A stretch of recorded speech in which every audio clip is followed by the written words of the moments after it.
Looking at the world of the invaders before you, you did not immediately take action. Your phantom appeared in the sky above the world of the descendants, identical to your face, yet magnified 1,000,000 times, like a god overlooking all living beings.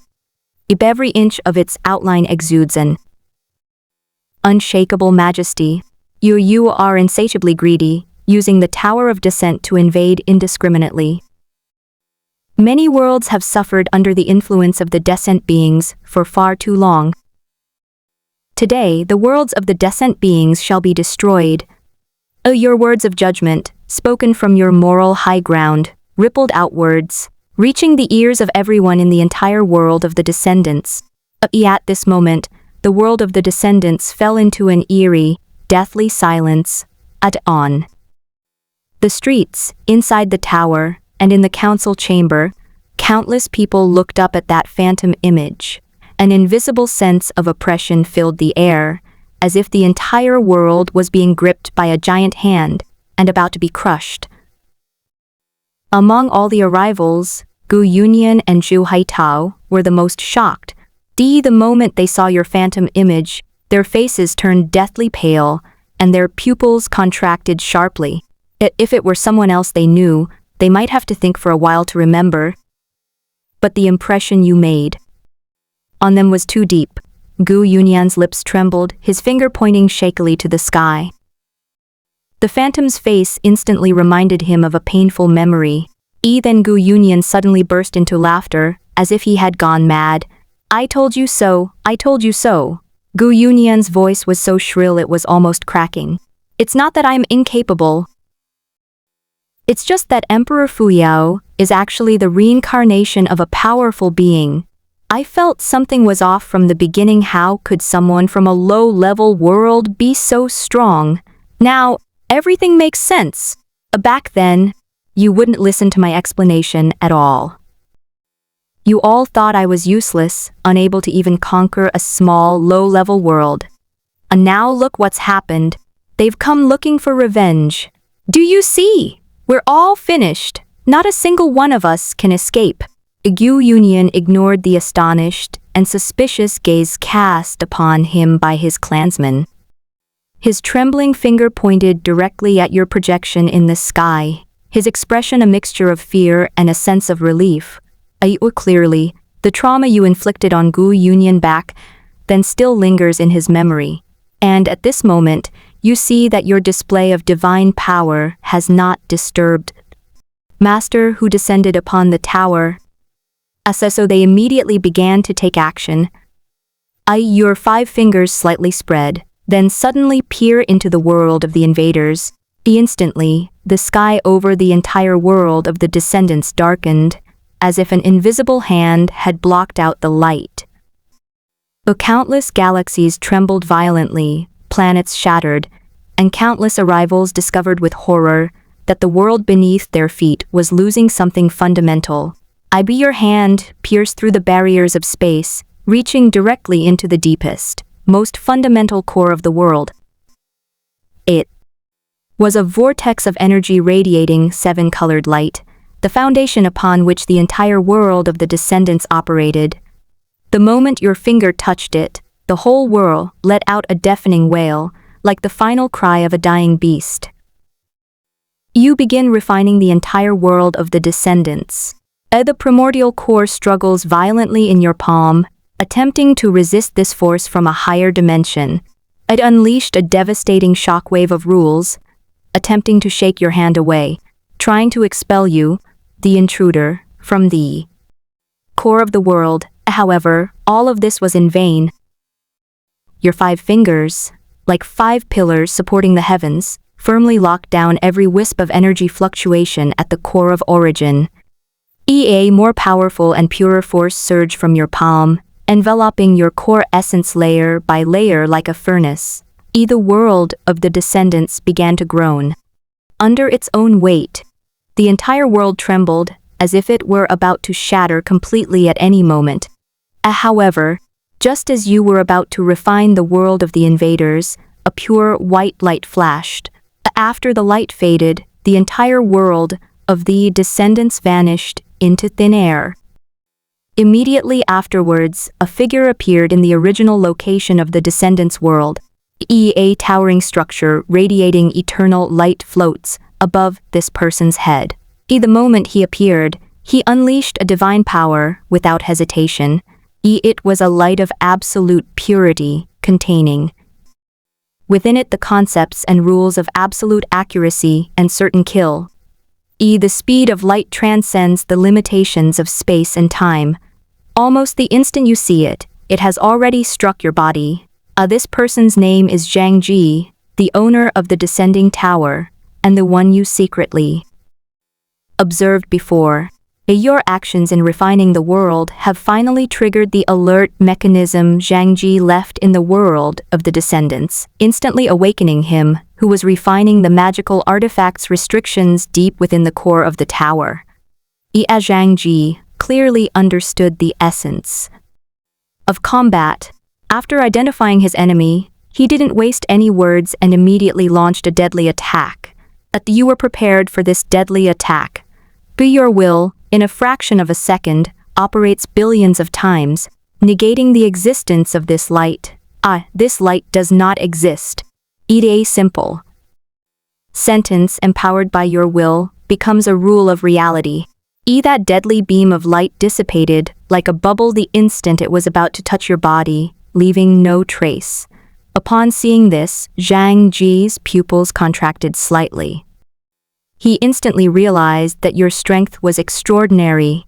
His long period of smooth sailing had not dulled his cautious nature.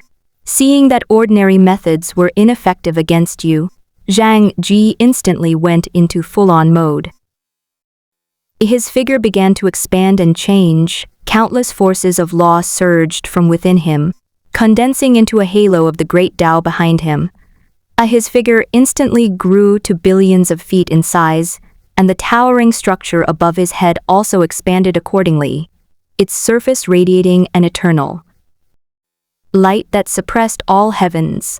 This is Zhang Ji's true form of the great Tao, a manifestation of the path he forged from countless cultivation methods, and in this state, he can fully unleash the power of descending upon the tower. Without any probing, without any preamble, Zhang Ji raises the tower of descent above his head and smashes it down on you. This smash was simple and brutal, yet it contained an indescribable, terrifying power. That was the immense pressure of the tower itself, the manifestation of Zhang Ji's great Tao, and the accumulated power after countless worlds had been conquered and refined. Faced with a full-force attack from a powerhouse a realm above you, wielding an even more powerful magical weapon, you felt the threat of death for the first time. It was a warning sign on a spiritual level, telling you that if you took this attack head-on, even with your current strength, you would most likely be severely injured or even die. You originally thought that your fight would at least involve some probing between you two. But who would have thought that Zhang Ji would completely defy expectations and deliver a fatal blow right from the start, as expected of someone who has been able to develop in the chaotic void for tens of thousands of years, decisive in their actions. You thought to yourself, while your movements were just as swift. Since the other party has already given it their all, you naturally can't hold back anything either. The ultimate ascension technique. You let out a low shout, and the overwhelming talent within you was fully activated. Pure azure light emerged from the deepest part of your soul, instantly enveloping your entire body. Then, your will begins to burn. Your fighting spirit transformed into a raging inferno, a pure golden flame that instantly illuminated the boundless chaos. Within the flames, your immortal Tao ancestor realm cultivation and your wizard Tao 9-ring wizard cultivation begin to condense and sublimate, transforming into two dazzling Tao fruits that burn synchronously. Deep within your will, this is an unprecedented situation. Your strength began to increase exponentially, instantly breaking through the original barrier and reaching a completely new realm. And this improvement continues, seemingly without limit. After your power surge, the approaching tower no longer poses the same deadly threat as before. However, you didn't choose to simply tough it out. The eternal immortal self great immortal technique.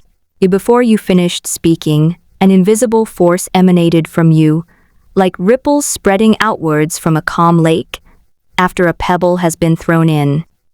This power carries a timeless charm that transcends time and space. You have entered state of eternal true self. In this state, your body seems to transform into an isolated island in chaos, impervious to all laws and repelled by all evil. At this moment, the descent tower, controlled by Zhang Ji, is about to crash down on you and has already reached its target. The tower's speed seemed to transcend the constraints of time and space. The chaotic energy surrounding the tower was forcibly torn apart, revealing a void of darkness, as if even the very foundation of chaos was about to be destroyed by this attack. The greatest sound is silent, the greatest form is formless. The attack that descended upon the tower shattered the constraints of time and space, creating a massive crater in the chaotic void. The void was incredibly deep, with fragments of rules flying around its edges, and turbulent currents of space-time cascading out like a waterfall. However, this attack, which is usually enough to destroy everything, had no effect on you. You stand silently in the chaos, enveloped in a faint golden light. Any energy that approaches you instantly vanishes, as if it had never existed. Your presence is as steadfast as a rock, remaining unmoved despite the raging storms outside. After blocking Zhang Ji's attack, you slightly raised your head, a sharp glint flashing in your eyes. You form hand seals, beginning your counterattack. A mountain and river seal, boundary suppressing seal, destruction seal, world overturning seal, time and space seal, destiny seal, true self seal, return to nothingness seal, creation seal, nine seals united as one, immeasurable seal. Our movements are fluid and graceful. Each seal embodies the profound principles of heaven and earth. The 9 hand seals are completed instantly in your hands, each representing an ultimate power. 9 large seals, each containing different rules, appeared in the void. Then, they began to rotate, merge, and intertwine, forming a world-destroying energy vortex. Ultimately, they transformed into a massive, chaotic seal that covered the entire field of vision, the boundless seal. This large seal is entirely gray, with countless runes flowing across its surface, each rune containing the primordial power of the beginning of time. The great seal slowly pressed down. Wherever it passed, chaos retreated and the rules collapsed. The cracks in the void were forcibly smoothed out, the flow of time became disordered, and even the chains of causality began to break. It was as if anything that dared to stand in its way would be crushed to dust. At this moment, Zhang Ji's pupils contracted slightly, and a hint of astonishment flashed across his face as he witnessed your sudden surge in strength and how easily you blocked his attack. He cursed, inwardly realizing he'd met his match. Therefore, Zhang Ji did not choose to retaliate against your boundless seal. He instantly recalled the descent tower and placed it atop his head once more. The tower above his head slowly rotated, radiating a dazzling golden light. Then, countless illusory worlds emerged from around the tower, including mountains and rivers, stars and seas, and bustling cities. They transformed into a dazzling canopy, upon which flowed billions of rays of light, each ray representing the protective power of a world. The canopy blocked the boundless seal. The two forces collided, unleashing a deafening roar. The chaotic void trembled violently, countless cracks spreading outwards, as if the entire chaos was about to be torn apart. But ultimately, the two cancel each other out and vanish into nothingness. Finally, the two of you engaged in a great battle in the chaotic void. The fighting style is extremely simple, without any fancy techniques. only the purest clash of strength. Zhang Ji kept swinging the tower, his hands gripping its body tightly. Each swing carried immense power, the tower slicing through the chaotic void, leaving behind trails of dark cracks. The Danju, wielding the boundless seal, met Zhang Ji's attack head-on, and the two began clashing blows. Each collision produced a deafening roar, and the surrounding chaotic void was turned upside down by the aftershocks of your battle. The aftershocks of your battle shook the boundless chaotic realms, even obliterating the Great Tao itself. The Great Tao, these two are just bragging. Damn it! Whose fighting style lasts this long? Zhang Ji gasped for breath, inwardly groaning. He had thought he could finish the fight quickly, but instead, he had been drawn into a protracted battle. Zhang Ji's level is definitely a level above yours. He could tell at a glance that your strength was enhanced by burning your will, and he was convinced that you couldn't maintain this state for long. At first, he was waiting for you to be exhausted before launching a fatal blow. Who would have thought you'd last so long? We've been fighting for an hour, and your momentum is still so strong, even more formidable than at the beginning. Although your fighting spirit burns fiercely, as if it will never be extinguished. Zhang Ji grew increasingly alarmed as the fight progressed. He realized he was starting to feel powerless, while your attacks grew ever more ferocious. Oh, could I have guessed wrong? Is the opponent not just burning will, or does it also possess some kind of powerful spiritual treasure? Zhang Ji was filled with doubts. He carefully observed your movements, trying to find any sign of exhaustion. But he noticed that each of your attacks was full of power, without any hesitation or sign of exhaustion. Zhang Ji gritted his teeth, a surge of resentment rising within him. Since acquiring the Descent Tower, he had never encountered such a formidable opponent, and just as Zhang Ji was pondering this, you were also preparing to end the battle. You really had a blast in that match. You felt your blood boiling. You laughed loudly. This is the battle of the strong. Damn it! No sooner had you finished speaking than you unleashed a second burst of power. Unleash your inner power. The soaring fighting spirit igniting around you has suddenly intensified by 3 times. At this moment, your strength has completely surpassed Zhang Ji's. Having unleashed your power for the second time, you wield the boundless seal and slam it fiercely onto the descent tower. The tower emitted a piercing roar. Zhang Ji was thrown back by the immense impact, coughing up blood. He flew backward like a meteor, leaving a long trail in the air. He finally managed to steady himself, only to find that his magical power was in complete disarray, and his descent to the tower had also been severely damaged. No, if this continues, I'm going to get killed. Those damn alliances, no one's come to our aid yet. Zhang Ji cursed through gritted teeth, seeing that your strength was growing stronger, and realizing that continuing the fight would inevitably lead to defeat. Zhang Ji chose to run away. He wasn't the kind of reckless fool who'd fight to the death. Survival was his top priority. He'd settle things with the organization later. After being knocked away once again, the tower instantly swept him away into the distance. Ha ha ha, this is my escape route. Zhang Ji's voice came from afar, tinged with a mixture of smugness and embarrassment. He didn't turn back, but desperately urged the descending tower to move away from you. This jinx, trying to run? Disarm me. You unleash your innate power, and a beam of azure light shoots from your hand.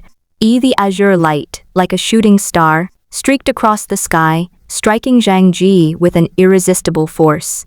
The instant Kingui struck, Zhang Ji's pupils contracted sharply. He clearly sensed that the invisible connection between himself and the descent tower shattered completely, like a thread severed by a sharp blade. Impossible?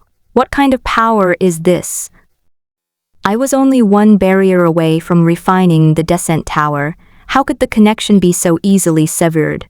Before the terror had faded from Zhang Ji's face, you had already raised your hand and pressed down. Boundless seal. Before the hand seals were even fully formed, Zhang Ji felt chaotic energy around him being forcibly suppressed, even slowing down the movement of his thoughts. Wait. He opened his mouth, trying to say something, perhaps begging for mercy, perhaps threatening. Before he could finish speaking, your boundless seal pressed down like the collapsing sky. This time, there was no earth-shattering collision, no tremor that tore through the chaos, only an almost absolute suppression. The boundless seal transformed into invisible shackles, binding Zhang Ji's limbs, bones, soul, and Dao fruit completely. Zhang Ji's eyes shifted from terror to despair, and finally to a deathly stillness. His body slowly shrank under the influence of the hand seals, eventually transforming into a fist-sized sphere of light, hovering in your palm. Inside the sphere of light, Zhang Ji's figure appeared and disappeared, having been completely suppressed. You to take a deep breath, and your aura recedes like the tide.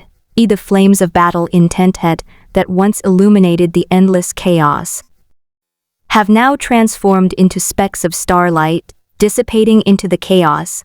You exited the state of ultimate sublimation, and the exhaustion brought on by that brief peak power washed over you like a tide, but you didn't pay it any mind. With a wave of your hand, you captured the ball of light that Zhang Ji had transformed into, along with the descending tower. Having done all this, you vanished into the chaos in a flash. In the chaos of time, after an unknown period of time, you arrived in an unfamiliar region. The chaotic energy here is even denser, faintly exuding an ancient and silent aura. You sit cross-legged in the chaos, close your eyes, and begin to read Zhang Ji's memories. Normally, at your current level, it's almost impossible to read the memories of someone stronger than yourself, but especially since Zhang Ji's level is even higher than yours. Every powerful individual, upon reaching a certain level, will place numerous restrictions within their soul to prevent their memories from being spied upon. But that's because you had a cheat code. When you probed Zhang Ji's soul with your consciousness, those restrictions were easily torn apart like paper. Zhang Ji's memories flood your mind like a torrent. You see his journey of rising to power step by step after finding the Tower of Descending Light. Though we witnessed how he gradually grew from an ordinary person in a small world into a powerful being. We witnessed how he built his own system of arrivals, reaping resources from countless worlds. The one piece of information among these memories will greatly surprise you. What the heck? The alliance of the main gods. This is truly turning the tables on the heavenly order. Upon seeing this message, you couldn't help but scoff. In Zhang Ji's memories, you discover the power behind him, the Supreme God Alliance. That's right, it's the Alliance of Gods. The name sounds absurd, but once you learn more about it, you'll find it's no joke. The main members of the God Alliance are mostly the great spheres of light that recruit reincarnators throughout the myriad realms. Besides these, there are other powerful individuals like Zhang Ji who follow a similar path to the main gods. Although they don't take the form of a large sphere of light, they are essentially not much different from the main gods. Though both of these were universally condemned throughout the chaos, the reason is simple. Their very existence is a form of plunder from all the heavens and myriad realms. Behind every supreme god, there may be the destruction of countless worlds and the wailing of countless living beings. The powerful beings of the heavens deeply abhor this. They never know when a group of powerful beings might team up and utterly destroy a main god.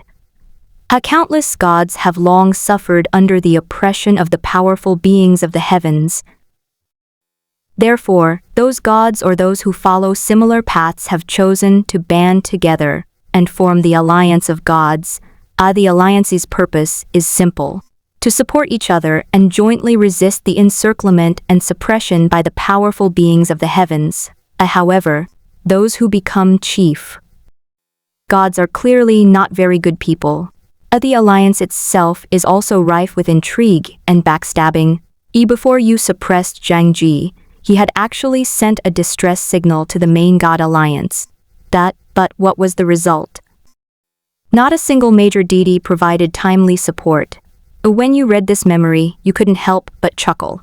Indeed, alliances built on self-interest are ultimately unreliable. But that the God Alliance sounds really rich.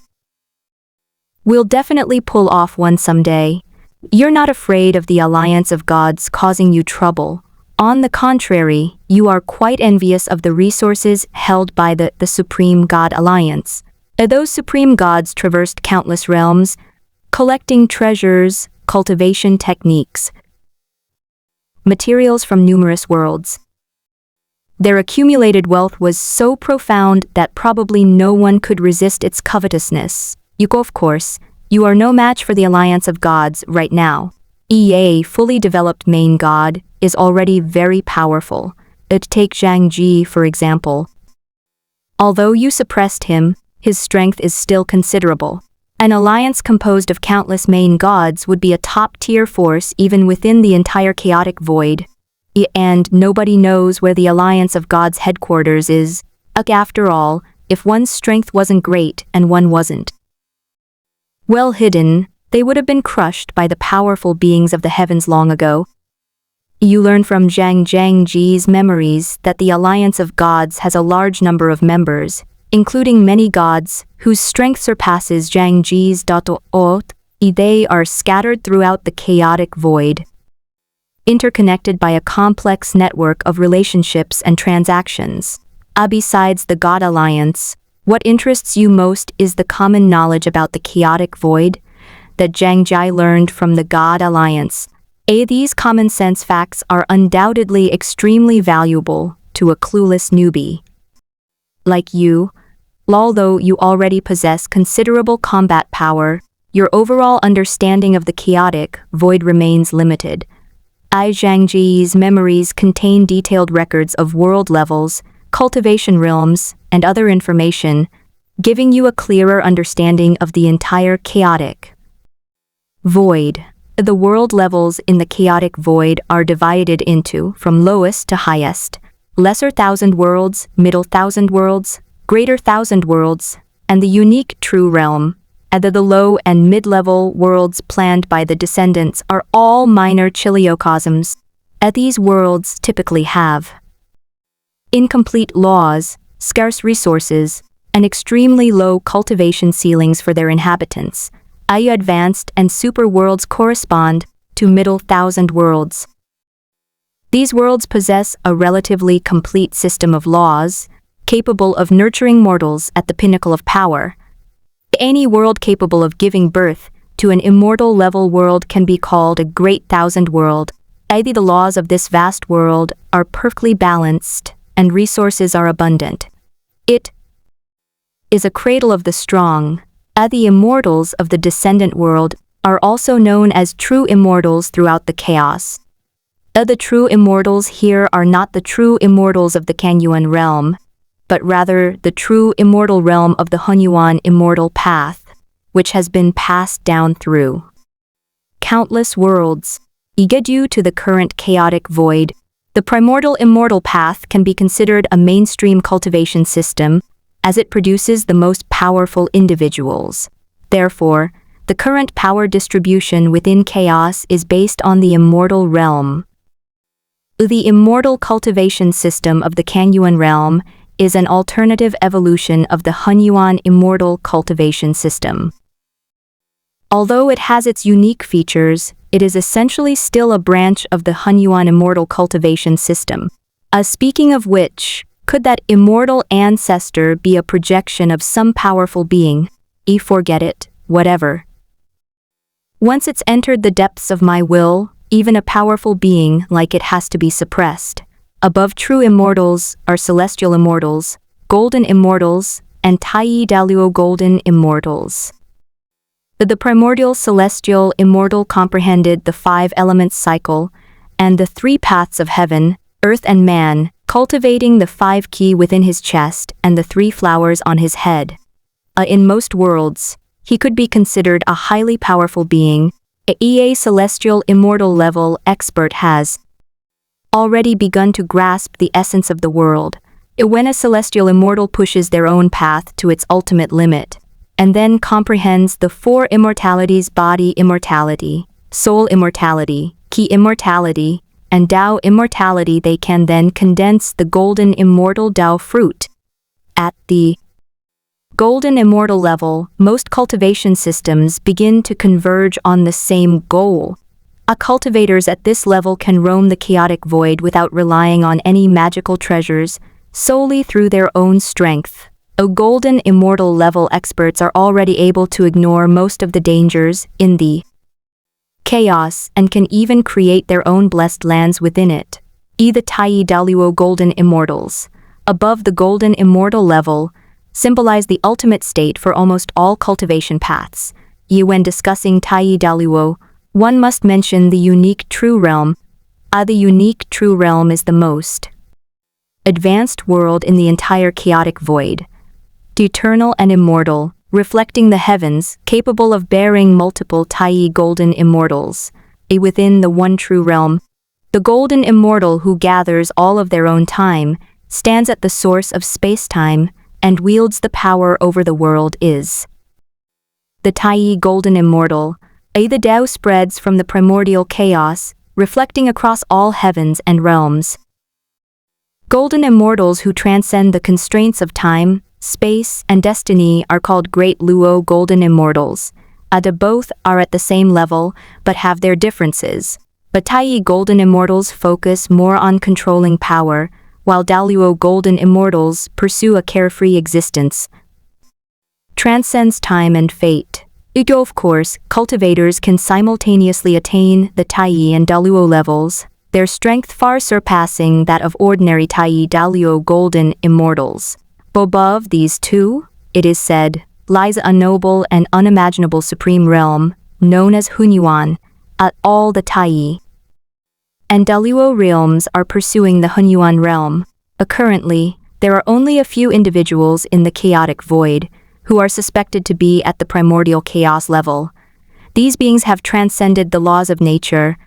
Their Tao influences the entire chaotic void. As you read this memory, a sense of longing arises in your heart. The primordial chaos realm must be considered true eternity. Zhangji is following the path of the primordial immortal path. He condensed the 4 immortals and broke through to the golden immortal realm not long ago. My cultivation level is at most around the early stage of golden immortal. And even today I haven't had time to stabilize it. You were able to suppress him partly because your talent is truly extraordinary, and partly because Zhang Ji hasn't gone very far on the path to becoming a golden immortal. 30 years after the suppression of Zhang Ji, with a little help from your talent, you successfully refined the descent tower, which had reached the level of a half-step, innate spiritual treasure. This tower can be considered the foundation upon which Zhang Ji, as the main deity, is built. In the chaotic void, magical treasures are generally categorized into 2 types at the immortal level: immortal artifacts and spiritual treasures.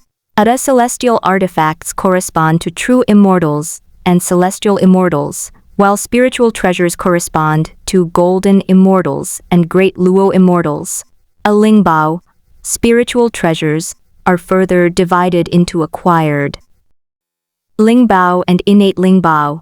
A primordial spiritual treasure is formed from innate essence and is essentially equivalent to a cultivator at the Great Luo level.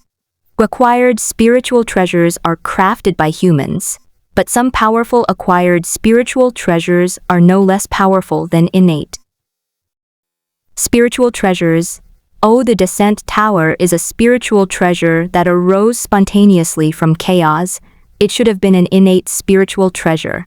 Unfortunately, the process of its formation failed midway resulting in it not only lacking significant spiritual power, but also falling far short of the level of a primordial spiritual treasure.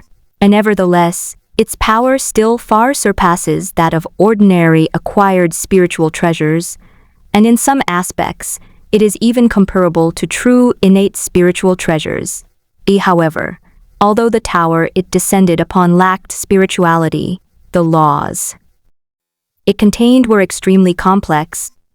The moment you fully control the Tower of Descent, you feel its power, as it has demonstrated. Its greatest ability is to traverse the heavens and connect all realms.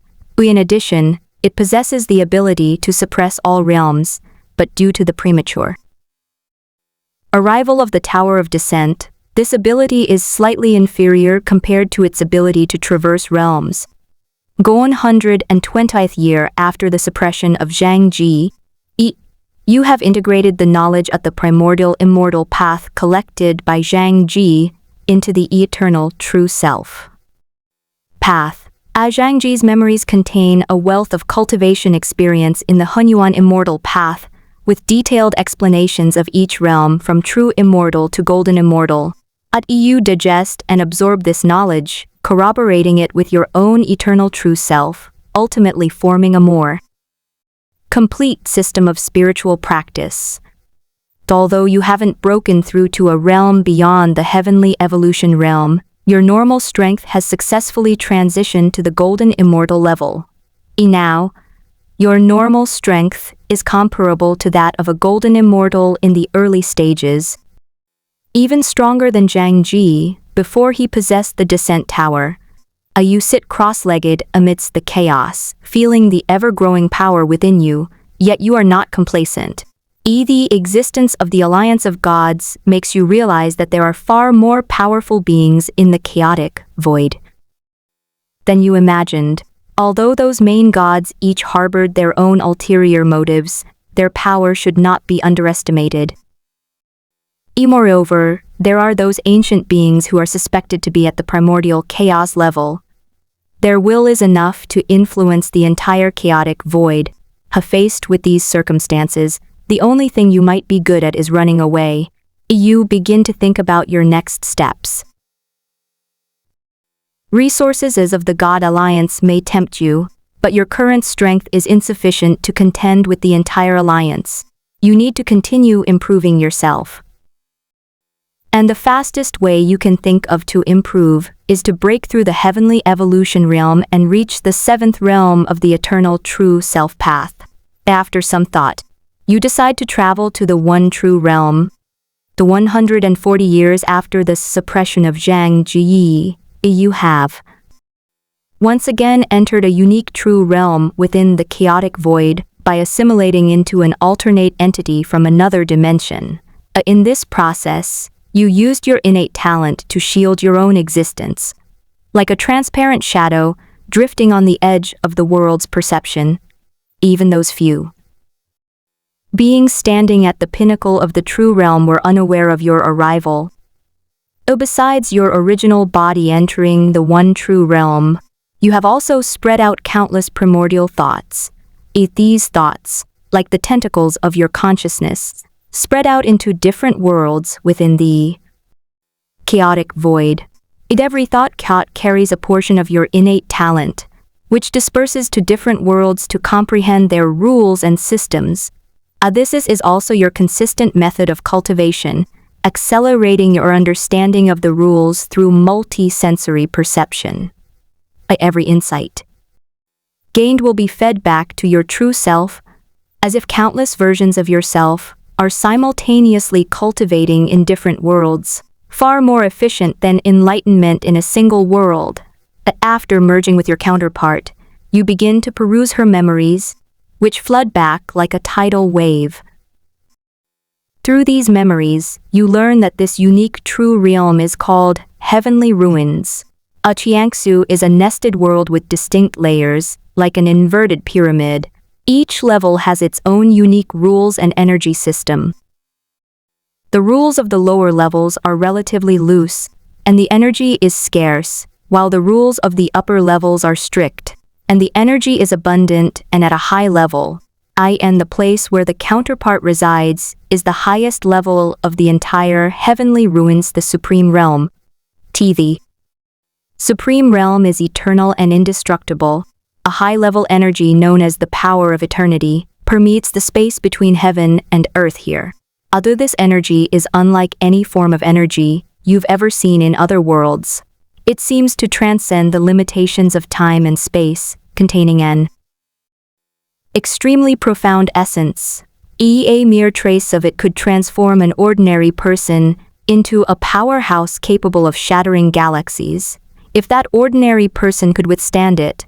In addition, the rules of the Supreme Realm exert extremely strong suppression, like an invisible gravitational field, oppressing every living being that enters this realm. Only those whose strength reaches the celestial immortal realm in the primordial immortal path can barely survive in the Supreme Realm. Otherwise, they will be suppressed by the rules here to the point that even breathing will be difficult. And your counterpart in the Supreme Realm naturally possessed the strength of a celestial immortal. However, the cultivation system of the Tiangsu world differs from that of the Hunyuan immortal path. The realm divisions of the primordial immortal path are relatively simple, while the cultivation system of the heavenly ruins is much more complex. However, the Supreme Realm is divided into 7 major realms from lowest to highest.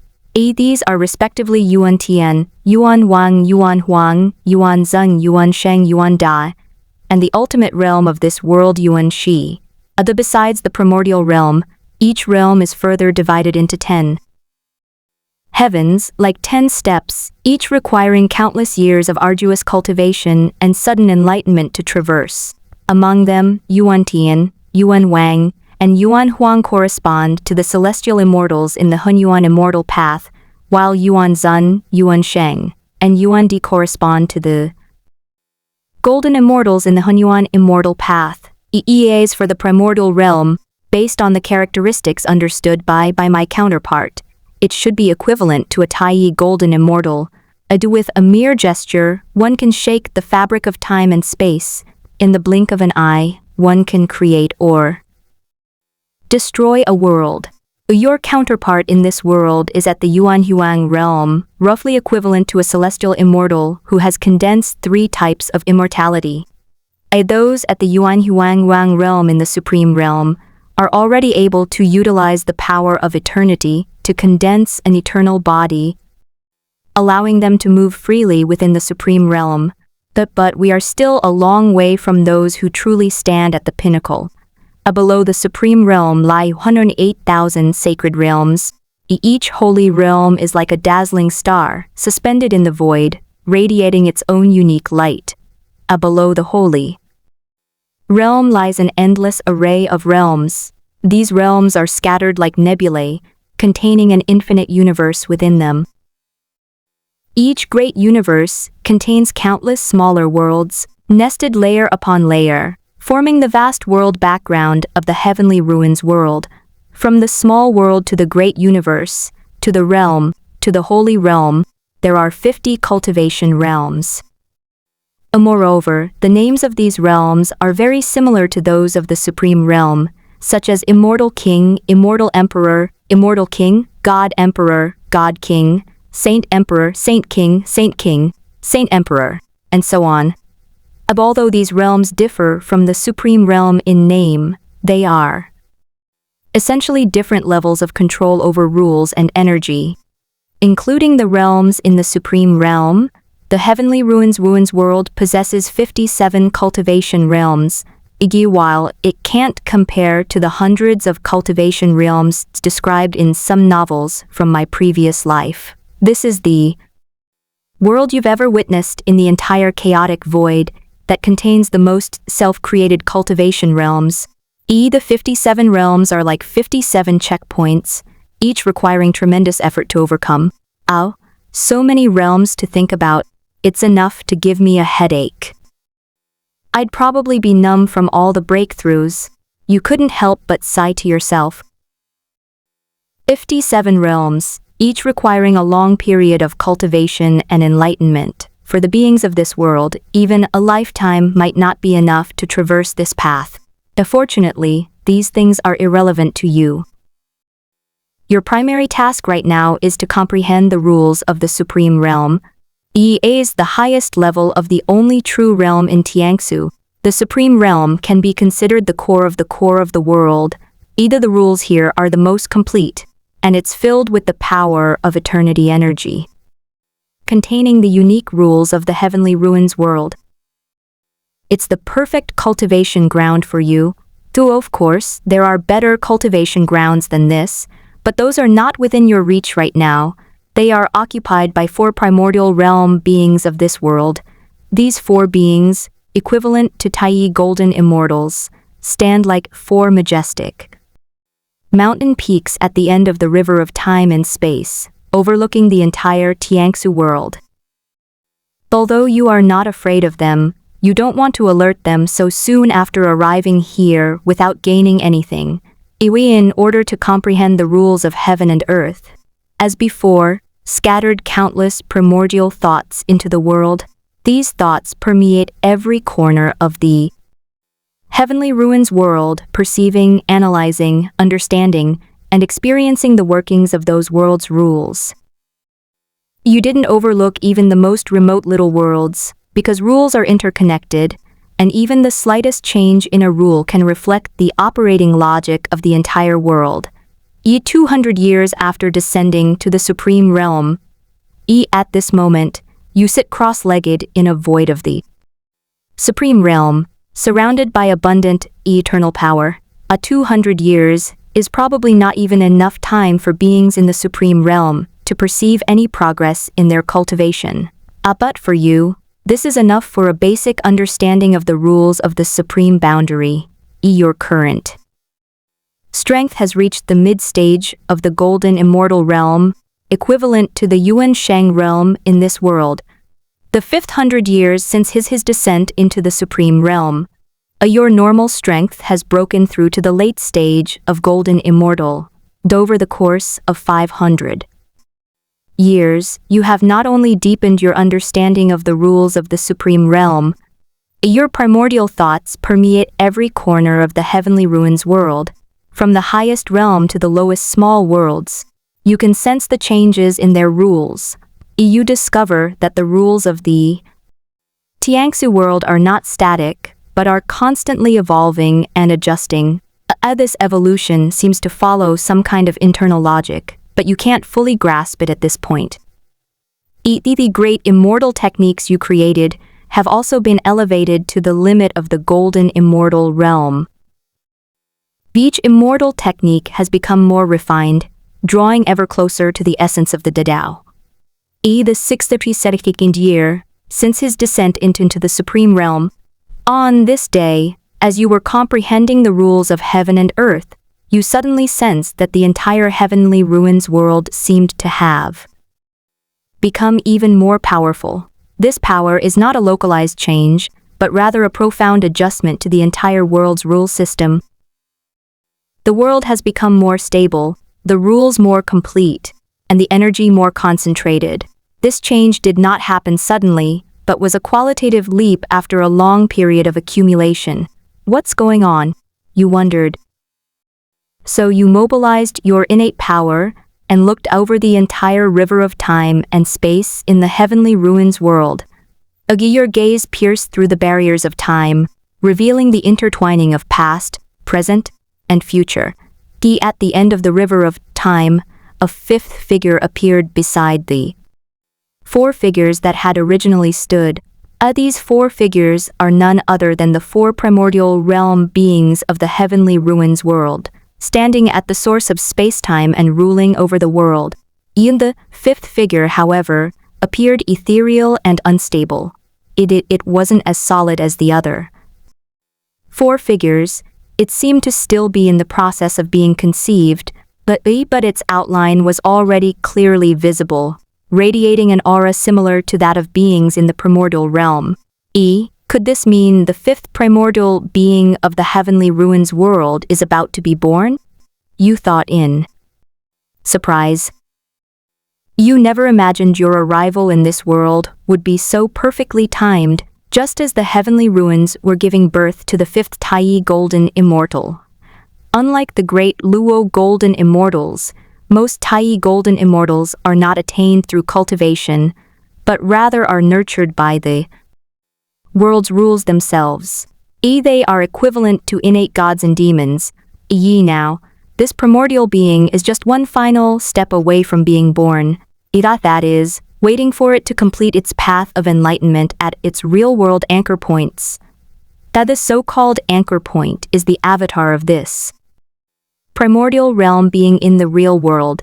This incarnation will undergo a complete cultivation process, starting from the lowest level of the small world, climbing step by step upwards, and finally attaining the primordial Tao.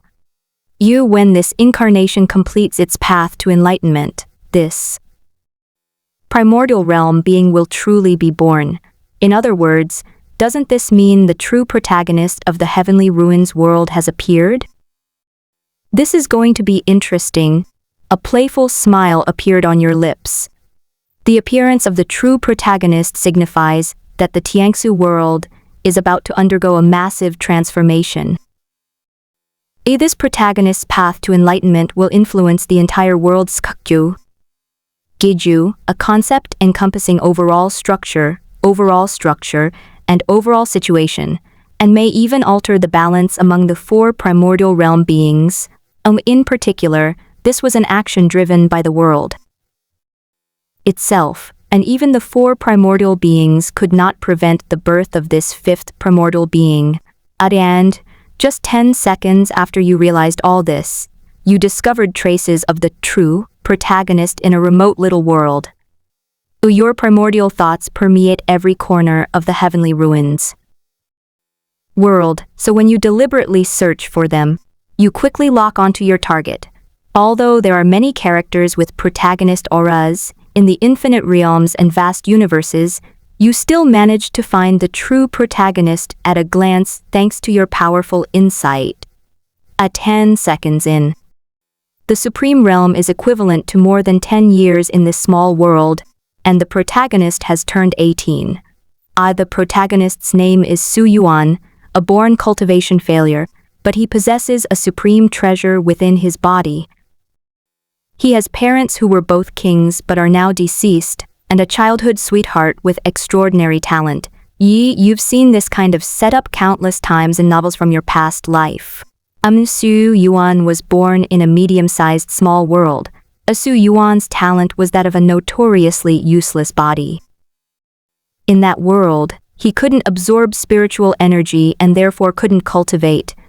His childhood sweetheart, named Suwaner, was an exceptionally talented genius. Suwaner possesses the rare heavenly sword spirit body, allowing her to cultivate at a speed dozens of times faster than ordinary people. She and Su Yuan grew up together and had a deep bond, but the gap between them grew wider and wider.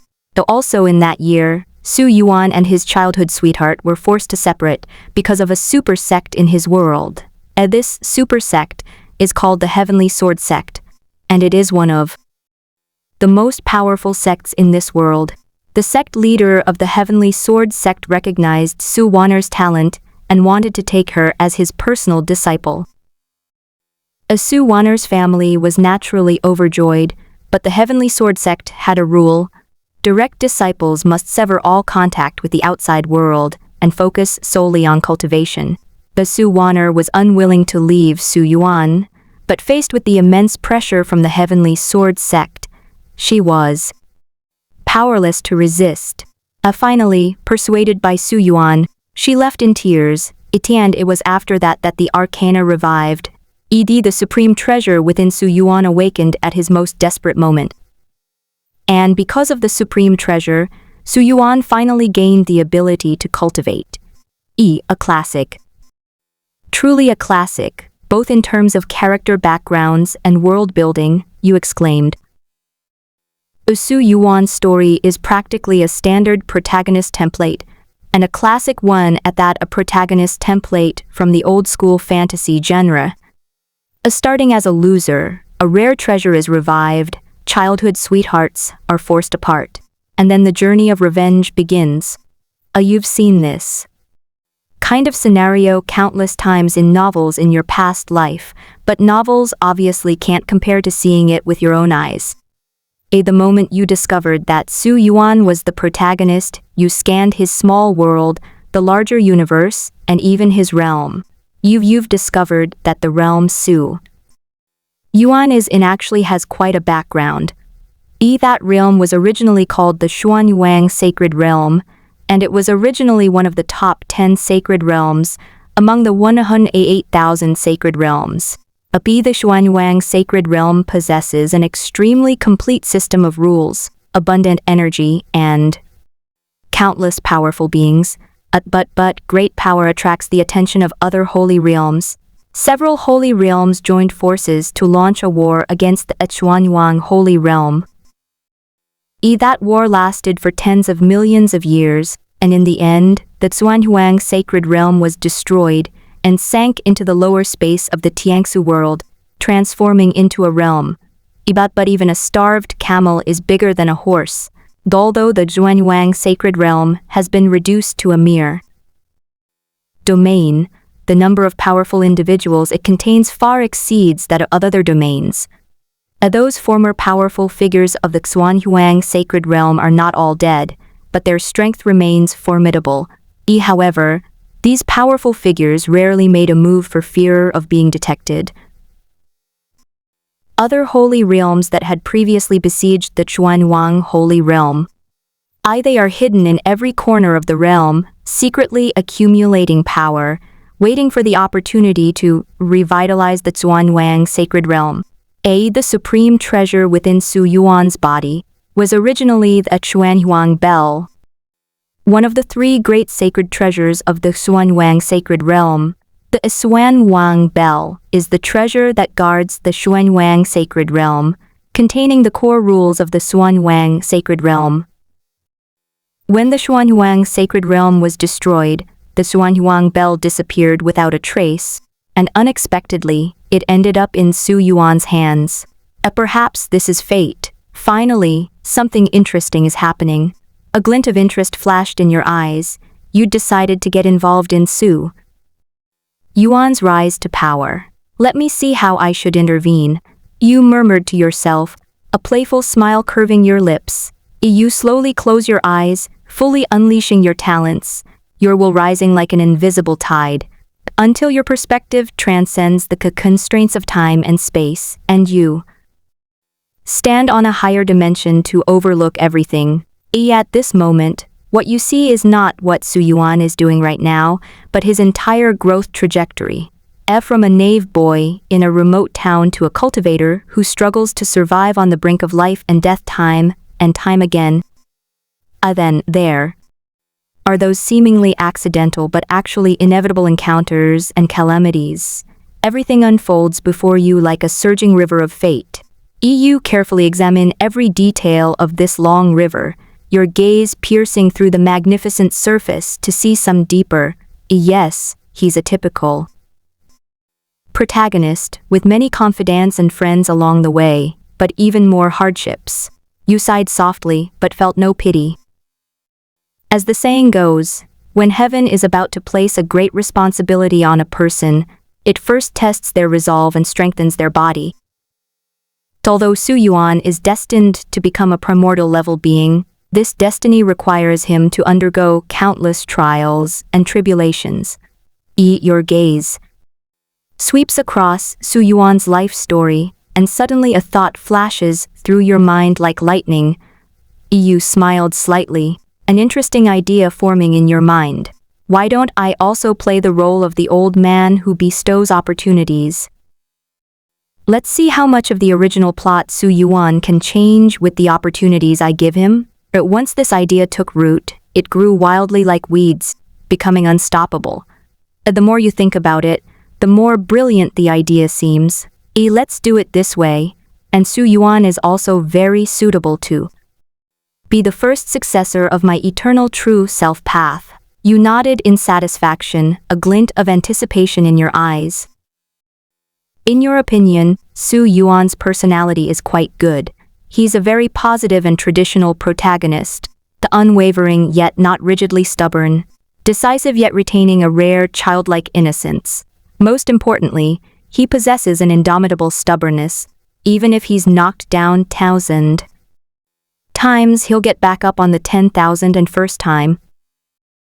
This kind of personality makes one the best candidate for cultivating the eternal true self. The path of eternal true self emphasizes the immortality of will and the eternity of the true self. If a person with a weak mind were to cultivate it, they probably wouldn't even be able to cross the first threshold. Moreover, Su Yuan is destined to become the true protagonist of the primordial heavenly ruins world. If Su Yuan were to cultivate your eternal true self path, it would undoubtedly be a huge boost to your perfection of the eternal true self path. And so, under your manipulation, the gears of fate began to turn silently. At this time, with the help of the Xuanyuan Bell, Su Yuan broke through the second realm of his world, the Yuandan realm, in just 2 months. Su Yuan stood in the bustling city, feeling the surging spiritual energy within him, a surge of unprecedented confidence welling up within him. I wanna wait for me. I'll be coming to the Heavenly Sword sect to find you soon.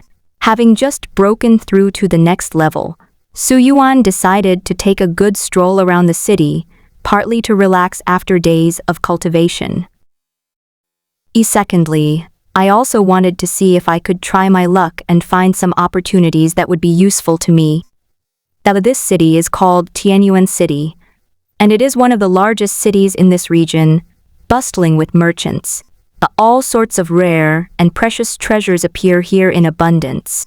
It's said that even disciples from high-ranking sects often come here to hunt for bargains. Su Yuan wandered aimlessly through the city, his gaze sweeping back and forth between the shops and stalls on both sides. He looked at some shops selling elixirs and visited several blacksmith shops selling weapons. He even went to a shop specializing in monster materials, but didn't find anything that particularly appealed to him. Just as he was feeling somewhat disappointed and preparing to leave Tianyuan City to continue his journey, his gaze was suddenly drawn to a fortune-telling stall on a street corner. The fortune-telling stall was extremely rudimentary, consisting of only a dilapidated wooden table and a chair with a missing leg. A yellowed cloth lay on the table, upon which were drawn obscure and incomprehensible runes in vermilion.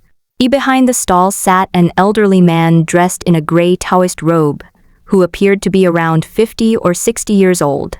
His hair was gray, his face thin, but his eyes were exceptionally bright, as if they could see into a person's soul. The old man wore a mysterious smile, held a whisk in his hand, and exuded an air of otherworldly elegance. Su Yuan originally disdained such fortune-telling, believing that strength was paramount. They believed that destiny should be in one's own hands, not determined by the opinions of others. But for some reason, when he saw the fortune-telling stall, a strong sense of curiosity suddenly welled up inside him. It was as if something was drawing him in from the shadows, compelling him to walk towards it involuntarily. Young friend, I find your appearance quite extraordinary. Why don't you sit down and have your fortune told? The old man smiled slightly as Su Yuan approached, his tone carrying an irresistible warmth. Su Yuan hesitated for a moment, but ultimately sat down. He thought to himself, since I'm idle anyway, I might as well listen to what tricks this old Taoist priest has up his sleeve. Besides, he had just broken through to the Yuandan realm and was in a good mood, so even if he was fooled a few times, it wouldn't be a big deal. This old fortune teller is naturally the embodiment of your thoughts. After that, you began to employ your rhetoric, throwing out one seemingly profound statement after another, constantly planting seeds of doubt and curiosity in Su Yuan's mind. Young friend, have you had some good news lately? You asked, fidgeting with your fingers with feigned mystery, then speaking with absolute certainty. Su Yuan was startled. He had indeed just broken through to a higher realm, a fact known to almost no one except himself. His gaze too held a hint of wariness, but mostly curiosity. How did you find out, senior? Su Yuan asked tentatively. Yu smiled slightly, not directly answering his question, but continuing. I not only know that you have encountered joyous events, but I also know that you previously experienced a life or death battle, nearly losing your life. As you continued to deceive him, Su Yuan's gaze towards you completely changed, from initial wariness to shock, and then from shock to awe. Yu chuckled inwardly. Although Su Yuan was exceptionally intelligent and resolute, he couldn't withstand your covert efforts. Afterwards, you continued to pretend to count on your fingers, sometimes frowning, sometimes smiling, sometimes shaking your head and sighing, keeping Su Yuan on the edge of her seat. Young friend, your destiny is truly extraordinary. Your future achievements are limitless, you suddenly exclaimed, your tone filled with exaggerated amazement. Su Yuan's eyes lit up, and he quickly asked, Is you say true, senior? Of course it's true. You slammed your hand on the table, stood up, and walked around Su Yuan twice. Then, with a solemn expression, he said, In my decades of wandering the martial world, I have never seen anyone with a destiny like yours, young friend. Young friend, your destiny contains a vast and powerful destiny. If you can seize this opportunity, you will surely achieve extraordinary things in the future. Su Yuan was thrilled by your words.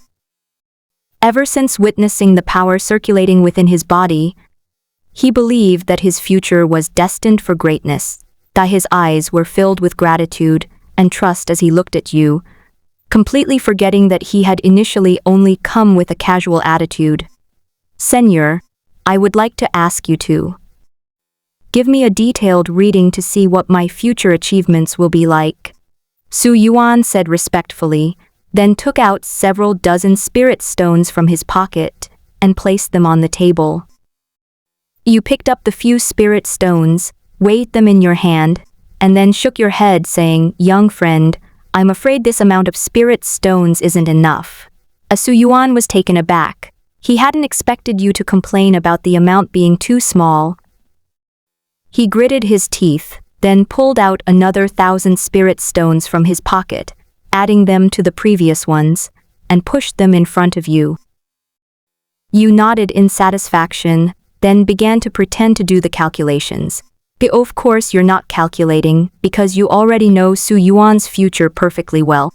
You're just putting on an act, making Su Yuan think you're genuinely trying to calculate things for him.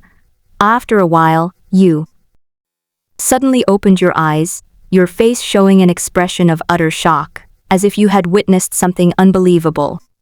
Oh my God, this is terrible. This is terrible. You slapped your thigh, stood up, and pointed at Su Yuan, your hand trembling. Young friend, your future is truly extraordinary. When the time is right, you will surely become an unparalleled being capable of reversing the course of time and restoring the order of heaven and earth. Throughout history, few can compare to you, young friend. I have truly struck it lucky today to have encountered the future supreme being. Su Yuan was flattered by your words, though a sliver of reason still told him that this might be a lie. But more than anything, I was overwhelmed by the immense joy that welled up inside me. His face flushed with excitement and his voice trembled slightly. Senior, you flatter me. I am unworthy of such praise. No, young friend, you are too modest. Although you have a bright future, you will face many trials and tribulations. You interrupted him, and as you spoke, you pulled a yellowed manual from your bosom, holding it carefully in your hands as if it were a priceless treasure. Here lies an ancient, peerless small arts manual, but unfortunately, my talent is too shallow to comprehend its true meaning. Now that I see you, young friend, I finally understand that this cultivation technique was prepared specifically for someone like you. Then you say in a very tempting tone, not 900,000, not 90,000, just 9,000 spirit stones, and you can take this cultivation manual home. When you roam the ages in the future, don't forget me. Su Yuan was deeply moved by your words. He looked at the yellowed manual, then at your sincere expression, and struggled internally for a long time. In the end, faced with such immense temptation, he couldn't resist. He pulled a large bag from his robes, containing most of his wealth, converted into 90,000 shai, a unit of currency, and handed it to you. You take the Yuan stone, already imagining Su Yuan's reaction after he regains consciousness. Just imagine playing this scene when Su Yuan becomes the primordial one. What the other party's reaction be then? While thinking, you handed the cultivation manual to Su Yuan, then patted him on the shoulder and said earnestly, "Young friend, cultivate diligently, and you will surely have a place in the future world." As Su Yuan accepted the manual, his heart overflowing with excitement. He bowed deeply to you, then turned and left the fortune-telling stall.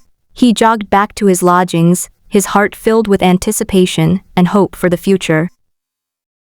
However, after he returned to his lodgings and calmed down, he suddenly realized that something was wrong. He carefully recalled his experience, and the more he thought about it, the more he felt that the old fortune teller seemed like a fraud. Those claims of reversing the course of time and being an unparalleled being who could restore the order of heaven and earth, these are obviously lies. How could he have believed them back then? Damn, are big cities really this cunning? They're even using magic to scam people now. Seriously, how confident must I be to believe I've achieved that much? Su Yuan felt a pang of regret. He wished he could slap himself twice. He looked at the manual in his hand, and the more he looked at it, the more it seemed like a poorly made fake. He was about to tear it to pieces, but then he remembered that he had spent 90,000 gold coins to get it, and he couldn't bring himself to do it. Perhaps this really is a peerless martial arts technique, Su Yuan thought anxiously as he trembled as he opened the manual. The instant he opened the manual, a blinding golden light shot out from the book, nearly blinding him.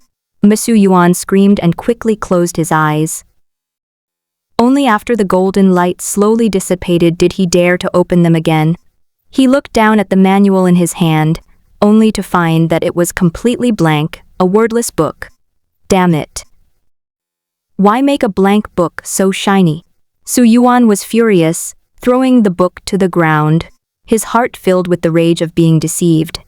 He raised his hand, a ball of spiritual fire gathering in his palm, preparing to burn the tattered book completely. However, just as the spiritual fire was about to land on the manual, the Xuanhuang bell within Su Yuan's body suddenly trembled slightly.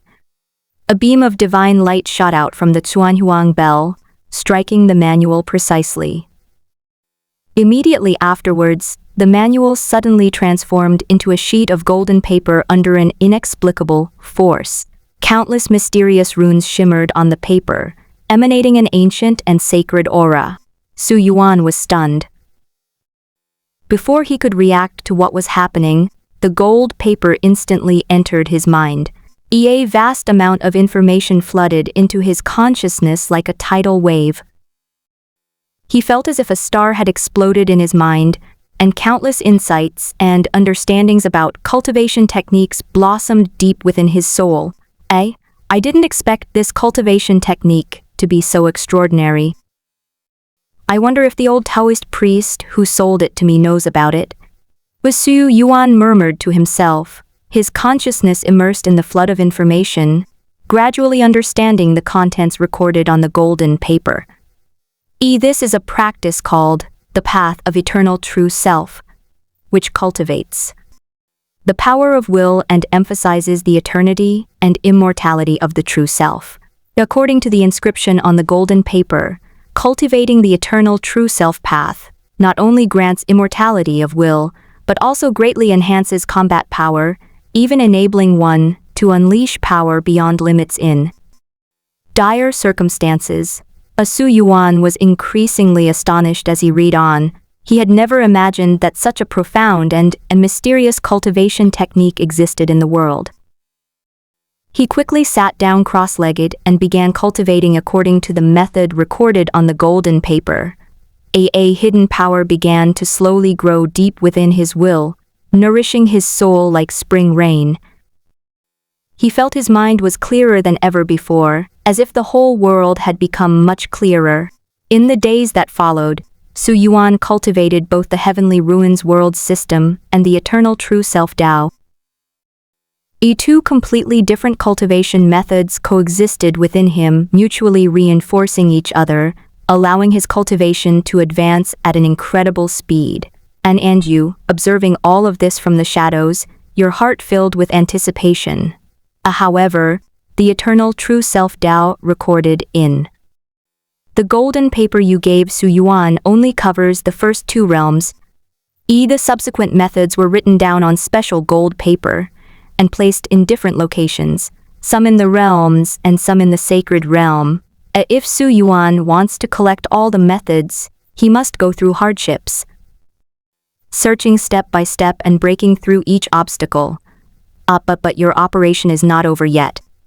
Su Yuan was 21 years old. He reached the fourth realm of his world, the myriad manifestations realm. At this point, Su Yuan had matured considerably. He was brimming with confidence, believing himself to be invincible among his peers. However, he was unaware that a true nightmare was about to unfold.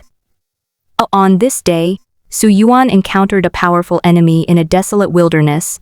The enemy appeared to be just an ordinary cultivator, but he exuded an aura that made his heart tremble. This seemingly ordinary enemy is, of course, also an avatar of your thoughts.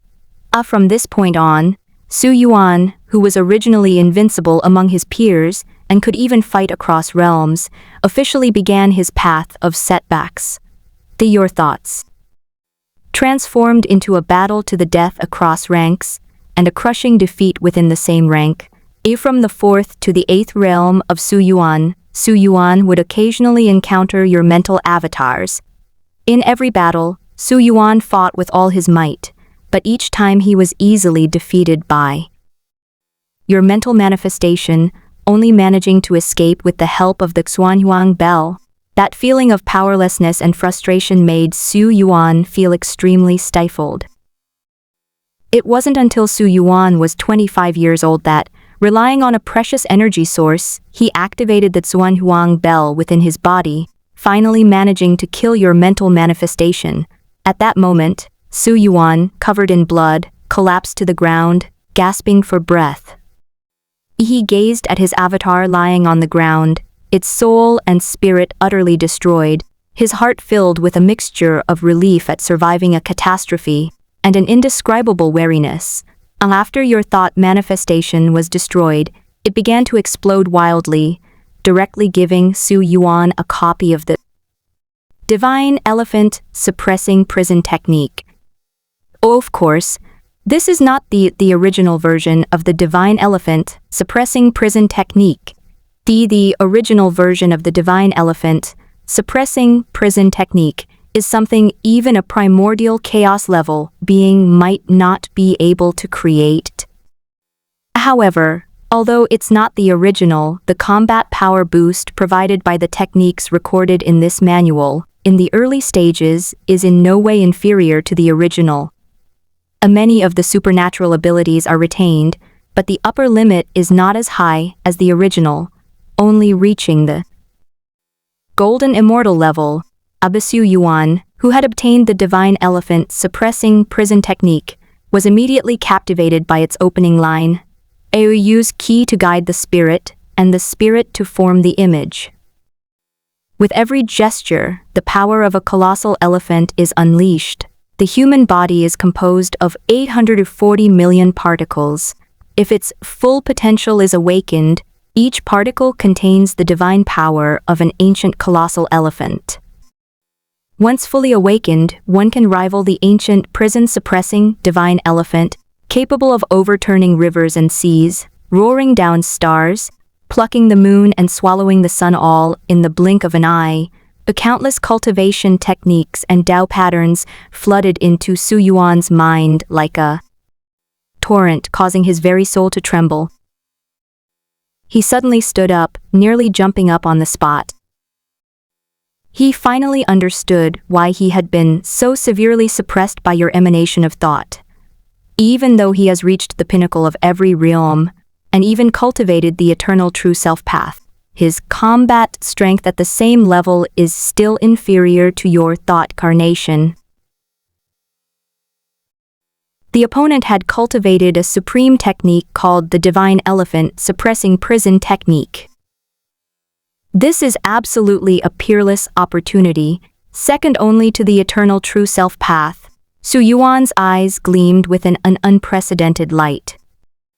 Afterwards, relying on the two supreme inheritances of the eternal true self path and the divine elephant suppressing prison force, Su Yuan embarked on a path of unstoppable dominance.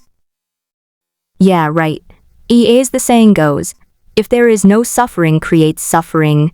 You believe that Su Yuan will eventually understand your actions. After all, compared to the suffering he endured in the original storyline, where either his lover or his master died, the suffering you've created is nothing. After obtaining the divine elephant suppressing prison technique, Su Yuan's combat strength among cultivators of the same level became even stronger, allowing him to easily defeat cultivators 2 realms higher than him. Therefore, Su Yuan cleared his small world in a very short time.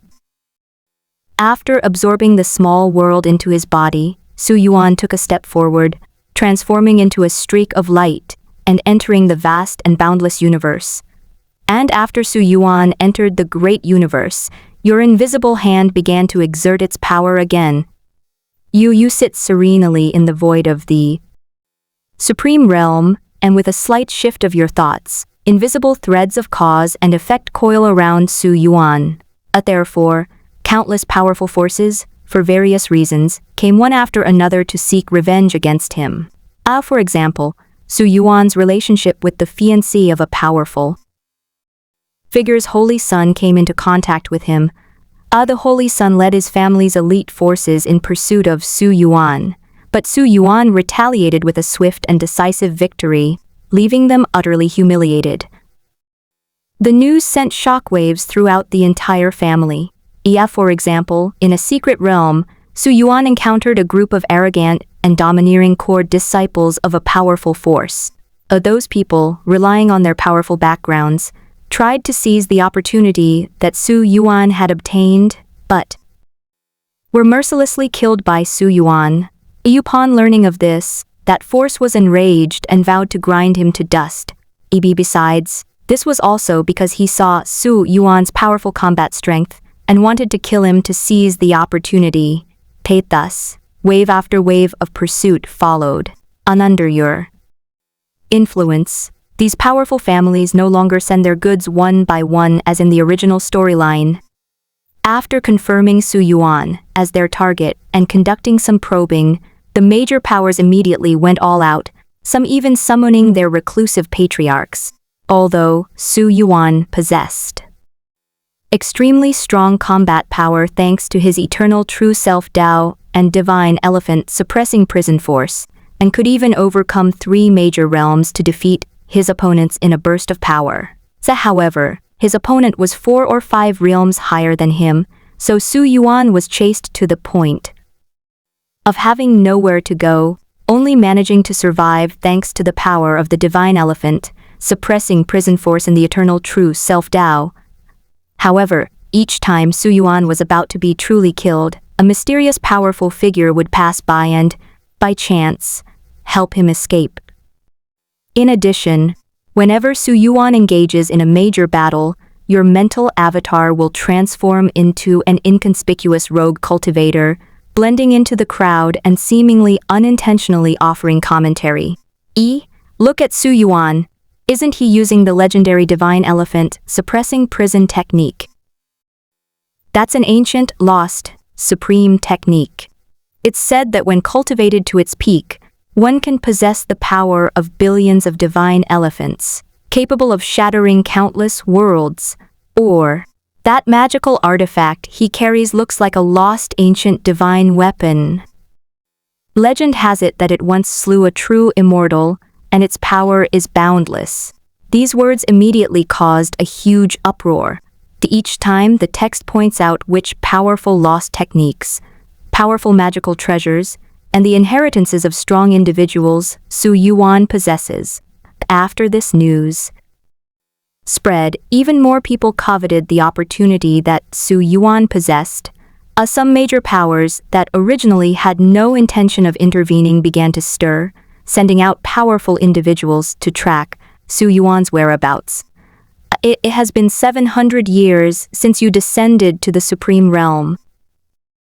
Although the flow of time in the greater universe is not as fast or chaotic as in the smaller world, more than 1,000 years have passed since Su Yuan arrived in the greater universe. Over the course of more than 1,000 years, Su Yuan experienced countless life or death battles, from initially fleeing in a sorry state, to later being able to confront his pursuers head-on, and finally turning the tables and killing those powerful figures who coveted him. His cultivation level rose steadily, and Su Yuan had now become the strongest being in his universe, even preparing to leave the universe and travel to a realm, as expected of a protagonist who develops gradually. The development time before reaching the final map won't be short. You sit on the Dao platform of the Supreme Realm, watching Su Yuan's every move, a smile appearing on your lips. Although Su Yuan is destined to become the primordial beginning, he clearly won't complete the entire path to enlightenment in decades, or even just a few years like the protagonists in some novels from your previous life. Based on what we've seen before, it will take Su Yuan at least tens of thousands of years to complete the entire path to enlightenment. And these tens of thousands of years are still tens of thousands of years within the Supreme Realm, even with the cultivation of the eternal true self path and the divine elephant suppressing prison technique, one can only compress this time frame to a maximum of 5,000 years. The main reason is that without your extraordinary abilities, Su Yuan's progress on the path of eternal true self is far slower than yours, and your high-quality imitation of the divine elephant suppressing prison technique is ultimately inferior to the original, unable to allow Su Yuan to rise like a rocket, like the protagonist in the original story. Of course, tens of thousands of years is a bit long for you, but for any cultivator in the Supreme Realm other than you, tens of thousands of years is a very, very short time. This amount of time is less than the time it takes for a cultivator at the lowest level of the Supreme Realm, the Yuan-Tian realm, to take a nap. For cultivators at the Yuan-Tian realm, a single seclusion can last tens or hundreds of millions of years. Tens of thousands of years are but fleeting moment to them. Su Yuan's ability to attain the primordial Tao in such a short time is enough to make all the Yuan Emperor-level cultivators green with envy and lament the injustice of heaven and earth.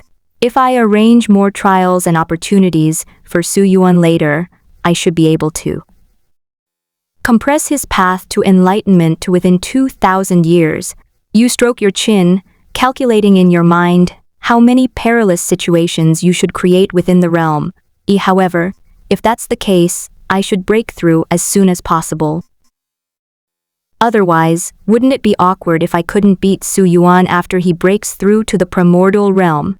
Thinking this, he couldn't help but smile. Fortunately, you're quite confident that you'll break through before Su Yuan proves the Tao of primordial beginning. Your cheat code wasn't for nothing. You have been in the Supreme Realm for 900 years. Your normal strength has reached the peak of the Golden Immortal Realm, and you have also constructed the general framework of the 7th realm of the Eternal True Self Path. At this point, Su Yuan had already made a name for himself within the realm. This realm differs from the greater universe. Here, there are more powerful beings, and the power dynamics are far more complex. Upper Su Yuan, relying on the eternal true self Tao and the divine elephant suppressing prison force, swept through the realms, but his arrogance didn't last long before you dealt him a painful blow. He occasionally stumbles into dangerous situations and offends hidden powerful figures. Although he gains a great deal each time, he also endures considerable suffering. In this process, Su Wu defeated countless opponents, gained a group of followers, and won over some powerful figures from the original Zhuanyuan sacred realm. Your descent into the supreme realm marks its 200th anniversary. Su Yuan took over the mission of revitalizing the Zhuanyuan realm from the remaining powerful figures of the Zhuanyuan sacred realm. The moment Su Yuan accepted the mission, a heavy responsibility weighed on his shoulders. He began actively contacting other holy realms, attempting to find allies for the Zhuanyuan realm, while also seeking more opportunities for himself. Your descent into the supreme realm marks the 253rd year. At this moment, Su Yuan is about to experience another classic plot development. The son of the Lord of the Eastern region of the Heavenly Sun Sacred Realm is about to marry Yun Yaoer, the daughter of the Lord of the Jade Pool Sacred Realm. This news was like a bombshell, causing a huge sensation throughout the sanctuary. Both the Heavenly Sun Sacred Realm and the Jade Pool Sacred Realm are ranked among the top sacred realms, with the Heavenly Sun Sacred Realm ranking in the top 100 out of 108,000 sacred realms. However, Yun Yaoer and Su Yuan had already met back in the Great Universe. Keyes for why Yun Yaoer, as the daughter of the Holy Realm Lord, would go to such a remote place in the Great Universe that remains unknown, that perhaps it was some kind of coincidence, or perhaps some treasure from the Jade Pool Sacred Realm fell into that vast universe. In short, during their interactions, Yun Yaoer helped Su Yuan a great deal, and Su Yuan, with his powerful charm, won Yun Yaoer's heart, leading to a deep affection between them. Sure enough, after hearing that Yun Yaoer was getting married, Su Yuan came without hesitation to steal her away. This is considered a classic plot point in fantasy novels. EAs for why someone as rational as Su Yuan would think of crashing a wedding you wouldn't know. But it definitely wasn't you who did it. On the wedding day, Tianyang's sacred realm was brightly decorated and filled with joy. Countless powerful figures gathered from all directions to witness this grand marriage. The Lord of the Eastern region of the Heavenly Sun Sacred Realm personally presided over the wedding. His aura was as intense as the blazing sun, making it impossible for anyone to look directly at him.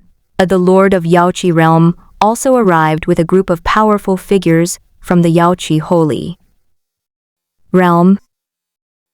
Her temperament was as gentle as autumn water, but the majesty in her eyes was not to be underestimated. Halfway through the wedding ceremony, just as the groom was about to lift the bride's veil, a figure descended from the sky and landed in the very center of the wedding venue. Su Yuan was dressed in all black, with long hair flowing down her shoulders and a determined light gleaming in her eyes. Su Yun's appearance caused an uproar at the scene. Countless gazes focused on Su Yuan, some with surprise, others with schadenfreude. The groom's face instantly turned ashen. He glared at Su Yuan and gritted his teeth, saying, "Su Yuan, you're courting death." The Lord of the Eastern region's expression also darkened. He coldly snorted, and a powerful pressure, like a mountain, pressed down on Su Yuan. However, Su Yuan remained completely still. His eternal true self Tao operated automatically, dissolving the oppressive force into nothingness. Yaoer, come with me." Su Yuan stretched out his hand, looking at Yun Yaoer on the stage. Yun Yaoer lifted her veil, revealing her stunningly beautiful face. Tears glistened in her eyes, but a faint smile played on her lips. She broke free from the hand of the maid beside her and walked towards Su Yuan. "Stop her," the lord of the eastern region, roared. While the Holy Realm is not as powerful as the Supreme Realm, it still possesses the energy of eternity, just not as ubiquitous as it is in the Supreme Realm. Therefore, the Holy Realm can accommodate beings at the Yuan Tian and Yuan Wang realms. The Yuaner's mother, the Lord of Yaoqi Realm, the Lord of the Eastern region of Tianyang Sacred Realm, with whom she was betrothed, were both Yuan King realm beings, i.e. at this time, although Su Yuan could cross several realms, he could only rival a Yuan Tian realm expert. At the command of the Eastern region lord, several Yuan Tian realm experts instantly made their move to stop Yun Yaoer. I'm taking her away today, and I'd like to see who dares to stop me. Su Yuan's figure flashed, and he appeared beside Yun Yaoer, shielding her behind him. The divine elephant suppressing prison force erupted, instantly blasting away those Yuan Tian realm experts. How dare you? The lord of the eastern region laughed in fury, and personally struck out, delivering a palm strike to Su Yuan. That palm strike contained the terrifying power of a Yuan King realm cultivator. Wherever the palm wind passed, space shattered inch by inch. If this palm strike landed in the lower realm, it would be enough to shatter a realm. Su Yuan's expression was sullen. He knew he was no match for the lord of the eastern region, but he did not back down. He still had helpers. The protagonist, after all, always has a few close friends despite their age difference, and powerful figures who believe in him. With the arrival of several Yuan King realm experts Su Yuan had befriended, it seemed that Su Yuan's attempt to abduct the bride was about to succeed. However, just as Su Yuan and the others were about to leave, an even more terrifying aura descended from the sky. That aura was like a blazing sun, illuminating the heavens and earth, making everyone feel suffocated. That the Lord of the Heavenly Sun realm has emerged from seclusion for unknown reasons, i.e. the figure of the Heavenly Sun realm Lord appeared in the sky above the wedding venue, his gaze sweeping across the area like two suns. Compared to the Yaoqi realm Lord and the Eastern Domain Lord, who are at the second or third level of the Yuan King realm, the Tianyang realm Lord has already reached the 10th level of the Yuan King realm. Moreover, he is a core successor of a powerful force in the Supreme Realm, so his strength is naturally unmatched by ordinary Yuan Kings. Junior, you've gone too far. The Heavenly Sun Realm Lord's voice boomed like thunder, making Su Yuan's eardrums ache. He raised his hand and pointed, and a beam of golden light shot towards Su Yuan. The golden light appeared ordinary, but the power it contained was enough to shatter a realm. Su Yuan's expression changed drastically. He sensed the terrifying power contained within that golden light, a power he was simply unable to withstand at his current level. He tried to dodge, but the golden light seemed to lock onto his aura, and no matter how he dodged, he couldn't escape. Just as the golden light was about to strike Su Yuan, the eternal true self Tao within Su Yuan's body suddenly trembled violently. The tremor was like a volcanic eruption, completely igniting the power within Su Yuan's body. His consciousness sank into a state of chaos, as if he had entered a mysterious realm.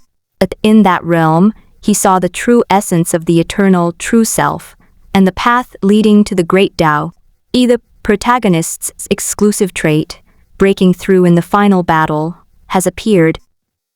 Muttering. Su Yuan suddenly opened his eyes, his aura surging at that moment. The eternal true self broke through to the realm of shattered thoughts, and the essence of his primordial will underwent a transformation, splitting into countless forms, and his understanding of the Tao became even more profound. As expected, your eternal true self path is only suitable for cultivation by beings like the protagonist, who are not easily killed. At the same time, the divine elephant suppressing prison technique also broke through its bottleneck, reaching the divine elephant realm. A phantom image of a divine elephant appeared behind him, With a flick of its trunk, it shattered the golden light. Your strength has increased, has you broken through? The heavenly sun realm master was slightly taken aback, but then sneered, even if you have broken through, so what? You are still no match for me. The lord of the heavenly sun realm made his move again, this time without holding back, directly unleashing his power. A blazing sun materialized in his hand, radiating an intense heat capable of incinerating everything.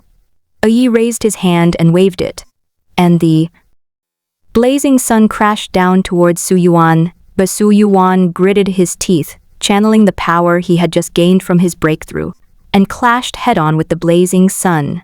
However, as the Lord of the Heavenly Sun Realm said, even if he broke through, he would still be no match for the Lord of the Heavenly Sun Realm. The blazing sun slammed into him, smashing him to pieces, sending him flying backward like a kite with a broken string.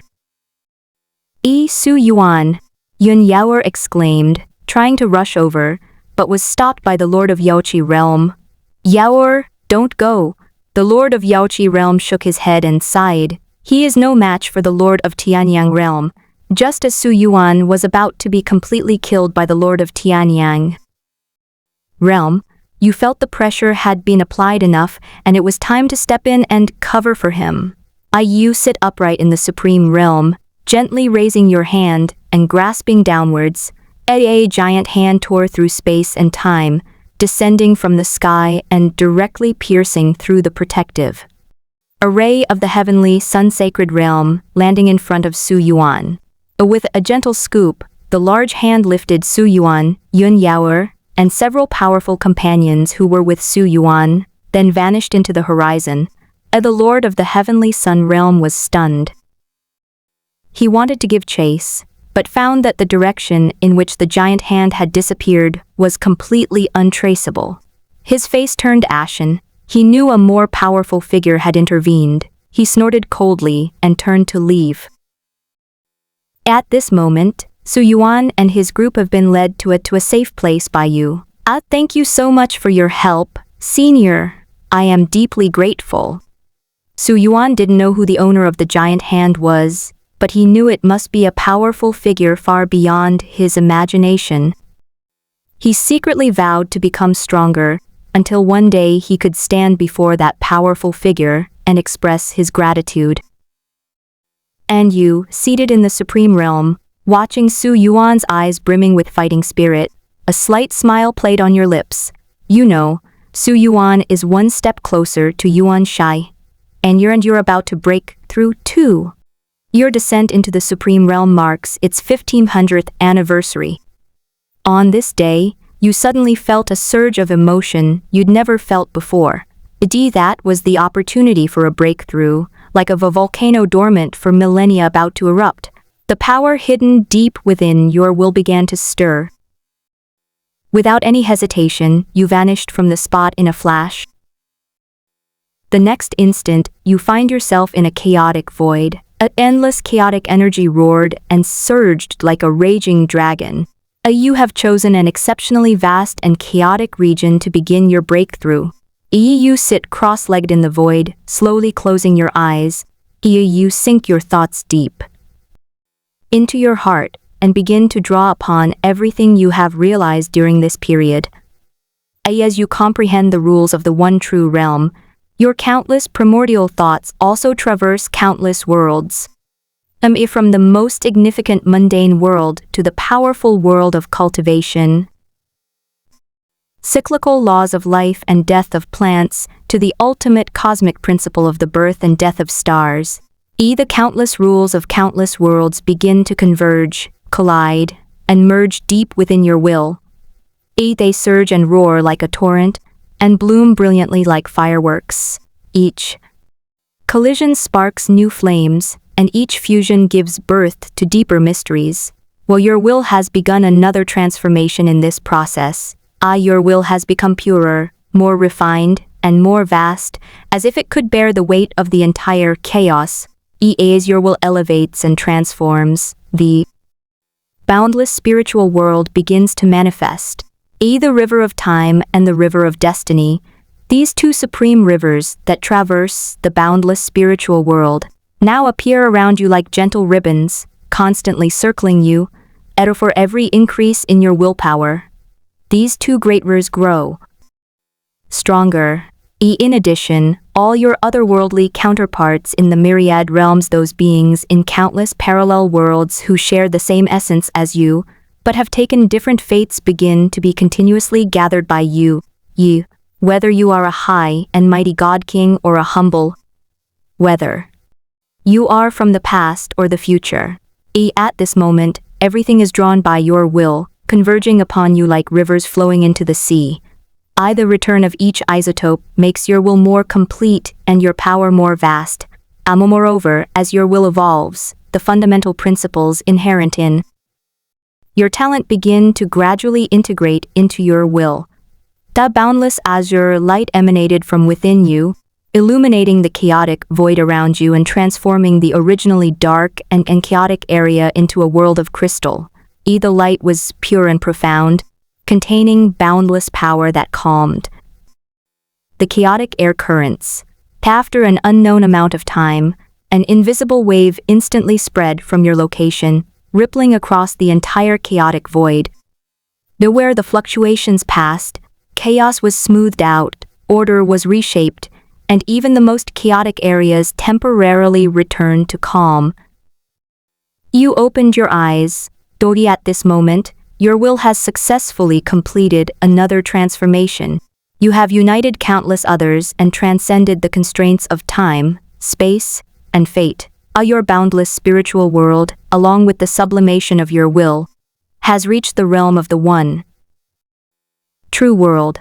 The river of time and space has transformed into an eternal timeline, no longer containing countless possibilities. It is the single, absolute, and eternal reality. You have broken through the seventh realm of the eternal true self, the realm of soul self. Thoughts reach all the heavens, omnipresent, transcending time and space, without beginning or end. A single thought becomes reality. You can reverse the chaotic order and turn the impossible into the possible.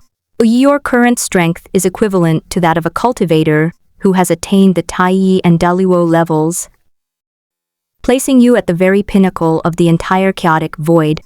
Looking across the myriad realms, those who can rival you are few and far between, and those who can contend with you are even rarer. You slowly rise, and the chaotic void beneath your feet becomes docile. Your descent into the supreme realm marks its 1800th anniversary. At this point, Su Yuan's combat power had reached the Yuan Huang realm. He not only successfully repaired the Xuanhuang Bell, but also used his supreme power to reshape the shattered Xuanhuang realm, the Xuanhuang sacred realm. This ancient sacred realm that was shattered in the long river of time has finally returned. After completing all this, Su Yuan officially embarked on his final journey, the supreme realm. This marks the 21st year since you descended to the supreme realm, above the highest heavens. This is where the great laws of the entire Tiangsu world converge, where the threads of time and space intertwine to form an invisible, gigantic net. On this very day, the entire river of time and space in the heavenly ruins world appeared without warning, slowly unfolding like a scroll spanning the sky. The splash splash. The sound was like giant waves crashing against the shore, or like the sky collapsing and the earth splitting open.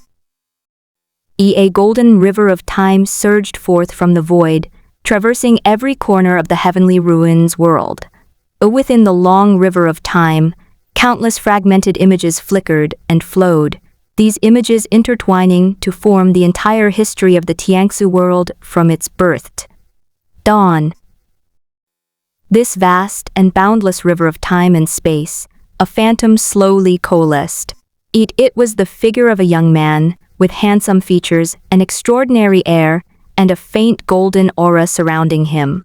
His eyes were as deep as an abyss, as if they could see through to all the mysteries of the past and the future. This illusory figure is none other than Su Yuan, Su Yuan's illusory figure floated above the river of time and space, surrounded by billions of laws of light, each ray containing the ultimate truth of heaven and earth. His body began to emanate an indescribable aura. That aura belonged neither to living beings nor to inanimate objects, but rather lay between existence and non-existence, between reality and illusion. It was the aura of the beginning, the origin of all things, the source of all laws. As this aura spread, the entire heavenly ruins world began to tremble. The fundamental principles of the universe became clearly visible at this moment, like transparent threads weaving through the void. Su Yuan slowly opened his eyes, his pupils reflecting the entire river of time. At this moment, Su Yuan has successfully ascended to the position of primordial beginning.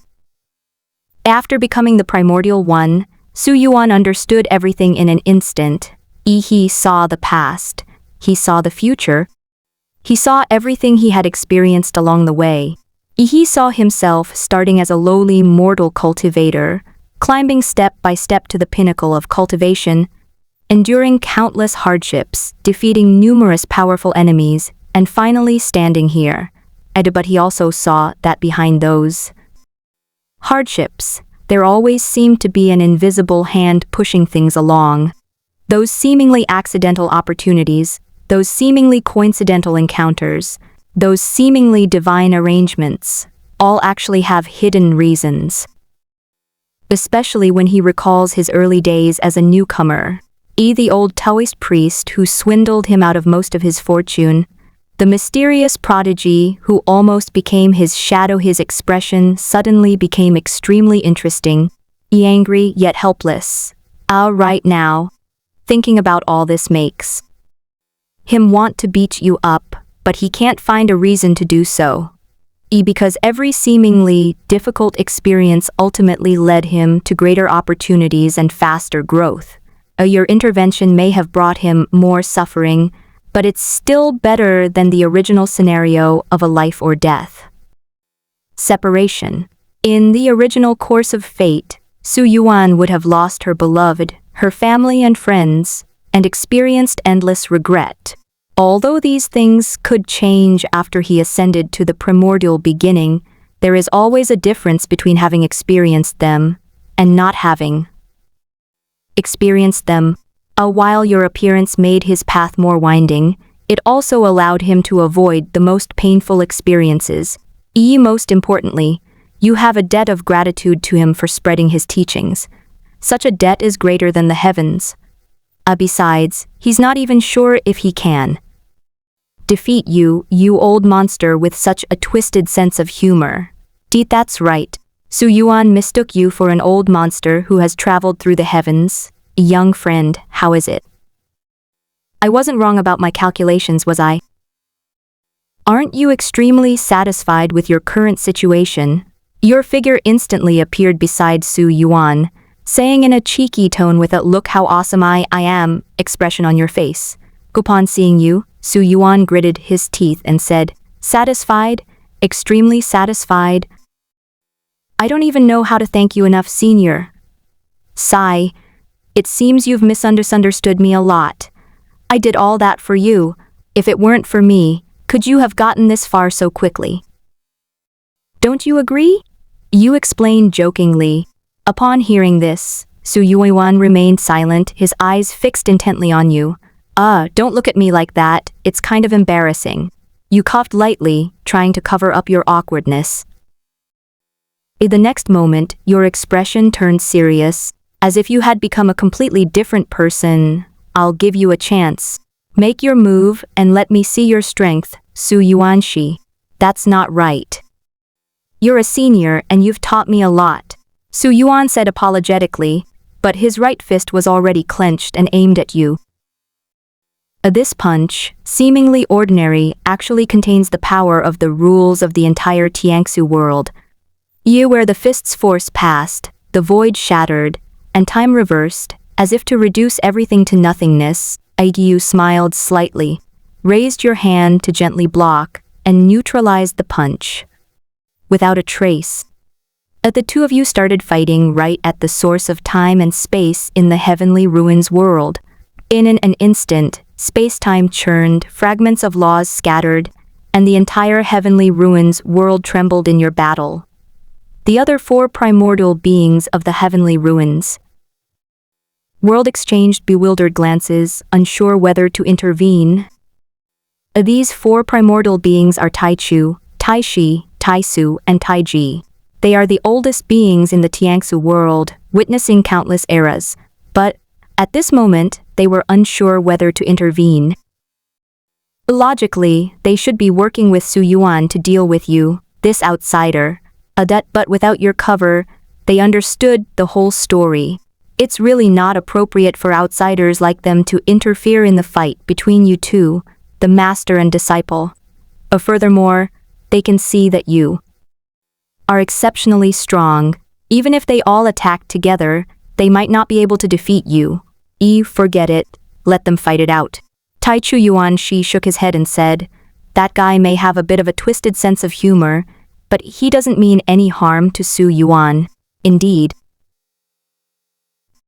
She nodded in agreement. Moreover, that guy's strength is unfathomable. Even if we intervene, we probably won't be of much help. The four primordial beings exchanged a knowing smile and watched as Su Yuan was beaten. The battle didn't last long. Su Yuan, who had just reached the Tai Golden Immortal level, was naturally no match for you. You easily deflected every move he made, then seized the opportunity to pin him to the ground and give him a sound beating. Speaking of which, this isn't the first time you've beaten up Su Yuan. On several occasions, when Su Yuan was cornered by the enemy, your avatar rescued him for various reasons, and occasionally gave him some guidance. During this time, Su Yuan really got a lot of beatings from you. Each time, you would make him understand his shortcomings in the most direct way, and then, when he was bruised and battered, you would give him a manual or a mantra and let him figure it out on his own. After this battle, Su Yuan understood the gap between himself and you, and grasped the principle that the Tao has no limits. The primordial realm is not the ultimate limit. Senior, what is your cultivation level? Su Yuan asked, rubbing his swollen face. Me? I'm at the same level as you, just a tiny bit stronger. You gestured with your thumb and forefinger. Having finished speaking, you passed on the eternal true self Tao, which you had deduced to the realm of solitary self, to Su Yuan. This is the method behind the eternal true self path. Cultivate it diligently, and when you reach the realm of selflessness, perhaps you will be able to defeat me. Su Yuan received the method, examined it carefully, and a look of shock appeared on his face. He originally thought he had reached the pinnacle of the eternal true self, but he never imagined there was such a vast space waiting for him to explore. Thank you, Senior. Su Yuan bowed respectfully. No need to thank me. You waved your hand and said, you've helped me practice my eternal true self. Well, I should go now. Keep in touch. After speaking, your figure began to blur, eventually transforming into a streak of light and disappearing at the end of the river of time. And after you left, the river of time and space in the heavenly ruins world slowly dissipated, and the world returned to peace. The other four. Yuanshi came to Su Yuan's side. Congratulations, fellow Daoist Su Yuan, on ascending to the position of primordial beginning, said primordial beginning, bowing respectfully. Greetings, fellow Daoists. Su Yuan returned the greeting. Fellow Daoist Su Yuan, what exactly is that guy's background? Tai Su Yuan Shi asked curiously. I don't know either. Su Yuan shook his head and said, I only know that he taught me, but I've never asked about his background. That's enough. Since he has already left, there's no need to pursue it further, said Taiji Yuanshi. Fellow Daoist Su Yuan, now that you have ascended to the primordial position, what are your plans for the future? The Tao has no limits. The primordial realm is not the limit. I want to explore a wider world and pursue a higher realm. Upon hearing this, The four primordial beings all smiled with satisfaction. "We admire fellow Daoist Su Yuan's ambition," said Primordial Beginning. "In that case, we wish fellow Daoist Su Yuan a speedy attainment of an even higher realm." Is the Alliance of Gods really hiding this well? Having left the heavenly ruins world, you begin to contemplate crafting a spiritual treasure that aligns with your eternal trilth. A year now. Powerful figure in the heavens, it's really inappropriate that you don't even have a decent magical treasure. However, crafting a spirit treasure that suits you requires many precious rare and precious materials. So, you're planning to ask the main God Alliance for sponsorship. Who would have thought the Alliance of Gods was hiding so deeply? I really don't believe it. Talent, bring it on. The instant you activated your talent, your vast will of the sovereign realm poured forth like the Milky Way from the heavens, instantly condensing into a single, indescribable point of light. Yet this tiny point of light, though small, contains the very essence of the great Tao. Within the entire chaotic void, at this moment your mind transcends the constraints of time and space, entering a wondrous state of transcendence. A beam of azure light burst forth from between your brows, like the first rays of dawn after the creation of the world, instantly illuminating the endless chaos. Where the light reached, the previously blurred outlines of space-time in the chaos gradually became clear, and countless phantoms of worlds floated and disappeared within them. You saw the entire river of fate in the chaotic void, a vast, winding river that stretched across the past and the future. The river is woven from countless threads of cause and effect, each thread connecting to the rise and fall, glory and disgrace of a certain world and a certain being. This river branched out into countless tributaries, spreading to all the worlds of the chaotic void. Your gaze travels upstream along the river of fate, then downstream, quickly locking onto a unique realm with intricate causal connections to Zhangji. Found it! You smiled slightly, a sharp glint in your eyes. Before you finished speaking, your aura suddenly surged. You unleashed the ultimate ascension immortal technique, and the foundation of your great Tao within you, like ignited spark, instantly erupted with earth-shattering energy. The flames of battle blaze forth from your body. These flames are no ordinary fire, but the fire of the great Tao, condensed from your supreme will. The flames illuminated the infinite chaos. Then, you form a hand seal, combining the boundless seal with your ever-increasing will and innate power to evolve the boundless Great Seal. A gigantic hand radiating a blue glow emerged from the chaos. The gigantic hand was unbelievably large. Its 5 fingers, spread out, seemed capable of covering the entire chaos. Rivers of destiny flowed within its palm lines, and the fingertips shimmered with the light of cause and effect. This giant hand reached out from the realm of destiny, ignoring the distance of time and space, and directly grasped at the one true realm where the God Alliance resided, as well as all the gods who had a causal relationship with the God Alliance. Your action instantly alarmed numerous Grand Luo golden immortals in the chaotic void. There will surged forth like a tide, attempting to pinpoint the source of this chilling aura. What kind of aura is that? Could it be the legendary primordial chaos? A Grand Luo golden immortal, seated cross-legged on the Chaos Dao platform, opened his eyes, a look of shock flashing across them. He had lived for countless years and witnessed the power of countless great immortals, but he had never felt such a vast aura. Countless great Luo golden immortals felt immense pressure from the aura you unleashed. The pressure was so tangible that it made their very processes sluggish. Especially the Grand Luo golden immortals of the main God Alliance, as your primary target. They bear several times the pressure of others, apart from the 2 top-tier experts, who had both attained the Taiyi and Daluo levels, and could barely hold on. All the other Daluo golden immortals were suppressed by your aura to the point that their Dao circulation was difficult, and even circulating their own Dao became difficult. Who dares to target my God Alliance? The Grand Luo golden immortals of the God Alliance roared as they unleashed their great Dao and boundless divine powers in an attempt to resist your massive hand. The roar echoed throughout the entire chaos, shaking countless worlds. However, before you, who have reached the pinnacle of transcendence, their resistance appears so pale and powerless. These two beings, considered among the most powerful in the entire chaotic void, were now as powerless as children. Your large hand is like an insurmountable mountain, pressing down on their path and dimming its light.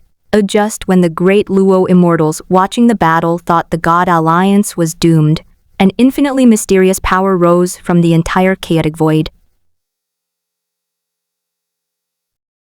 Infinite variations, as if it encompassed all the changes in the world.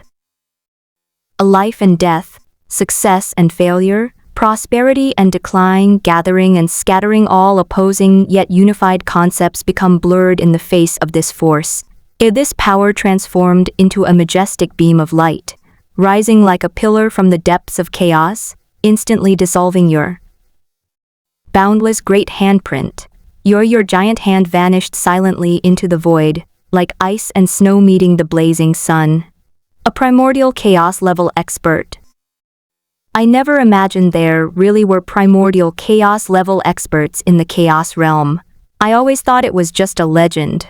Upon seeing this power, countless young Grand Luo golden immortals exclaimed in surprise. Their voices were filled with disbelief and deep awe. Primordial chaos, that's the supreme realm they pursued their entire lives, the ultimate existence at the end of the great Tao. Is there really a primordial chaos level being behind the main God space? But that makes sense. A parasite like the main God Alliance, which exists across countless worlds, would have been crushed long ago if it didn't have backing. You're not surprised that a primordial chaos-level expert intervened to protect the main God Alliance, the God Alliance, which has existed in the chaotic void for so long, cannot possibly be without powerful backers. It seems we won't be able to take down the entire God Alliance today, but we can't leave empty-handed after all this. A thought flashed through your mind, and your fighting spirit instantly intensified several times over. The flames of battle intent instantly transformed into cyan, eventually settling into a transparent color that defies description. You have unleashed your innate talent to its fullest potential. You feel your will has transcended everything. A gigantic hand, even more imposing than before, coalesced once more. The giant hand presents a scene reminiscent of the beginning of chaos. In the palm of your hand, the sun, moon, and stars revolve. Between your fingers, mountains and rivers rise and fall. In the lines of your palm, rivers of destiny flow. This giant hand once again reached for the one true realm where the alliance of gods resided. Seeing you make a move again, the unknown primordial chaos expert also got serious. The light of the great Tao, containing infinite variations, rose once more. This time, it was no longer a simple ray of light, but transformed into an equally majestic giant hand. The giant hand was covered with profound Tao patterns, each pattern representing a complete rule of the great Tao. Two giant hands collided in the chaotic void. The greatest sound is silent, the greatest form is formless. A dazzling white light erupted from the center of your collision. Where the white light passed, chaos was torn apart, space-time was ripped apart, and even the void itself was scorched by the white light, emitting a mournful howl, bell. Countless worlds were reduced to dust in this white light, and countless threads of cause and effect were severed in this white light. However, since the vast majority of your power and that of the primordial chaos-level expert were cancelled out during the collision, the aftershocks were limited. Thanks to the intervention of many powerful cultivators, the white light did not spread very far. Though what no one noticed was that within the white light generated by the collision, there was a faint bluish glow. That azure light was extremely subtle, so subtle that even a primordial, chaos realm expert could hardly detect it. It deceived everyone's perception, reversing cause and effect, like a fish swimming in the river of fate, instantly taking away 1/3 of the main God Alliance's accumulated wealth. Those accumulated treasures are the spoils that the Alliance of Gods has plundered from all the heavens and myriad realms over countless years. It possesses innate spiritual roots, innate spiritual treasures, countless elixirs, and numerous rare refining materials. It's not that you want to plunder more. This is already the limit you can plunder under that Hunyuan's nose. I've got the benefits. Time to get out of here. Having obtained 1/3 of the resources accumulated by the God Alliance over countless years, you decided to stop while you were ahead and didn't choose to confront that primordial chaos-level expert head-on.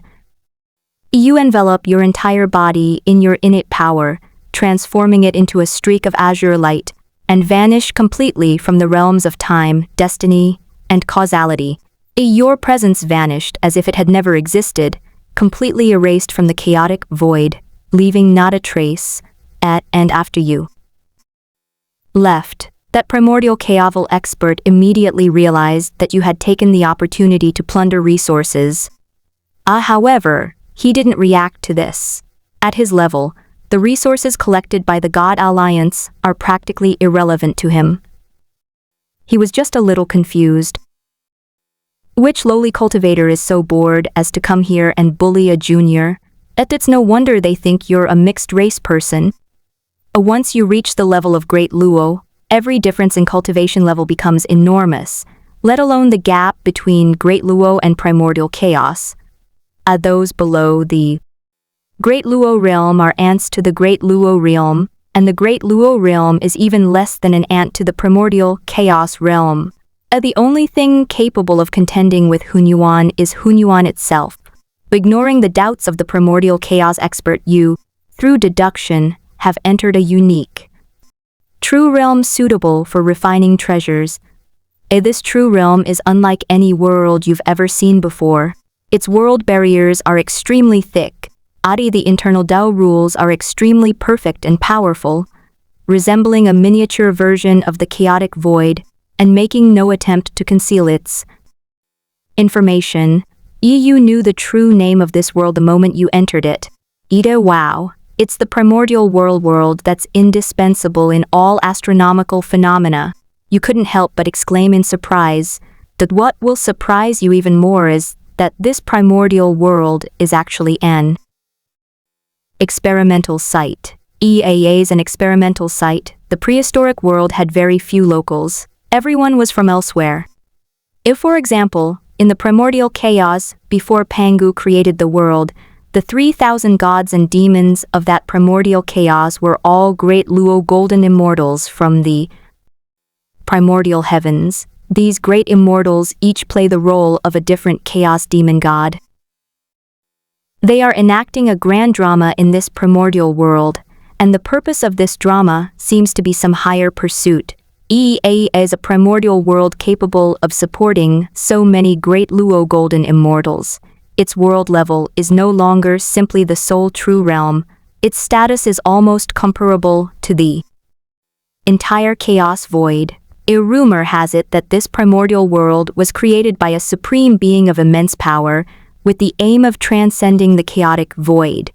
Forget about all that, let's refine the treasures first. Taking advantage of the unique rules of this primordial world, I'll see if I can refine 1 or 2 chaos treasures. Suppressing your shock, you begin searching for a suitable location to refine the treasure. The chaos treasures of the primordial world are also innate treasures, only far more powerful than ordinary innate treasures. Currently, there are only 3 supreme treasures of chaos in the entire primordial world: the Pangu Axe, the Chaos Green Lotus, and the creation jade disc, which were most famous in the online novel world of my previous life. E is for the chaos pearl. There is no chaos pearl in this primordial world.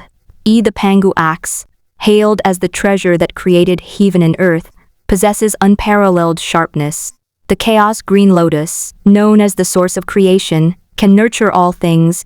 The creation jade disc contains infinite Tao rules, making it an excellent treasure for aiding cultivation. These three primordial treasures each possess incredible power and are coveted by countless Grand Luo golden immortals. You sit cross-legged atop the chaotic spiritual vein and begin refining a treasure. You retrieve the materials you plundered from the alliance of gods, including chaos, refined gold, innate profound iron, 9 heavens divine stone, and myriad tribulations spirit wood. Each of these materials is a treasure of the heavens, yet you've piled them up around you like ordinary materials. You channel your innate talent to refine these materials one by one, extracting their essence, and then combine them according to some profound law. Your hands move continuously in the void, each movement resonating with the rules of chaos. Countless Tao patterns flowed from your fingertips, transforming into profound runes, which were then imprinted onto the treasure being refined. As you begin refining treasures, time in the primordial world continues to flow. Within the chaos, the ripples emanating from the primordial lotus that gave birth to Pangu grew increasingly intense. The petals of the blue lotus slowly unfolded, each petal radiating boundless creative power. That power surged like a tide into the depths of chaos, nourishing the entire primordial world. The roots of the azure lotus burrowed deep into the chaos, absorbing the primordial energy within and transforming it into pure creative power, which was then channeled into the core of the azure lotus. The timeline is about to transition to the period of Pangu's birth. As the birth of Pangu approached, the number of chaos gods began to increase within the chaos. These chaotic demons each occupied a region, awaiting the moment when Pangu would be born. After an unknown amount of time, on this very day the chaos azure lotus burst forth with boundless divine light. The divine light was as dazzling as the sun, illuminating the entire chaos. The petals of the chaos lotus unfolded one by one, each opening accompanied by a deafening roar, as if the entire chaos itself was cheering. As the last petal fully opened, a majestic figure emerged. Pangu had appeared. You unusually stopped refining the treasure, your eyes gleaming with azure light, not missing a single detail, witnessing the entire process of Pangu's birth. You see Pangu emerge from the primordial lotus, his body incredibly tall, with chaos above his head and the void beneath his feet, radiating boundless power. Now I understand why Pangu was able to possess the three great treasures of chaos. A look of enlightenment flashed in your eyes. If Pangu, like other chaotic demons, was also an incarnation of a great Luo golden immortal, then he truly wouldn't be qualified to be the creator of the primordial world. In your eyes, Pangu of the primordial era is clearly an incarnation of chaos. And, from the process of Pangu's birth, you also saw the true name of this primordial being Yuanshi Tianwang. The primordial heavenly king was one of the oldest and most powerful beings in the primordial chaos. Among the several powerful figures rumored to be at the primordial chaos level, one is the primordial heavenly king. It turns out that the primordial heavenly king really was Hunyuan. With Pangu's awakening, the countdown to the chaotic era has begun. You have accelerated the treasure refining process. Divine light of heaven, condense. With your low shout, the entire chaotic space suddenly fell silent. The surging chaotic currents seemed to be suppressed by some supreme will, instantly freezing. Immediately afterwards, an indescribable light burst forth from the depths of your will, illuminating the endless chaos. You finally managed to forge a supreme treasure of chaos, the divine light of heavenly will that embodies your will and the Tao, before Pangu created the world. The divine light is not real light, but a manifestation of the supreme will. If you try to look with the naked eye, you won't see anything, but only by perceiving with divine thought, with a heart devoted to the Tao, and with willpower can one see it. It was a faint, almost imperceptible light, existing in a state between existence and non-existence. It has no color, yet is more radiant than any color in the world. It has no temperature, yet it is hotter than the sun's true fire. It has no shape, yet it can take on any form. That time flows like a wisp of silk, entwining the fingertips. Sometimes like a long river, stretching across the heavens, sometimes like a canopy, enveloping the vast wilderness, sometimes like a sharp sword, piercing through the eternal void. It hangs deep within your will. Though it occupies no space, it seems to fill the entire space of your will. It has no beginning and no end, no inside and no outside, as if it existed before the creation of the world, yet also as if it was only born from your will at this moment. Amidst the swirling light, no Tao patterns or runes were visible, only an extremely pure will. It was a domineering attitude of, I will exist, therefore I will exist. A majestic aura of my will is the will of heaven. A transcendent aura of my heart is the heart of the Tao. The most mysterious thing is that the divine light of destiny changes according to your thoughts. When your will is firm, this light shines like the blazing sun, illuminating the heavens and the earth, causing all things to submit. When your mind is at peace, this light flows like moonlight, gentle and irresistible. When your killing intent boils, this light transforms into a gray lightning bolt, silent and still, yet capable of tearing through the void and severing cause and effect. With the slightest thought, this light can multiply into countless forms, each ray containing your will, capable of simultaneously suppressing 10,000 enemies. Of course, these changes are just the norm. You added 3 supreme changes to the heavenly will divine light during the refining process. The first supreme transformation is heavenly light. All things return to nothingness. This transformation is depicted as a pitch-black void, devouring everything. This change marks the end of all existence. When unleashed, it will unfold a realm of nothingness between heaven and earth. Now within this domain, the 5 elements collapsed, yin and yang were reversed, and all supernatural powers, spells, magical treasures, and talismans vanished like mud oxen entering the sea. If an enemy is trapped within, their physical body, primordial spirit, and even true soul will be gradually stripped away and obliterated, ultimately returning to utter nothingness. It's not death, but the very concept of death has been erased, as if this person had never existed. It's even enough to extinguish the innate, indestructible spiritual light of a great Luo golden immortal. The second supreme transformation is the divine light of heavenly will. The Tao gives birth to one. This transformation takes the form of a precious pearl imbued with boundless, primordial Taoist energy. The pearl was entirely of a chaotic color, its surface flowing with countless profound Tao patterns, each containing a profound truth of the great Tao. Inside the jewel, a miniature chaotic void seemed to be evolving, with countless worlds arising and ceasing, and countless beings multiplying, enacting the ultimate mysteries of chaos. This treasure represents the pinnacle of evolution. When unleashed, it can greatly enhance your deductive abilities and significantly boost your understanding of the great Tao. In the state of Tao gives birth to one, your mind becomes incredibly sharp. Any complex Taoist principle becomes as clear as the lines on your palm. You can deduce enemies' supernatural abilities, foresee all possible future events, and understand all the mysteries of the world.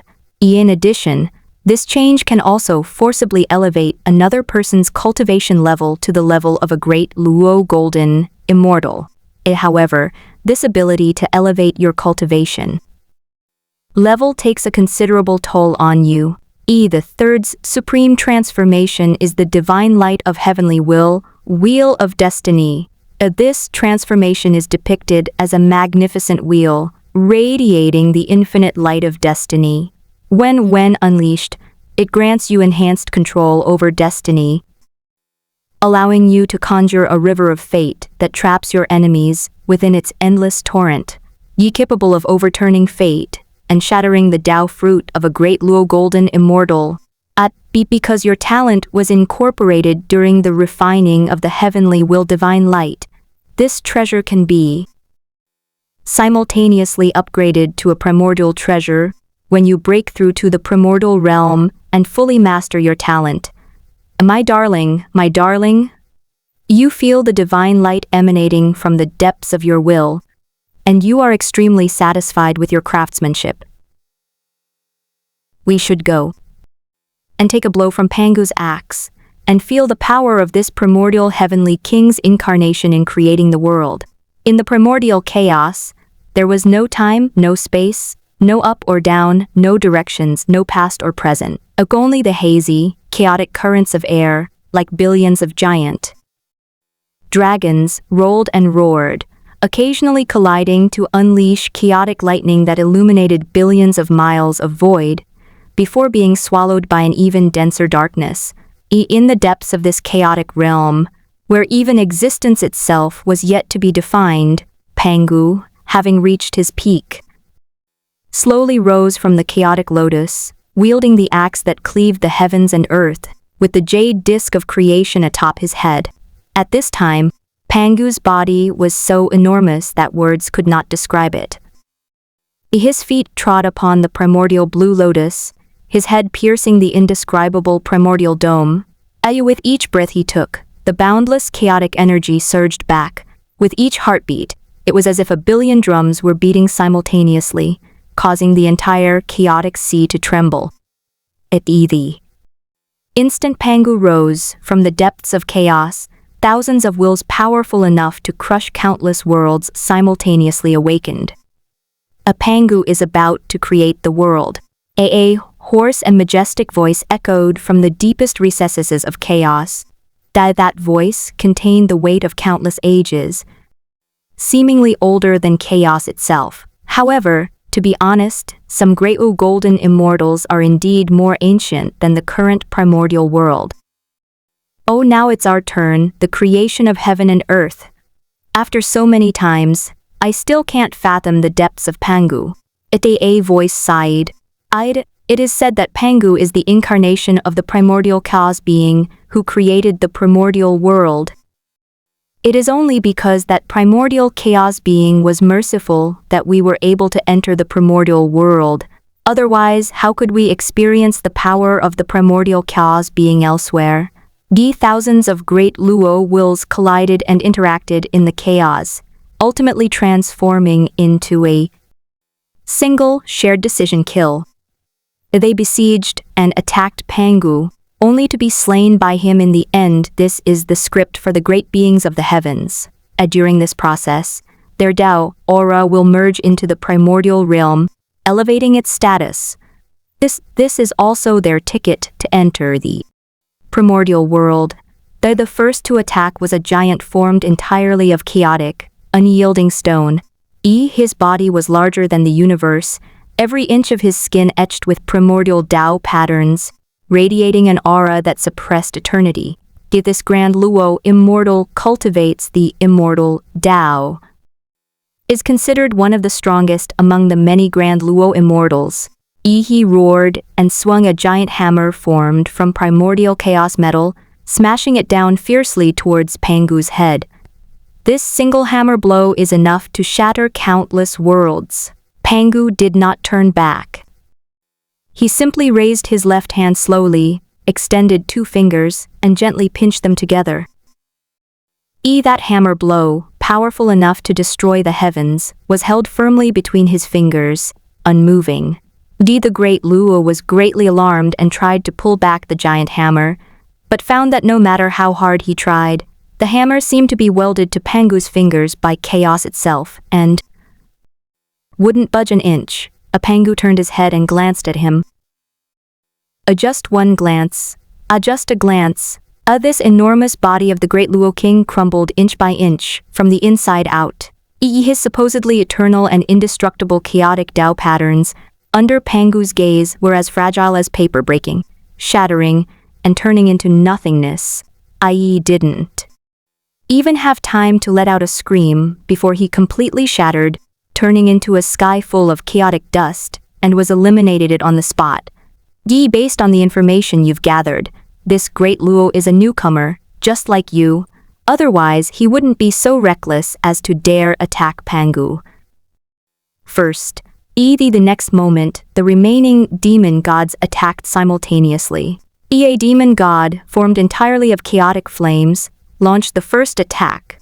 He opened his mouth and exhaled a chaotic fire powerful enough to incinerate all things, though with that flame was no ordinary fire, nor heavenly fire, but the primordial fire that burned the chaotic void, capable of melting all things, both tangible and intangible.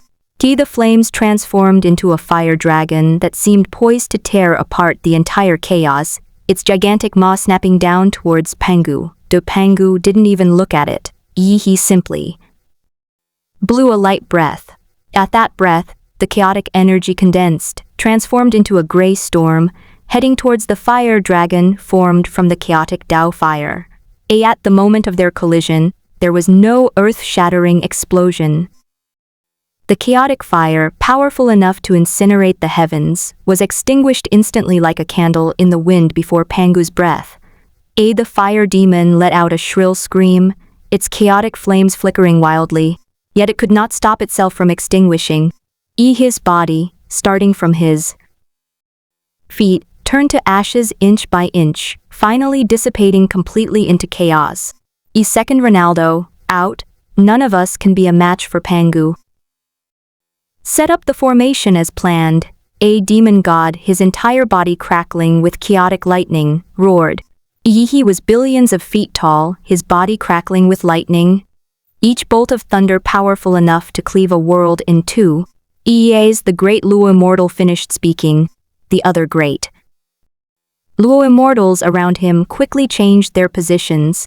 They used chaotic lightning as a catalyst, the laws of chaos as a foundation, and their own will as a nexus to set up an unparalleled killing formation. The moment the formation was completed, the entire chaotic sea trembled. Within the killing formation, countless chaotic laws were forcibly mobilized, merged, and evolved, transforming into chaotic divine chains capable of severing fate and obliterating cause and effect, which coiled towards Pangu. Each of these chaotic divine chains contains the complete Tao fruits of several demon gods. Once entangled, one will be simultaneously eroded, assimilated, and obliterated by countless laws, ultimately becoming part of the chaos. Pangu finally stopped. Gazed at the overwhelming chains of chaos, at the lurking demon god hidden within the killing formation, and slowly raised the giant axe in his hand. What an axe that was! The axe blade has no edge, yet it seems capable of severing everything, tangible or intangible.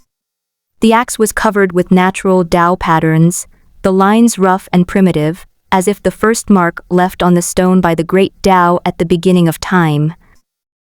The axe handle was rough, yet it seemed to be integrated with Pangu's arm, as if the axe itself was part of Pangu's body.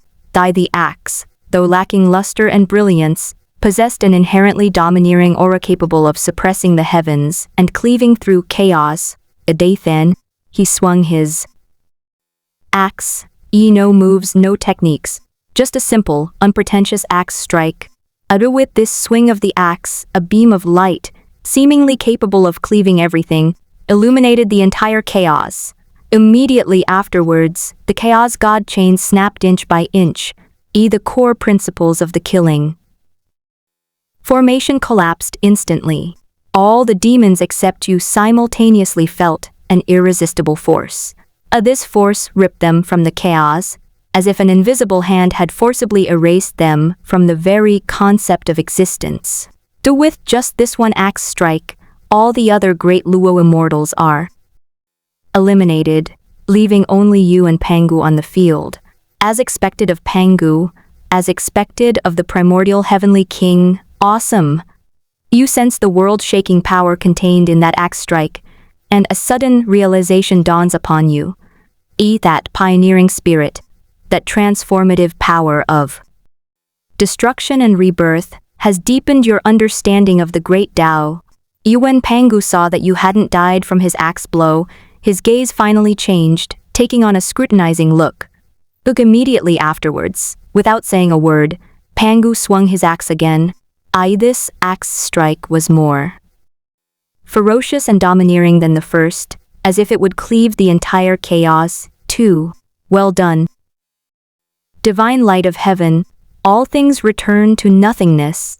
You let out a low shout, and the divine light of destiny from the depths of your will burst forth, instantly transforming into a void capable of devouring everything. That void, like the end of the universe, exuded an aura of ultimate nothingness, swallowing up the light of Pangu's axe. Pangu's second axe blow was actually neutralized by divine light. At this moment, Pangu, seeing that his second attack had failed, finally became serious. The chaotic azure lotus beneath his feet and the creation jade disc above his head lit up simultaneously as boundless chaotic energy surged into his body, causing his aura to surge instantly. Two beams of divine light shot from his eyes, seemingly capable of piercing through the eternal void. Afterwards, the two of you began in an unprecedented battle amidst the chaos. Each of Pangu's axe strokes contained the will to create heaven and earth. Each stroke was enough to cleave a realm. The chaos lotus blossomed beneath his feet, unleashing countless rays of azure light, providing him with a continuous supply of chaotic energy. The jade disc of creation spun above his head, evolving into infinite laws of the great Tao, enhancing his attack.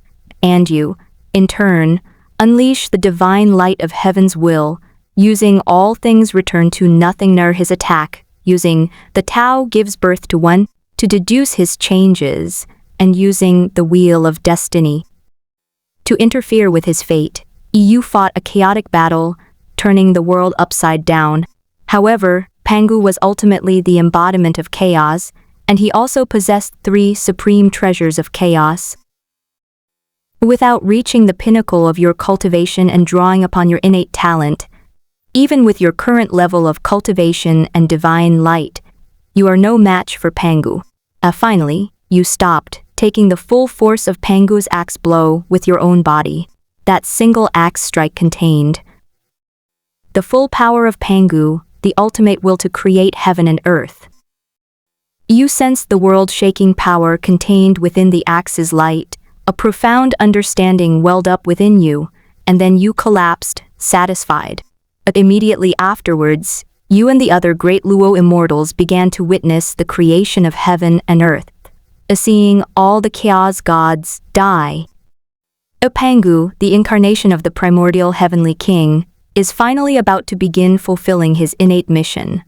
At this moment, in the chaos, all was silent. Apart from Pangu and the 3 great chaotic treasures, only fragments of the great Tao remained after the great Luo immortals of the heavens were eliminated. Pangu stood at the center of chaos, his body as immovable as a mountain. He slowly closed his eyes and took a deep breath. That single breath seemed to draw in the very essence of chaos. The chaotic energy surged in like a tidal wave, rushing into his body, roaring and surging through his meridians, before he expelled it with the force of thunder. The air surged and churned, shaking all directions. Even the chaos itself trembled slightly with each breath. His eyes suddenly lit up, like 2 suns rising simultaneously. Wherever his gaze fell, chaos retreated. He gripped the Pangu axe tightly in his right hand, the blade radiating the most primal and domineering power. The chaotic blue lotus beneath his feet emitted a low hum, continuously channeling chaotic power into his body. The creation jade disc above his head slowly rotated, scattering countless runes. Each rune contained the ultimate principles of heaven and earth, propelling Pangu's power to an unprecedented peak. At this moment, he is not only the embodiment of the power of the primordial world, but also the manifestation of the will of the primordial heavenly king.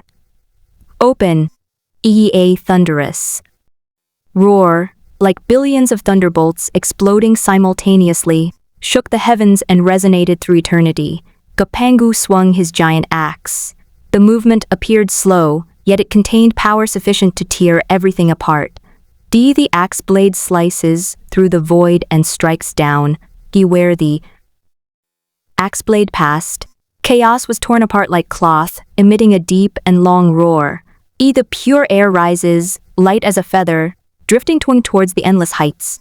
The turbid air sinks, heavy as a mountain, falling towards the deepest depths of chaos. At this moment, light and darkness separated for the first time, confronting each other yet interdependent. Above and below were distinguished for the first time, no longer the indistinct haze of chaos. In that instant of tearing, boundless creative power surged forth from the crack, transforming into countless points of starlight that twinkled and leaped in the void, like newborn spirits celebrating their birth. The Pangu never stopped. He treaded upon the surging chaotic energy, each step creating a vortex, gripping the axe handle with both hands and cleaving with each swing.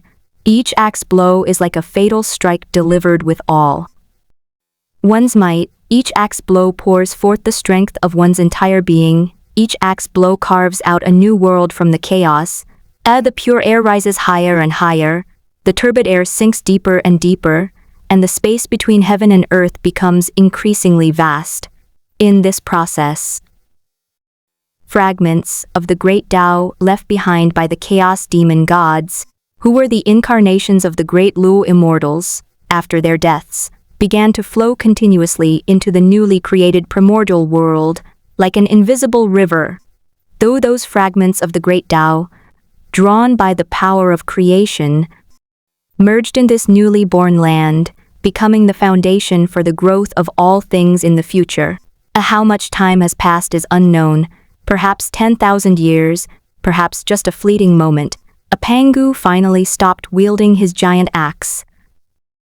The primordial sky is slowly rising, with an unstoppable momentum extending higher and higher. The earth is gradually sinking, taking root deeper and deeper. But there seems to be some connection between heaven and earth, some unseen force, like an invisible chain, that could close them again at any moment, returning them to chaos. Pangu spread his arms and held up the sinking sky. His feet were deeply embedded in the earth, his toes extending like roots, becoming one with the ground. And his spine transformed into a colossal pillar supporting heaven and earth, each vertebra radiating a dazzling light like the very backbone of the universe. For every inch the sky sank, he pushed his arms up an inch, his muscles bulging like mountains, his veins throbbing like rivers. For every foot the earth rose, he stomped his feet down a foot, his bones creaking as if they might shatter at any moment. He stood there, motionless, tireless, oblivious to the passage of time, until heaven and earth no longer merge, and the pure and impure energies completely separate. A stable boundary is established between heaven and earth. Pangu slowly withdrew his arms, took a deep breath, his breath carrying both endless exhaustion and the relief of having completed his mission. Having accomplished all this, Pangu had fulfilled his mission, collapsed to the ground, and died from exhaustion. His fall was like a mountain collapsing and the earth splitting, causing the entire primordial world to tremble. However, his death was not the end, but rather the beginning of another kind. Then, his body underwent an astonishing transformation, the most magnificent sight since the creation of the world, a miracle of life continuing in another form. By his left eye flew out and transformed into a great sun, hanging high in the sky, casting down boundless golden light. warm and intense. Dispelling all the gloom in the world, his right eye flew out and transformed into a bright moon, rising after sunset and casting a cool, gentle light that illuminated everything in the darkness. His blood surged forth, flowing across the earth, transforming into rivers, lakes, and seas, crisscrossing and nourishing this newborn land. His body hairs, scattered by the wind, took root and transformed into endless forests and grasslands, lush and verdant, from mountains to plains, from deserts to swamps, life blossoming in every corner. His bones shattered with a roar, then reformed, transforming into rolling mountains.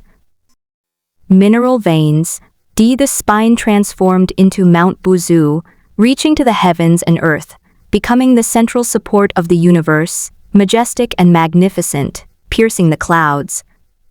The ribs scattered in all directions transformed into sacred mountains and blessed lands such as Kunlun, Penglai and Fangshang, shrouded in mist and brimming with spiritual energy, becoming holy sites for immortals to cultivate in the future.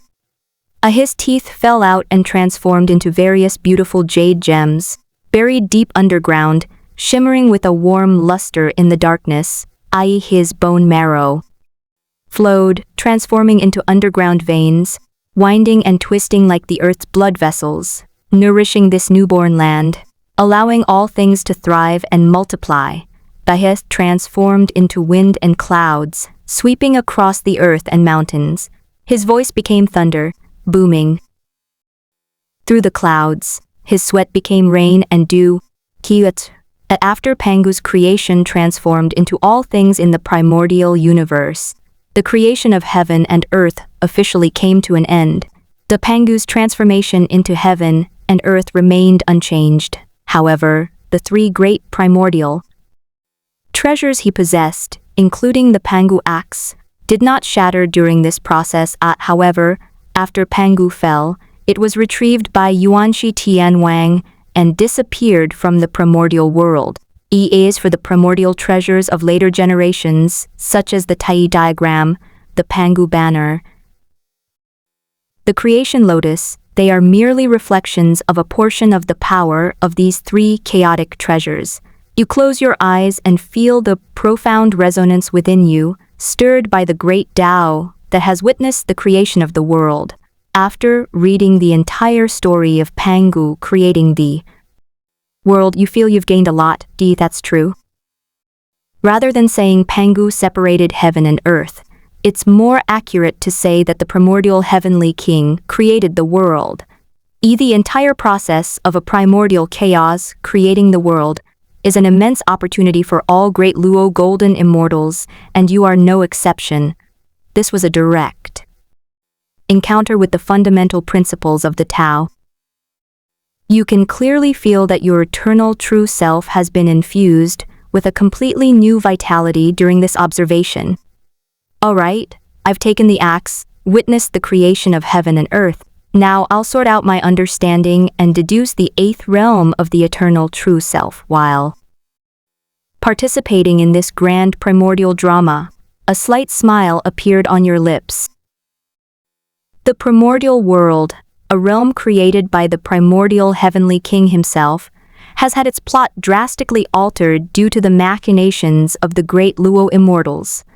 Countless great Luo golden immortals gathered here from the chaotic heavens, treating this world as a chessboard for their games, where they staged one intricate and magnificent drama of power struggles across endless time and space. You lie to me, I lie to you. You impersonate me, I impersonate you. This has become the norm in the primordial world. If every great immortal is a wise strategist with flawless plans, every action they take contains unfathomable calculations. You have to admit, becoming a great Luo golden immortal is an extremely rare feat, a genius unparalleled throughout the ages. They have cultivated for billions of years, enduring countless tribulations, to reach this point today. They excel at planning, at patience, and at striking at the most opportune moment. And you Although your strength is among the top tier of all great Luo immortals, have ultimately cultivated for too short a time and experienced far fewer things compared to other great Luo immortals. However, this does not mean you will be at a disadvantage in this game. The checks and balances between the two great Luos are completely ineffective against you. With the blessing of your innate talent, you will be able to view the whole situation from a higher perspective, see the direction of every destiny line, and perceive every hidden variable. You possess a vision that they cannot match. This is your greatest advantage. Therefore, you made a decision to create several avatars of your mind at the level of great Luo golden immortals, and send them into the primordial world to compete fairly with many great Luo immortals. And your true form sits cross-legged in a higher dimension, surveying the entire primordial world's space-time destiny from a bird's-eye view. The thought, like a pebble thrown into a calm lake, instantly created ripples across the primordial world. Your avatar travels among the various grand Luo groups. Every scheme, every battle, every discussion is a clash of ideas and exchange of the great Tao. You learned different principles and saw different paths from them. These insights, like gentle streams, converged into the sea of your heart. It and your true form, from a higher dimension, observes the long river of time and destiny of the entire primordial world. Under the disturbances of numerous great Luo immortals, the long river of time and destiny in the primordial world has become exceptionally complex, with countless tributaries crisscrossing, and each representing infinite possibilities. You see, some great Ronaldo are trying to rewrite history, and others are trying to manipulate cause and effect. Every action they take causes fluctuations in the fate of the primordial world, and these fluctuations, in turn, affect their own fate. You're so absorbed in this observation that time has lost its meaning for you. After an unknown amount of time, you seem to have become one with the time and destiny of the entire primordial world. You can feel the joy and sorrow of every wave, the rushing and stillness of every tributary. This feeling allows your eternal true self to begin a transformation without you even realizing it. As you gradually digest the insights contained in Pengu's creation of the world, and continuously learn profound truths from your battles with other great Luo immortals, you finally sense that you're about to achieve another breakthrough. Your figure vanished from the primordial world and appeared in the chaotic void beyond it. You sit cross-legged within, your mind sinking into the depths of your will, beginning the final breakthrough. After an unknown amount of time, your mind seemed to break through some kind of barrier, and you saw the origin of your extraordinary talent. It was a vast, azure sky that seemed to transcend everything. It is vast and boundless, radiating an aura that transcends all great principles. Your primordial will resonated with this azure sky, and you began to guide them towards final fusion. This is an extremely subtle process. Each fusion elevates your fundamental will. All your insights into your own path are constantly intertwined, sublimated, and refined in this process. Your eternal true self is beginning to gradually approach perfection. Those bottlenecks that once troubled you, those problems that once baffled you, now all become clear. You have seen your own path, your own way, and the direction of your future. The boundless spiritual world within you, which has already reached the level of the one true realm, is now beginning to expand once more, moving towards a position in the primordial world. This breakthrough is completely different from the previous ones.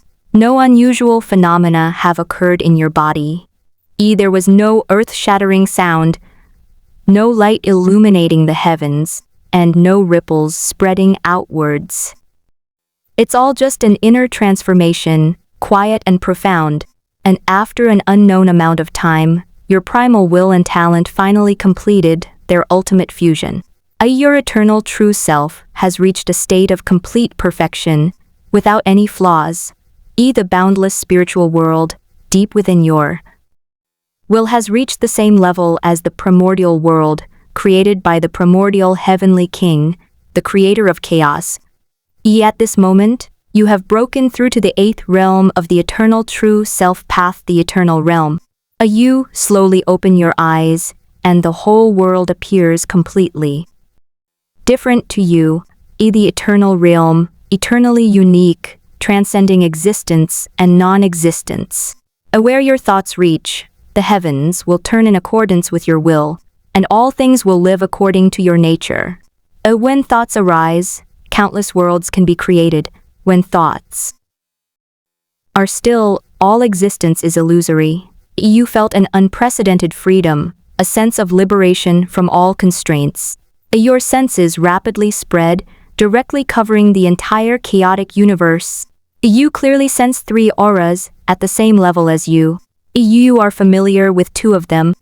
Unknown is the primordial heavenly king who created the primordial world. One of them is the Hunyuan behind the main god alliance, with whom you fought before. Now that you have broken through, you have learned its name from the chaotic heavens Yai. It symbolizes the infinite changes within chaos. Inyas. For the last one, he is the oldest being in the entire chaotic void. He is a chaotic deity born along with the entire chaotic void, naturally primordial.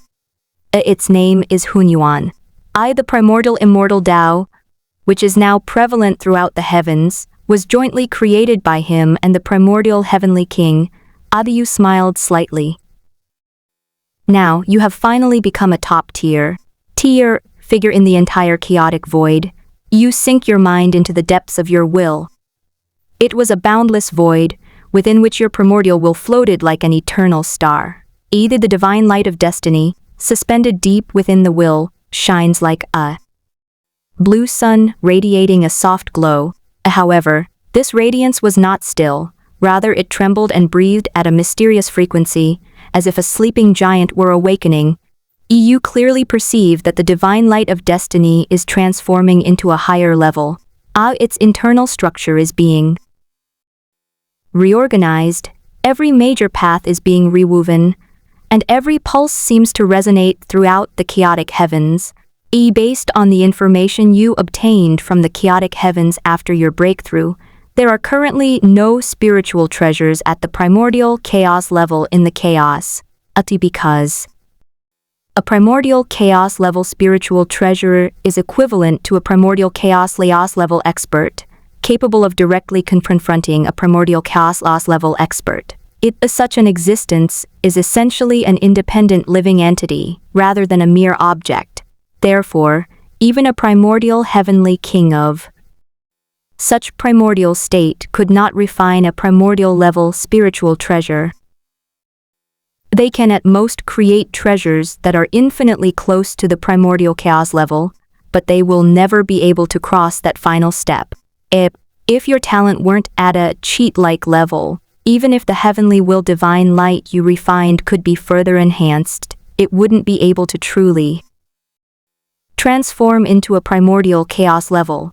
In other words, once the heavenly light completes its transformation, you will possess the first primordial treasure in the entire chaos. A surge of indescribable excitement wells up within you. This unique treasure, in your eyes, is a symbol of prestige. While awaiting the transformation by the divine light of destiny, you begin to spread the path of your eternal true self throughout the chaotic heavens. The primary recipients of this teaching are the great Luo immortals of the heavens, and world protagonists like Su Yuan in the One True Realm.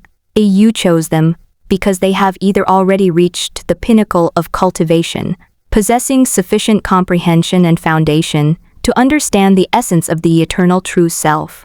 Either they will reach the pinnacle in the future, possess great fortune, and are not easily killed. You have inscribed the eternal true self on a node of the great Tao in the chaotic void, so that future generations with the right affinity may comprehend it on their own. Your big move naturally caught the attention of the other three Hunyuan, the other three primordial heavenly kings. Besides you, all sensed the new Daoist aura that suddenly emerged in the chaos heavens. Although this Daoist aura is vast and profound, like an endless ocean, or like the all-encompassing void, they knew that someone was preaching, and that the preacher's power was unfathomable. However, the three primordial kings and the other two primordial chaos kings did not react to this. They merely glanced at it indifferently before resuming their cultivation. This is because the primordial heavenly king and others did not actually know how many primordial chaos beings existed within the entire chaos. Although they lived for countless ages, they never truly understood the full picture of chaos. Yet due to the unique worldview of the chaotic heavens, regardless of the cultivation path chosen, reaching the primordial chaos level will not cause any significant disturbance. There were no extraordinary celestial phenomena, no resonance with the great Tao, and not even the slightest fluctuation in space and time. Even other primordial chaos level cultivators were unable to detect the birth of the new primordial chaos level cultivator. This leads to an interesting phenomenon. Each chaos entity believes that other chaos entities exist within the chaos, yet they are unaware of each other's numbers. The three primordial heavenly kings and other primordial chaos level powerhouses possess many different aliases, and among those at the mixed origin level, unless the difference in strength is too great, it's impossible to trace the other's true identity through their aliases.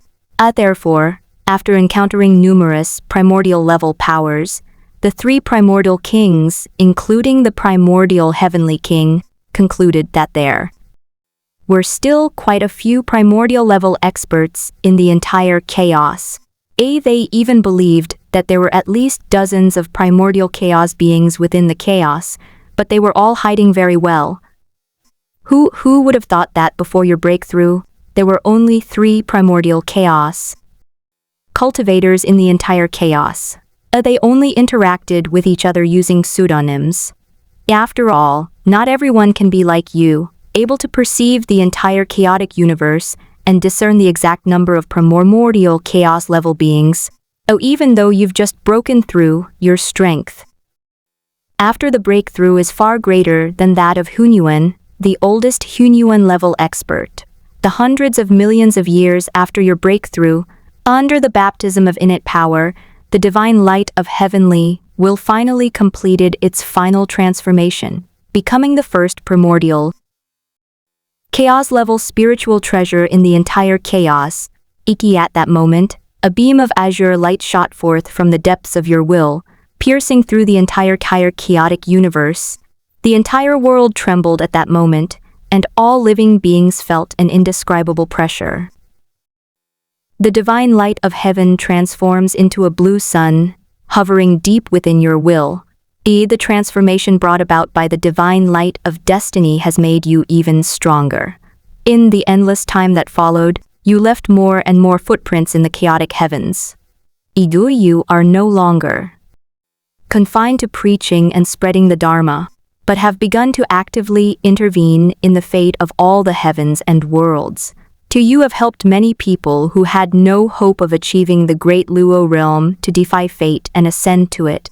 You also dethroned many who should have surpassed the Grandmaster level. Occasionally, he will offer guidance to powerful cultivators who are stuck at a bottleneck, helping them break through their limits.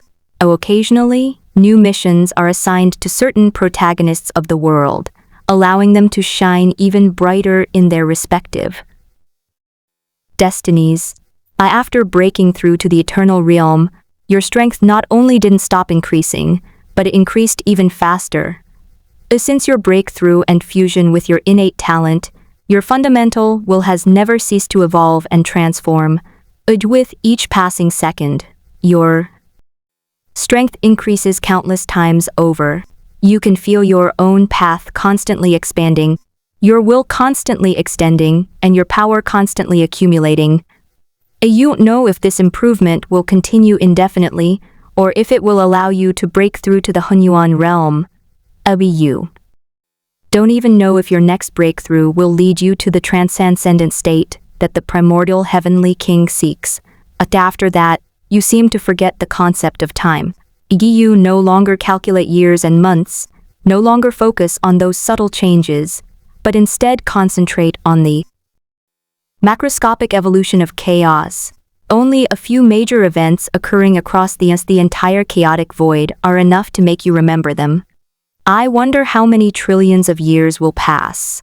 The most ancient being, Hunyuan, has finally reached the level of strength you possessed when you first broke through over countless years.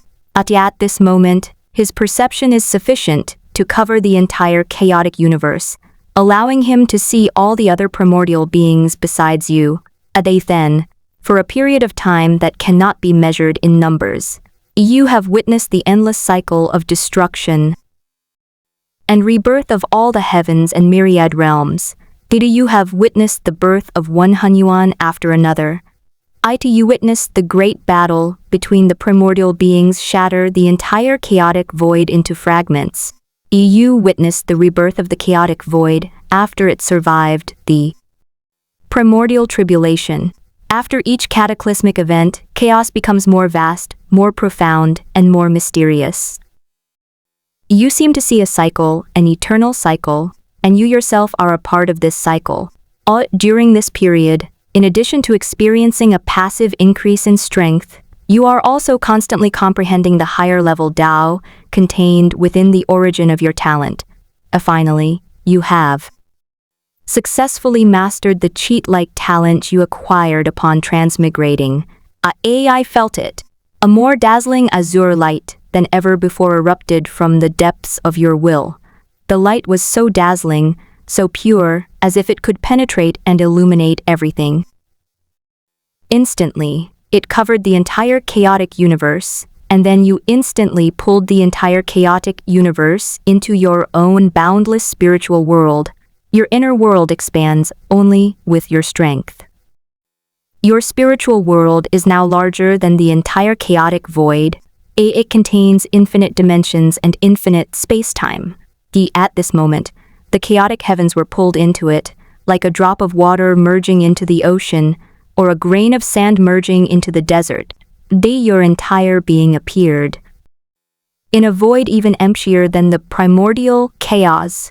That was true nothingness, without time, without space, without matter, without energy. Not even the Tao itself existed. Only you, only your will, only your light. And the azure light emanating from you did not stop expanding, but continued to spread towards the infinite void.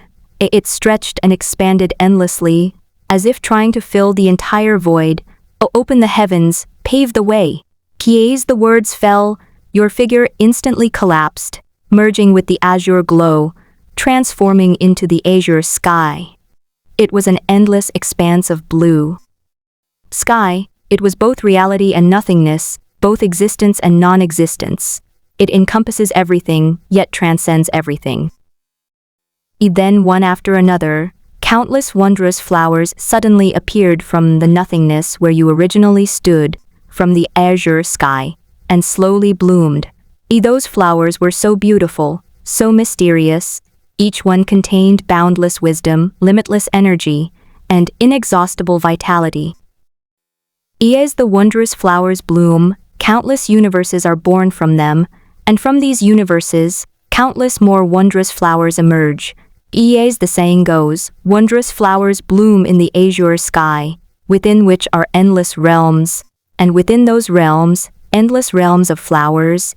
As you transform into the azure heaven, countless worlds are born from it.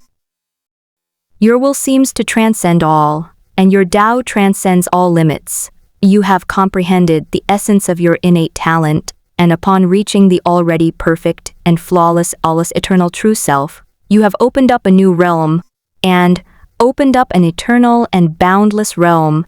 You have broken through to the ninth realm of the eternal true self, path, the azure heaven realm. that after breaking through to the azure heaven realm, your will transcended the shackles of nothingness, and your great Tao spread throughout the entire void. The rules of all worlds within the void have changed because of you. The space-time of all worlds has changed because of you. Your will transcends time and space, transcends destiny, transcends cause and effect. Because of your existence, all things have spirit. Because of your existence, all things have nature. You have become the source of all spirituality in the entire void, the source of all thought. You felt an unprecedented sense of freedom and power. You finally understood that you had become a completely new being, one that transcended everything. You float silently in the void, gazing upon the eternal and boundless realm you created, upon the beings you bestowed with sentience, your heart filled with peace and contentment. A simulation ended. A host detected to have opened a top-tier vast world, exceeding the normal level. Simulation ended. Devaluation. You are the great Emperor Fuyao, who unifies the mortal world, establishes a unified dynasty, and triggers a supernatural resurgence. You are the master of the heavens in this martial arts world. You are the ruler of the Kanyuan realm and the wizarding world. You are a pain the alliance of gods will never want to recall. You are an unparalleled god or demon who could go toe-to-toe with Pangu. You are the strongest of the Hunyuan. You are the first transcendent being in the chaotic universe. The supreme, boundless world you have created is the eternal boundless realm. You are the source of endless nothingness, all spirituality, and all thought. You are the Lord of all thoughts, worshipped by all beings. You are the being standing at the pinnacle of all nothingness. Congratulations, host, on successfully completing the level. You are rewarded with one chance to participate in a real-world simulation. The probability of drawing a higher level AFX next time will be increased. Your life score is 100,000. Exceptional. You can use ratings to purchase the following items. A near 12th tier supreme treasure boundless divine light. 80,000. A quantity of precious spiritual materials. 10,000. 3. Spiritual treasure grand gift pack, containing dozens of innate supreme treasures. 10,000. A host has been detected to have completed this world. Inherit all strength and memories from this simulation, and the attributes severing clouds, bearing the azure sky. As expected of a gold-level attribute, it's absolutely amazing. Lin Yu's pupils reflected the settlement screen on the system panel, and he couldn't help but smile with a wildly joyful grin. Lin Yu never expected that he would be able to truly experience the strength of the 12th rank so quickly. Nothing much to say. Simulator inheritance. I will smash the Lord of Chaos. The moment he finished speaking, a pure and flawless white light, like a galaxy cascading down from the sky, instantly enveloped him. Within the white light, Lin Yu's world of consciousness underwent a tremendous change. His will began to transform at an incredible speed. From the depths of his will, a deafening sound, like tearing silk, suddenly resounded. Immediately afterwards, a vast expanse of azure sky, identical to that in the simulator, was forcibly carved out. It hovered in the deepest part of Lin Yu's will, exuding an ancient and vast aura. A minute seemed to stretch into an entire era in the white light. As the light slowly faded, like a beach after the tide has receded, Lin Yu slowly opened his eyes. A fleeting glint of blue light flashed in the depths of his pupils before returning to silence. At this moment, Lin Yu has completely inherited everything from the simulation. His power has reached the pinnacle of the endless void. Is this the 12th stage of independent breakthrough? Lin Yu slowly raised his right hand, his 5 fingers loosely clenched.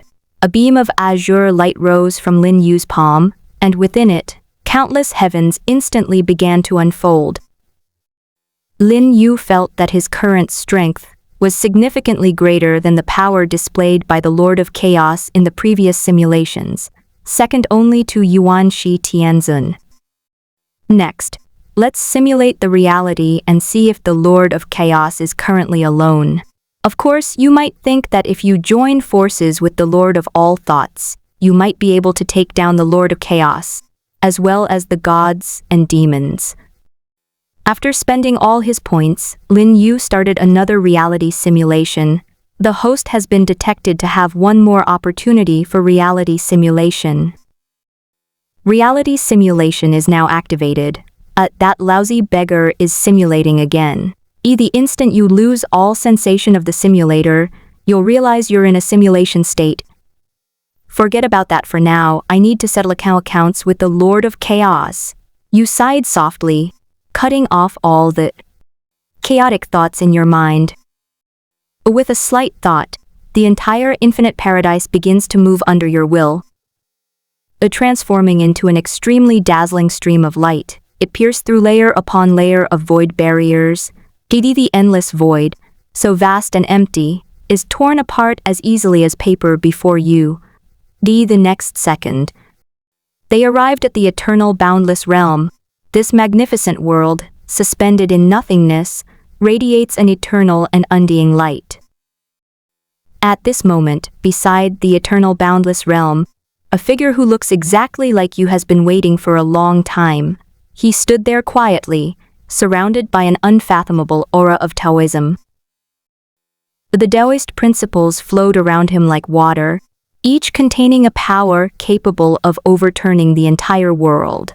His gaze was calm and profound, as if he had already seen through everything. The Lord of all thoughts sensed this the moment you inherited the power, and thus waited here immediately.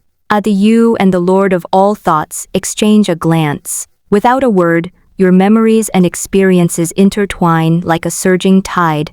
You have learned about the entire experience of the Lord of all thoughts after entering the void. Yet to your surprise, your strength has increased significantly again. This growth came suddenly yet seemed inevitable, as if it were always meant to be. You know, this is what the Lord of all thoughts has gained through years of cultivation in the void. From the perspective of time in the void dimension, the Lord of all thoughts became the 12th order earlier than the Lord of Chaos, the second only to gods, demons, and the primordial celestial. Venerable, these are the 12th order beings. His name is renowned throughout the 12th tier circles. But who could have imagined that before this simulation, the Lord of all thoughts didn't even exist? This also demonstrates the power of the simulator, which can even overturn the cause effect of the entire void dimension. Now that you two have officially met, the increased strength he gained after leaving the simulated world has also been reflected back onto you. So, that's why I couldn't stand the Lord of Chaos after he appeared. Our paths don't conflict at all. So that's where the problem lies. After seeing the memories that had been simulated in your mind several times before, the Lord of all thoughts suddenly realized something. He had caused trouble for the Lord of Chaos countless times, even though their paths didn't conflict and the Lord of Chaos hadn't provoked him. He just couldn't stand the sight of him and had beaten the Lord of Chaos up many times. Now the truth is out. It turns out that all of this was because the Lord of Chaos offended you, and as a projection of your true spirit, he instinctively harbored hostility towards the Lord of Chaos.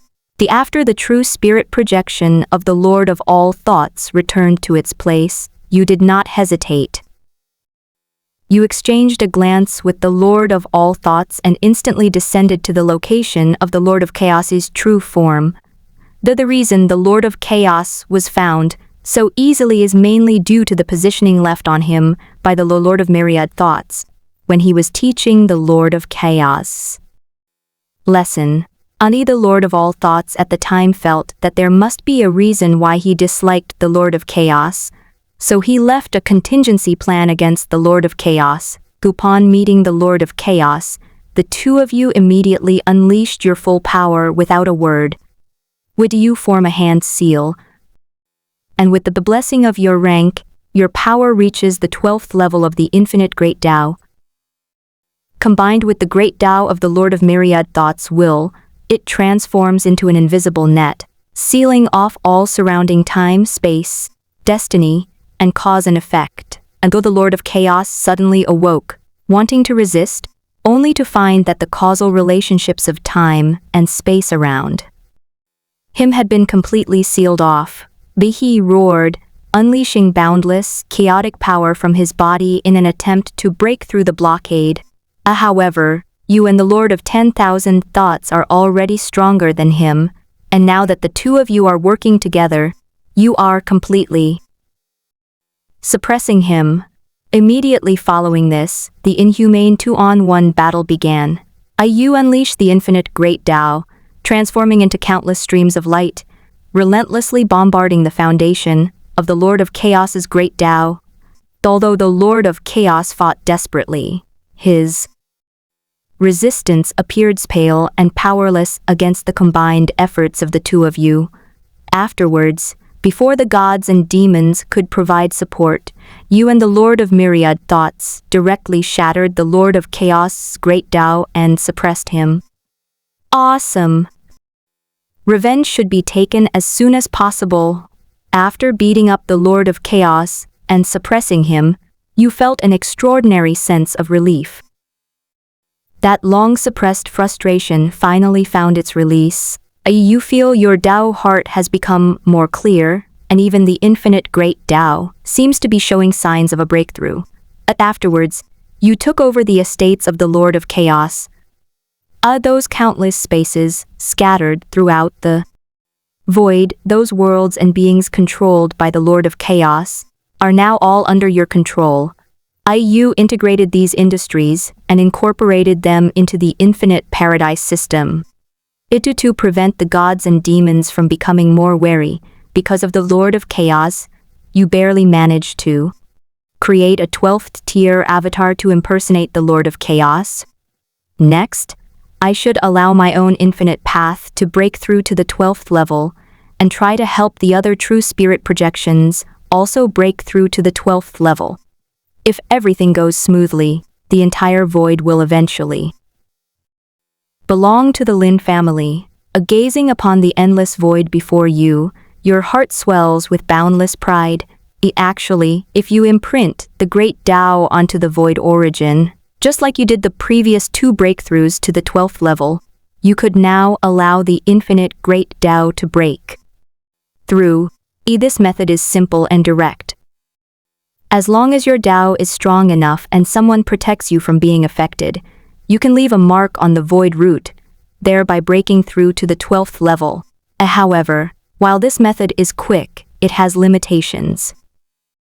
Your Tao will be bound to the void root, and if the void root has a problem, your Tao will also be affected. Now, you have a better option. Just like when the Lord of Myriad Thoughts broke through, allow the Great Tao to break through its limits on its own and advance to the 12th rank. While this method is more difficult, once successful, your path will possess greater autonomy and potential. The 3,000th Void Era, after the suppression of the Lord of Chaos. Throughout these long years, you have been preparing for a breakthrough. You have untangled your own Great Tao, comprehended countless Tao principles, and pushed the infinite Great Tao to its ultimate limit. You feel everything is ready. You sit cross-legged in the void, surrounded by endless emptiness, only your figure emitting a faint glow in the darkness. Close your eyes and immerse your mind in the Great Tao within yourself. You mobilize your 12th tier rank and the power of numerous attributes, gently pushing them towards your already perfectly perfected infinite Tao. Instantly endless white light burst forth upon you. The light was so dazzling that it seemed to illuminate the entire void. The infinite Tao, in a fleeting instant even more imperceptible than the 12th rank, sublimated to the 12th rank. That feeling was like breaking free from some invisible shackle, allowing the great Tao to be reborn. The infinite Tao, having reached level 12, instantly covered the entire void. Under the influence of the infinite great Tao, the infinite worlds within the void have gained infinite possibilities for the future once again. Though whether it's a small world or a vast universe, one's worldview expands at this moment. Those worlds that were thought to have reached their end are now showing new possibilities. Those destinies that were thought to be set in stone are now branching out in new directions. You became the source of all the unknown in the void, the symbol of all possibilities. Your existence fills nothingness with infinite possibilities. Some who were once in despair now feel hope, and those who were once lost now see direction. After achieving a breakthrough in the infinite Tao, your strength has surpassed that of the Lord of Myriad Thoughts in every aspect. You feel a closer connection to nothingness, as if the entire nothingness is under your control. The 10th primordial cataclysm that suppresses the Lord of Chaos. Throughout these long years, you have been helping Tai Tianzun break through his limits. As your true spirit projection, Tai Tianzun has been stuck at the peak of the 11th rank, only half a step away from the 12th rank. However, this half step proved to be an insurmountable chasm, one he could never cross. You impart your insights to him, sharing with him the profound mysteries of the infinite Tao. You even personally paved a unique path for him to break through. With your help, Tai Tianzun finally crossed that half step, and even after leaving the boundless realm, he was able to maintain his 12th rank status. Afterwards, you, along with the Lord of 10,000 Thoughts, and the two true spirit projections of Tai Tianzun, launched a surprise attack on the gods and demons. Although the gods and demons are among the oldest 12th tier beings in the entire void, and their strength far surpasses that of the Lord of Chaos, they can only retreat steadily under the combined attack of the three of you. In the end, you successfully suppressed these two ancient 12th tier beings as well. The 5th eon of nothingness that suppresses the Lord of Chaos. Over these long years, all your true spirit projections have broken through to the 12th rank. Those projections that were once merely your clones have now become independent entities, possessing immense power. They are distributed throughout the entire void. The infinite paradise has now spread throughout the void, becoming the largest force within it, and countless beings yearn to join it. You invite the other 12 beings of the rank of infinite paradise to join you in building the realm beyond the rank of rank 12 and deducing the boundaries beyond it.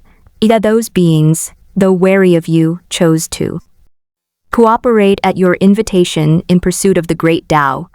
The 18,000th void calamity, suppressing the Lord of Chaos, the great calamity of void cycle returning to stillness, has truly arrived. You stand at the highest point of the eternal boundless realm, gazing at the great calamity sweeping in from afar. That great calamity was like an invisible giant hand, threatening to crush the entire void. Even with your current strength, enhanced by the projections of multiple true spirits and encompassing numerous 12th order great Taos, your power resides at the absolute pinnacle of nothingness. But the moment you see the beginnings of this great calamity, you realize you cannot survive it.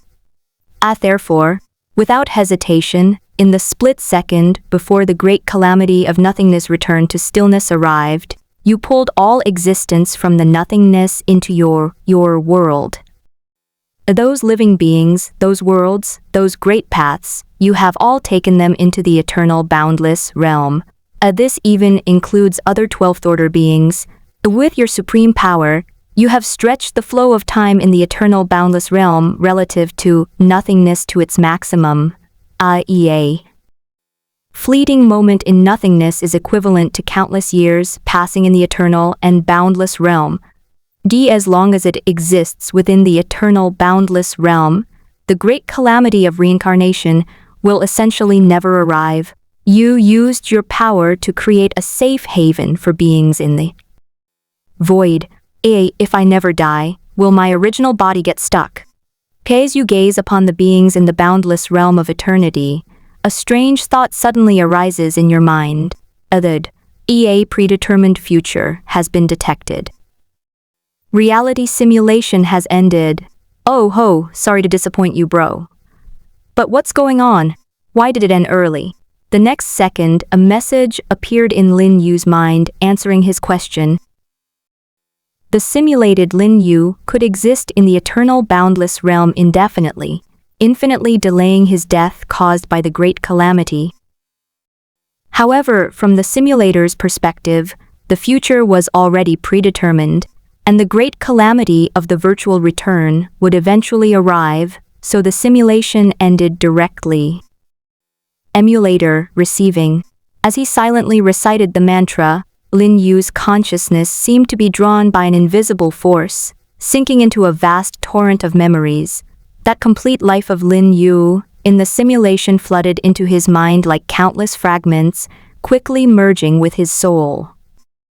The memory contains Lin Yu's complete understanding of the infinite Tao in the simulation. With each breath, Lin Yu could feel the infinite path within his body undergoing dramatic changes as he absorbed the memories. First, he broke through the limit in an instant and reached the 12th level.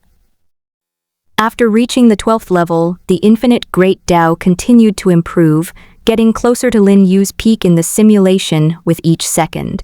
As the last fragment of memory settled, Lin Yu slowly opened his eyes. His gaze pierced through the void, discerning every corner of nothingness. He raised his right hand, his fingertips shrouded in an almost invisible ray of light, a manifestation of the infinite Tao condensed to its ultimate form. This ray of light, though seemingly faint, contains the power to overturn the entire void. Lin Yu clenched his fist, feeling the surging power like a tide, and an uncontrollable smile appeared on his lips. Is this the power that stood at the 12th level in the simulation? It is indeed powerful. His voice was deep and powerful, each word seemingly creating ripples in the void. Lin Yu closed his eyes, immersing himself in this unprecedented sense of control. He realized that he was now standing at almost the same level as his counterpart in the simulation. If he so desired, he could, just as he did in the simulation, instantly pull all existence in the void into his own world. Even those who were also 12th level powerhouses were as powerless as ants before his infinite Tao. That absolute dominance stirred his heart like a tsunami. However, just as this passion reached its peak, Lin Yu's thoughts were suddenly interrupted by a cold image, a memory from the simulation of facing the great tribulation of the void return. Even though he possessed even greater power back then than he does now, he still felt powerless in the face of the great calamity. That feeling of helplessness was like cold water poured over his head, instantly extinguishing the flame in his heart. Lin Yu took a deep breath, suppressing his agitation, and his eyes regained their clarity. It seems we still need to do more simulations to find a way to break through to the 12th rank. Lin Yu's goal at this moment has shifted from suppressing the Lord of Chaos to confronting the great tribulation of void return. Fortunately, the great tribulation of void reincarnation is still far away from me. Lin Yu's thoughts became lighter. That ultimate catastrophe seemed far away, far enough that he could conduct countless simulations and accumulate countless golden entries. He had already personally experienced the power of the simulator. Each entry was a cornerstone. If enough is piled up, even if it's just forcibly piled up, it can be stacked up to the throne above the 12th rank. Thinking of this, Lin Yu's sense of urgency eased slightly, replaced by a calm confidence. I can finally get revenge for the previous 2 reality simulations. A cold smile appeared on Lin Yu's lips. The Lord of Chaos had prevented his breakthrough twice in the simulation and was already courting death. Lin Yu was slightly disappointed. However, because of the special nature of the 12th rank, even with his current overwhelming strength over the other 12th ranks, he was unable to truly kill the Lord of Chaos. However, compared to killing, I think endless suppression would be even harder for beings of the 12th rank to accept. Without further hesitation, Lin Yu activated his mind, and the infinite Great Tao, like an invisible net, instantly covered the entire void. It was a kind of shroud that transcended time and space. Nothing could escape its perception. Lin Yu extended his right hand and gently shook it. In an instant, the Lord of Chaos, along with the high and mighty gods and demons, were as if grabbed by an invisible giant hand and suppressed without any power to resist in the depths of the eternal boundless realm. Their struggles were like ants trying to shake a tree, pale and powerless in the face of Lin Yu's immense power. Relax, so very easy. Looking at the 3 12th order beings he had easily suppressed, Lin Yu once again marveled at the power of the simulator. In less than 100 years, it had allowed him to stand at the pinnacle of nothingness. Soon more than 30 years had passed since Lin Yu suppressed the Lord of Chaos. The simulator's cooldown has now ended again. Located in the infinite paradise, Lin Yu took a deep breath, lightly swiped his finger across the virtual interface, and began the second simulation of the Great Thousand Worlds. Simulator, start simulation. The searching for the simulated world has begun. Host's true spirit has been initiated. Keywords have been extracted. Please select one of the following 3 keywords. As the simulator's cold notification sounded, 3 light screens unfolded before Lin Yu's eyes, each exuding a completely different aura. The first image depicted a majestic god-demon whose body was wrapped in countless Tao runes. The figure was as tall as a mountain. Runes swirled around him like a galaxy, each rune containing the ultimate truths of heaven and earth, as if he himself were the embodiment of the world's rules. Below the light screen, a line of large golden characters suddenly appeared. Supreme Ancestral God. Read, you are the supreme being born from the great Tao of the Great Thousand Worlds, standing at the pinnacle of all beings. You were born to wield the power of the great Tao and possess an unparalleled status. Your existence is the embodiment of the rules. All laws cannot invade you, and all evil will retreat. Not bad, now we have a safety net. Lin Yu's lips curled up slightly, a hint of satisfaction flashing in his eyes. In his view, the term Supreme Ancestral God is similar to the previous terms, Ancient Creator God and Chaotic Life, in that it belongs to the category of race-related terms, meaning that the characters are born at the peak and can be guaranteed to pass the game. The advantage of this type of term is its stability, while the disadvantage is its lack of variables. However, stability itself is a luxury in simulation. Instead of making a choice, he turned his attention to the second term. The foundation of all ancestry gold.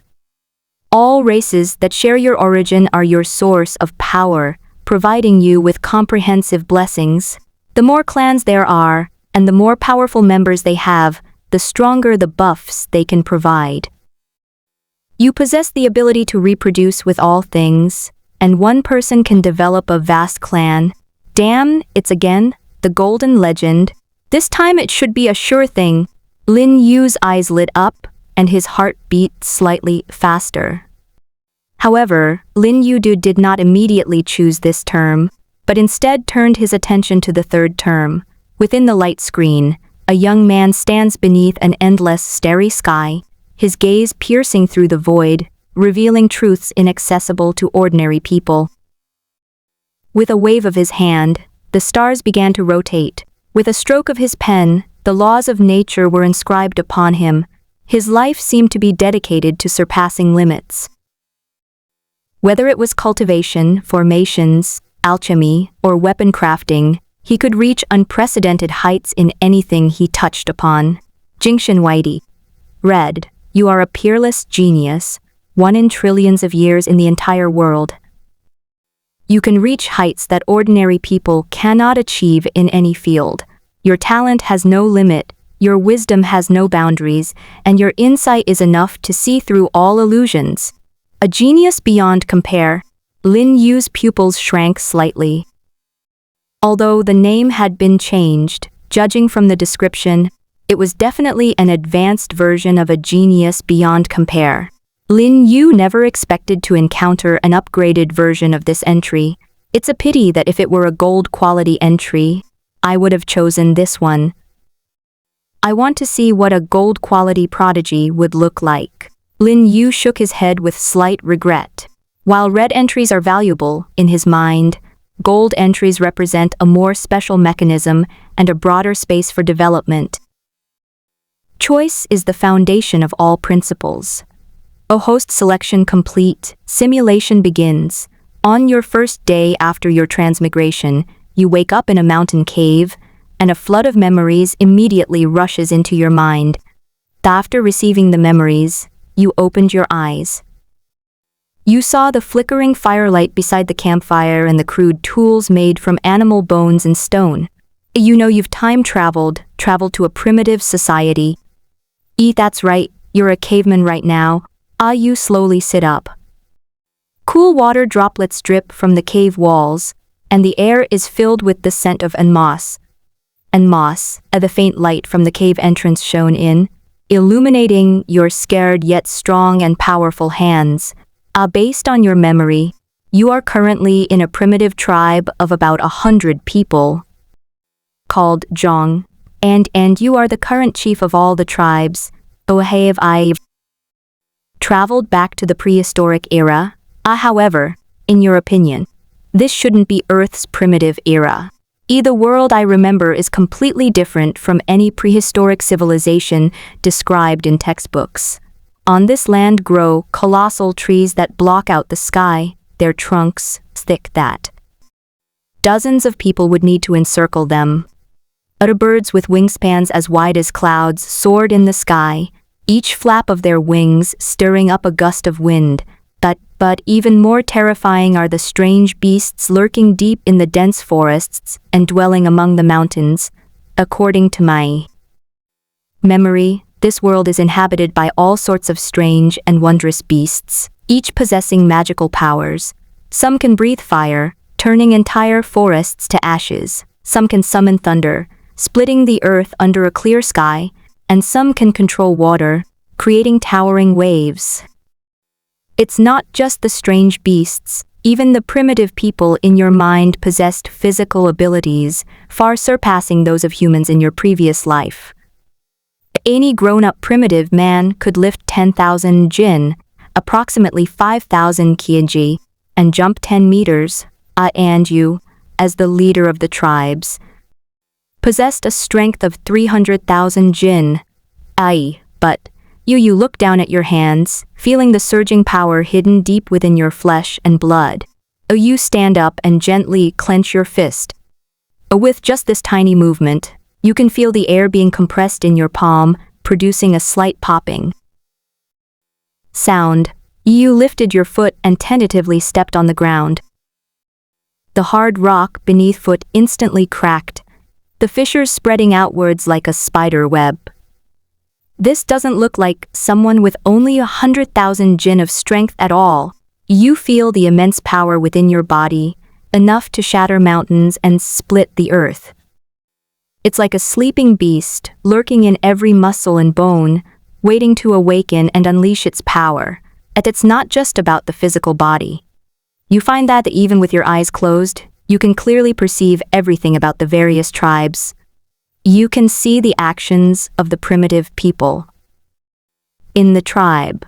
Some people are spearing fish with stone spears by the river, some are picking wild fruits in the mountains and forests, some are polishing stone tools by the campfire, and some children are chasing and playing in the mud.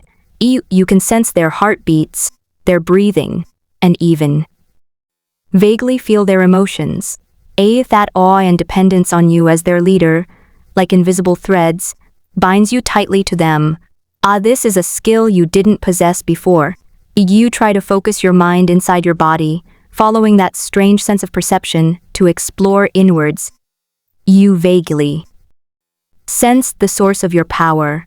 It was a connection that was almost ethereal yet undeniably real, like countless thin rays of light converging into your body from all directions. A portion of them were all the primitive people from various tribes. Their strength, their vitality is continuously empowering you through this wondrous connection.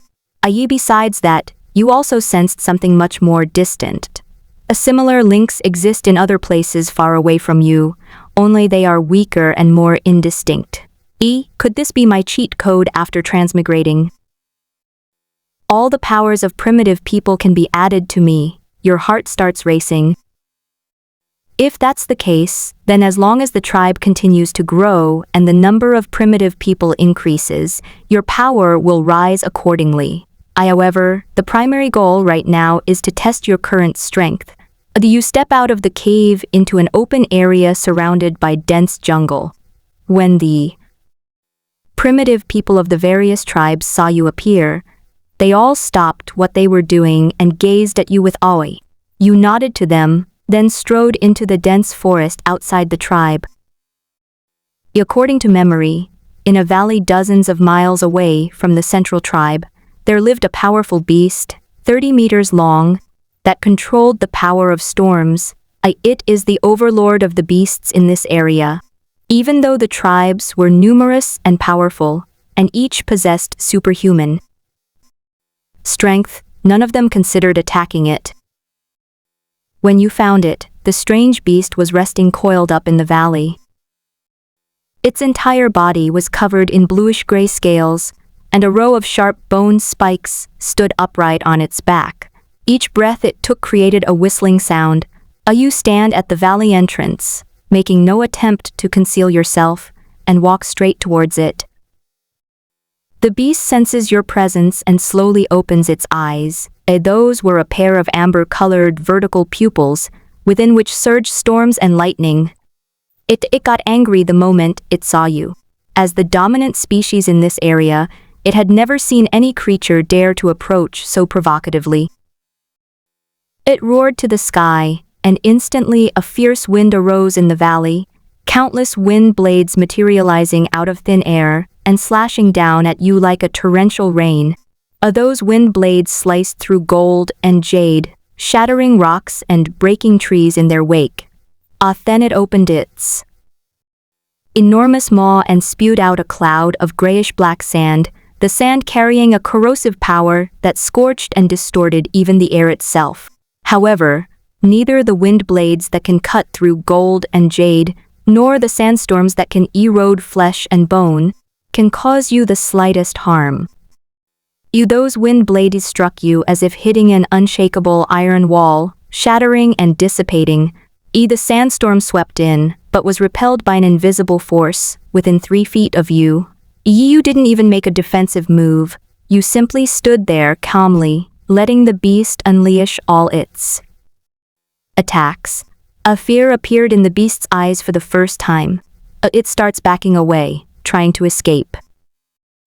But you won't give it that chance. You step forward, so fast that you leave only a blur in the air.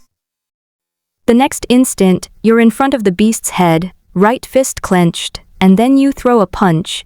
Where the fist's force passed, the air was torn apart and space itself seemed to tremble.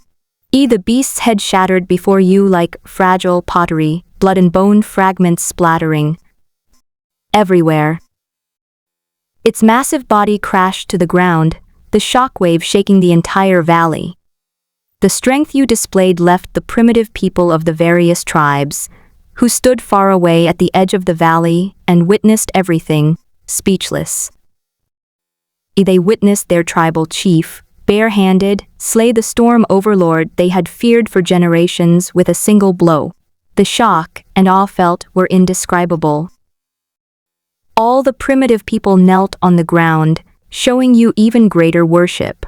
You can clearly feel that the threads connecting you to the tribe members have become brighter and stronger at this moment.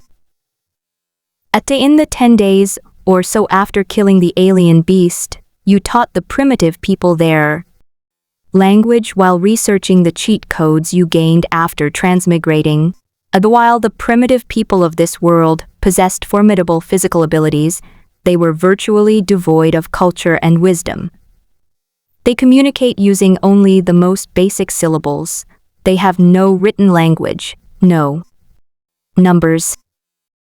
You start by teaching them the most basic vocabulary, then teach them to recognize the sun, moon, and stars, to use simple symbols to record things, and to learn how to better collaborate and divide tasks. And as you delve deeper, you actually uncover a glimpse into the secrets of the cheat system. You discover that what you can currently inherit 100% of is the physical strength of primitive humans. Other aspects, such as knowledge and spirit, are less than 1%. This is mainly because your cheat codes haven't been fully developed yet. It's like a massive, unactivated system. Currently, only the most basic functions are enabled. But to truly develop the golden finger, a powerful cheat code, it's necessary to enhance the overall level of the primitive human group. It's not just about strength, but also culture, wisdom, civilization, and so on. Although it needs to be unlocked little by little, there's one major bug with this cheat ability. The blessing given to you by your clan is permanent. Even if the clan member who gave you the blessing dies, that blessing won't be lost. It can be said that the more powerful your clan, the more your clan can help you achieve your potential. This is a virtuous cycle, a foundation strong enough to propel you to the very top. Take a deep breath, and your gaze falls upon the primitive people of the various tribes. They are your only kindred spirits in this world, and the foundation upon which you will climb to the top. We must gather all the primitive people together, you decided in your heart. The first step is to find a place large enough to house all the people. With your extraordinary senses, you traversed mountains and rivers spanning hundreds of miles. Finally, at the confluence of a great river winding like a dragon and 3 continuous mountain ranges, you discovered a uniquely blessed basin. This place is surrounded by mountains on 3 sides and water on 1 side. The mountains are so steep, as if cut by a knife and axe, that ordinary beasts simply cannot climb them. The basin boasts fertile soil, towering ancient trees, crisscrossing streams, and countless wild fruits and small exotic animals. Most wonderfully, there is a natural hot spring in the center of the basin. The rising steam turns into white mist at dawn, enveloping the entire basin like a fairyland. Yu acted decisively and immediately led the tribes to migrate here. This is just the beginning. Your next task is to gather all the other primitive people here. You walk through a dense primeval forest, your feet sinking into a thick layer of humus, your head above a canopy that blocks out the sun. Occasionally, a gigantic beast will sweep overhead, stirring up a foul stench, but you pay it no heed. With your current strength, these beasts pose no threat to you whatsoever. As your search deepens, you discover a troubling fact. The distribution of early humans was far too scattered.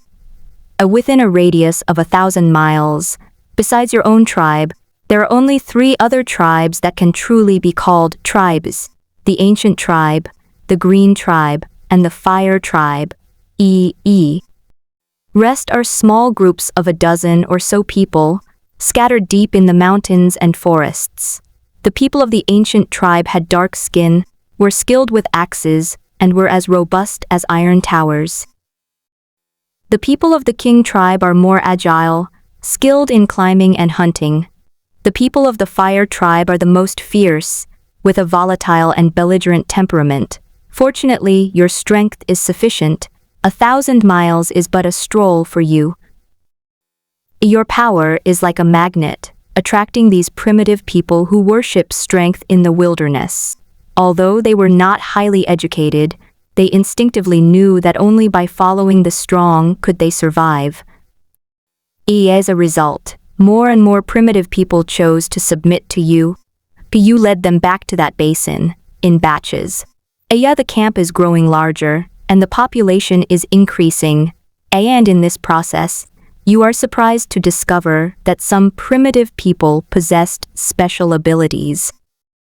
You thought the primitive people of this world were just physically strong, but you never imagined they also possessed special powers like those of strange beasts.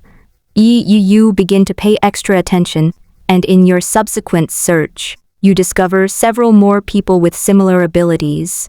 Some can conjure floods out of thin air, condense water spheres, some can make withered trees sprout again, some can breathe fire. This will both surprise and delight you. Surprisingly, the world is far more complex than you think. The good news is that if these abilities are used properly, these people will be a powerful fighting force for the human race. Time flies like an arrow. In the blink of an eye, your 5th month in this world has arrived. At this moment, the entire basin has been transformed into a massive camp. A dense cluster of simple stone houses stretches along both banks of the river, wisps of smoke rising from their chimneys, and the air is filled with the sounds of people. You have gathered all the primitive people you could find together. You stand on a high platform in the center of the camp, looking down at the dense crowd below. More than 100,000 primitive people, men, women, and children, all looked up at you, their eyes filled with awe and anticipation. You had someone conduct a survey. Of these more than 100,000 primitive people, only 8 possessed special abilities. A 1 in 10,000, an incredibly low proportion. And these 8 people all possess the same abilities as the overlord-level beast you killed back then, the power to manipulate the elements of heaven and earth. The 1 person controls the earth element, 2 people control the wood element, 2 people control the water element, and 3 people control the fire element. They are all one of the 5 elements. There are no special elements like light or darkness that you might be imagining. Although you feel some regret, you also know that this is already a huge gain. Moreover, the 5 elements are the foundation of the world. If used properly, they can unleash devastating power. As all the primitive people gathered, you discovered an interesting phenomenon. Although these primitive people were scattered, they were all concentrated within an area spanning tens of thousands of miles. According to your exploration, this world is quite vast, at least several million miles in circumference. You guess that this situation might be because primitive humans were a relatively new species and hadn't yet had time to migrate to other places. Like a seedling just sprouting from the soil, still firmly rooted in its initial soil. On this day, the sun shone exceptionally brightly. You gathered all the primitive people and stood them on the high platform. You take a deep breath, your voice booming like thunder, echoing throughout the entire camp.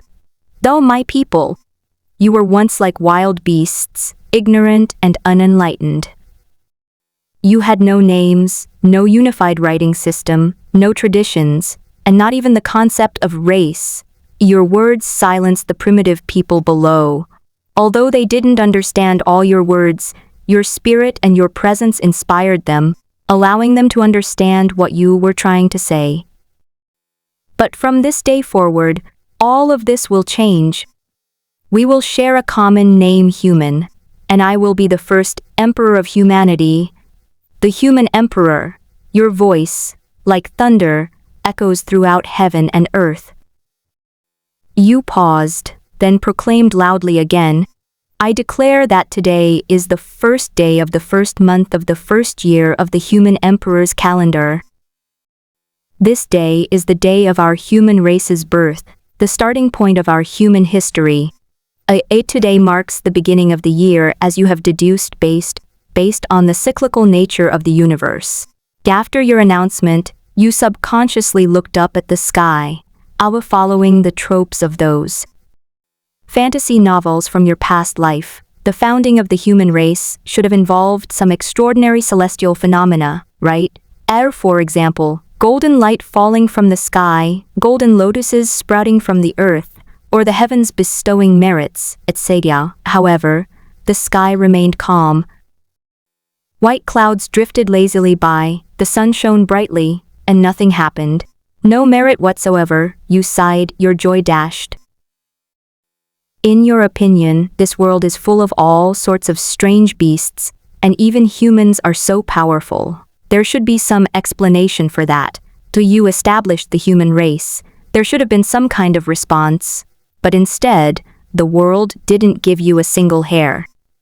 If it weren't for the feedback from the cheat system, you'd think this world only had people like you, and that other places already had thriving human populations.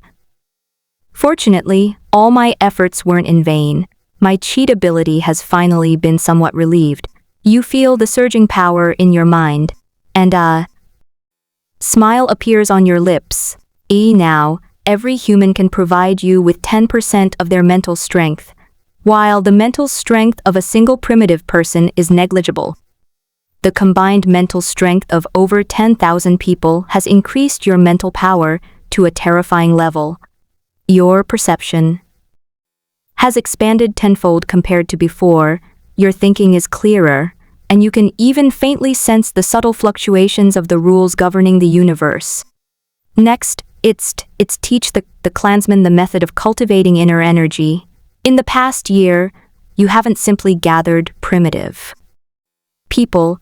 Since the strength of your clansmen can be combined with yours, you should naturally try to improve their strength. Only when they become stronger can you become stronger, and only then can humanity gain a foothold in this dangerous world. So, in your spare time, you tried to create a cultivation technique that could be popularized across the entire human race. But perseverance pays off. You observed the laws of nature, emulated the order of the stars and the seasons, and combined this with the balance of yin and yang within the human body, successfully creating a method for cultivating qi.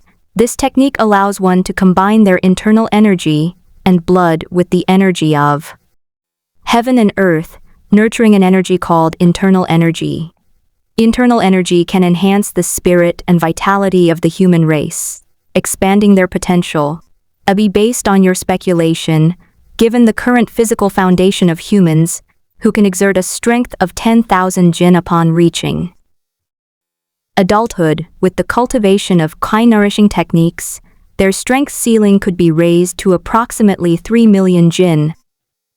While not everyone can reach the upper limit, achieving an average strength of 2 million jin is still quite easy. In addition, it can increase the maximum lifespan of the human race from 300 years to 500 years, January 30th of the first year of the human emperor's calendar. At this moment, all humans, at your request, have begun cultivating the art of qi cultivation. You personally train those 8 individuals with special abilities, making them the first batch of seeds to be distributed among various tribes to pass on the knowledge. Initially, many people didn't understand why they meditated, why they breathed, or why they wanted to perceive things they couldn't see or touch. But out of respect and trust for you, they did as you said. Gradually, a miracle occurred. The first person to successfully cultivate internal energy was a young hunter. He was thrilled to discover that he had become stronger, could run faster, and even his vision had become much clearer. The news spread, and everyone was in an uproar. Their enthusiasm for cultivation soared to unprecedented heights. The human race's strength has begun to increase rapidly. As their vitality and spirit improved, the human race also shed their previous primitive and unkempt appearance. Their skin gradually became smooth, their eyes cleared, and their figures became more upright. Your originally coarse hair began to fall out, and your facial features became more defined and refined, gradually resembling your human form from your previous life. As you witness all this, a sense of satisfaction fills your heart. This is what humanity is all about. This is the beginning of civilization. After that, you began to vigorously promote human reproduction. Currently, the entire human race numbers only about 120,000, which is far too few compared to this vast world. EU even established a special reward system. Families with more children would receive more food and your personal guidance.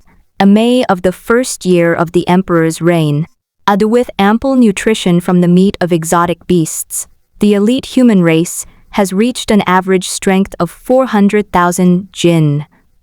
And those 8 individuals' special abilities progressed even more rapidly. Not only did their internal energy cultivation far surpass that of ordinary people, but they also became increasingly adept at using their abilities. July of the first year of the emperor's reign, based on the unique abilities of many powerful mythical beasts, you have created numerous spells that amplify attacks by channeling internal energy into the energy of heaven and earth. For example, Wind Blade Technique and Sandstorm Technique, created based on wind-type beasts. Flame Manipulation Technique, created based on fire-type beasts. Water Tornado Technique, created based on water-type beasts. Earth Spike Technique, created based on earth-type beasts. These spells are incredibly powerful.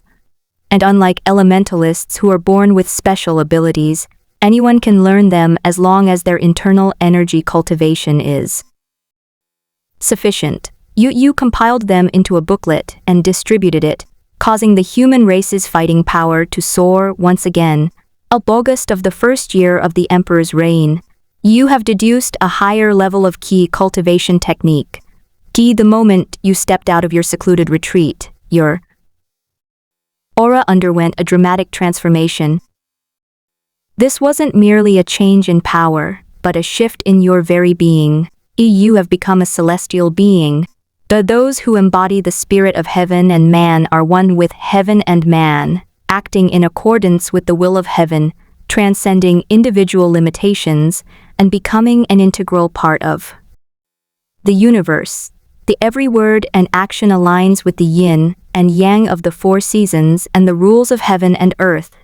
One can act in accordance with the great power of heaven and earth, no longer limited by one's own internal energy, and can fly through the sky and escape into the earth. This the mark of a true cultivator. You stand on the high platform, feeling an unprecedented power. Your senses are no longer limited to your eyes and ears, but merge with the entire universe. You can feel the flow of the wind, the pulse of the earth, the breath of the grass and trees, and even vaguely touch the mysterious laws of nature. The celestial being is the first level of qualitative change you've planned for humanity. The lifespan limit for celestial beings is 3,000 years. Then you revealed the ultimate goal of cultivation to everyone. The entire clan was in an uproar. Everyone's enthusiasm for cultivation reached its peak. After becoming a celestial, you decide to explore this world once more to see just how vast it truly is. You soared into the air, transforming into a streak of light, and flew away into the distance. Your speed is astonishing. Mountains and rivers rush past beneath your feet.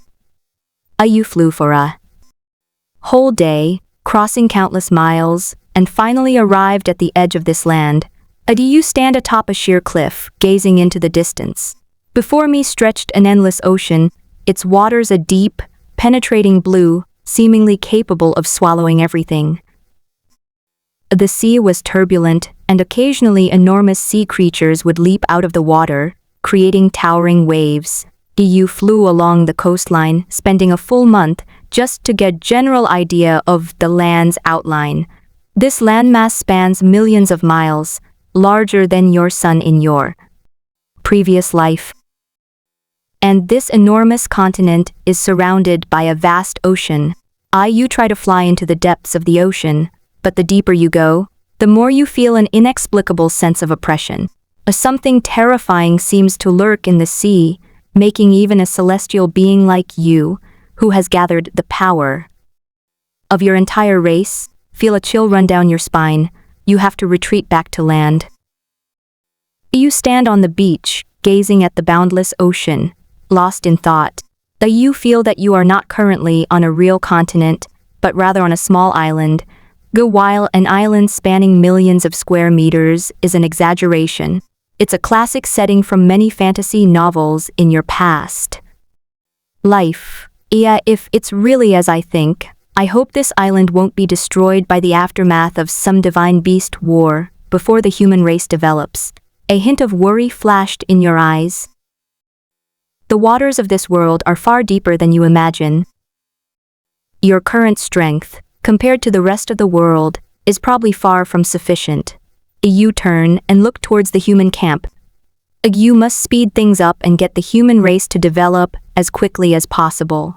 In the second year of the human emperor's calendar, the warm spring sun shone on every inch of the human settlements, and the air was filled with a vibrant vitality. Since you issued that edict encouraging childbirth, the human race's reproduction rate has been like a wild horse, swift and unstoppable. In just 2 years, the total human population surged from an initial 100,000 to over 300,000. However, of these 300,000 plus people, more than half are infants still crying in their swaddling clothes. Their growth requires a long period of nurturing. However, what truly surprises you is not simply population growth, but the astonishing talents displayed by these newborns. The key cultivation method subtly altered the very foundation of humanity's bloodline. These children, born under the influence of the key cultivation method, all possess extraordinary physiques and average talents far surpassing their parents' generation. What's even more astonishing is that among these human children alone, more than 40 have awakened their talents, a significant increase in the talent awakening rate. Moreover, the talents awakened in these children are no longer limited to the 5 elements. Although these awakened talents are still just children, their potential has far exceeded your expectations of the human race. And the earliest humans did not disappoint you either. But after more than 2 years of training, the top-tier humans have reached an average physical strength of 1.5 million jin. With a single punch, they could shatter a small mountain. With a single stomp, they could crack the earth. And those 8 human prodigies who awakened their talents have reached the limit of what the kiki cultivation technique can improve. And under your guidance, I have already begun the process of breaking through to the level of a celestial being. That's right, you've decided to collectively refer to all humans with awakened talents as human prodigies. And they certainly deserve that title. Because the talents these people awaken can grow along with their strength. At the very least, it should be able to reach the level of the laws. Similarly, those mythical beasts possessing special abilities are undoubtedly blessed with unique advantages. At the same time, you also noticed a peculiar phenomenon. As the human population surged, a peculiar aura began to gather in the skies above the entire human settlement. This energy is formless and intangible, yet it truly exists. It's like a faint golden cloud, slowly swirling and growing stronger. This energy is precisely the racial destiny of the human race. Luck, this mysterious and elusive thing, was merely an ethereal concept in your past life. But now it has truly appeared before you. You try to harness this power of fortune and find that although it is still very weak, it can indeed be used to your advantage. A thought suddenly struck you, and you pondered to yourself, if I can already receive the strength of the entire human race, wouldn't it be a double blessing if I added the human race's fortune to that? You pondered this, a look of surprise appearing in your eyes. This power of destiny, though currently weak, will grow stronger as your human race continues to multiply and prosper, eventually becoming one of your most powerful trump cards. Time flies like water, and in the blink of an It is April of the second year of the human emperor's calendar. On this day, 8 prodigies of the human race, under your careful guidance, successfully broke through to the celestial realm. At that moment, the world changed color, the wind and clouds surged, and 8 golden pillars of light shot into the sky, dyeing the entire sky a dazzling gold. Odu. Stand atop the altar, sensing the 8 auras of breakthrough, a slight smile playing on your lips. The appearance of the 8 celestial beings has also increased your strength to some extent. At this moment, the human race's fortune has condensed into a considerable scale, containing power that even surpasses the combined strength of those 8 human prodigies. You become increasingly certain that the fate of humanity will definitely be one of your most important tools in the future. July of the second year of the emperor's reign. Based on your understanding of the principles of heaven and earth, you have expanded and deepened your understanding of the realm between heaven and humanity. Through countless meditations and deductions, you have finally broken through your original constraints at this moment, expanding the realm of heaven and man to a completely new level. The realm of celestial beings is now divided into 2 levels, Unity and Dharmakaya. The state of unity is the realm you currently possess, as well as that of the 8 human prodigies. Practitioners at this level are able to transcend individual limitations, merge with heaven and earth, and harness the power of the universe for their own use. Cultivators at this level can live for up to 3,000 years, and can manipulate the power of heaven and earth with every gesture. The state of unity is merely the foundation of the celestial realm. The true transformation lies in the condensation of the Dharma body. The Dharmakaya is the unique primordial body that practitioner condenses by drawing upon the principles of heaven and earth, combined with their own cultivation philosophy and will. Once the Dharma body is formed, the power of heaven and earth that a cultivator can mobilize and contain will increase 10-fold, or even 100-fold, and the strength they unleash will naturally far surpass what they had before. Even more remarkably, depending on the different ways a practitioner condenses their Dharma body, they can also acquire corresponding supernatural powers. These supernatural abilities are not only a manifestation of strength, but also embodiment of the cultivator's own path. The formation of the Dharmakaya will be a crucial step for you to reach a higher level. You shared your insights into the realm of celestial beings with those 8 prodigies, who treasured them and immediately began their own secluded cultivation.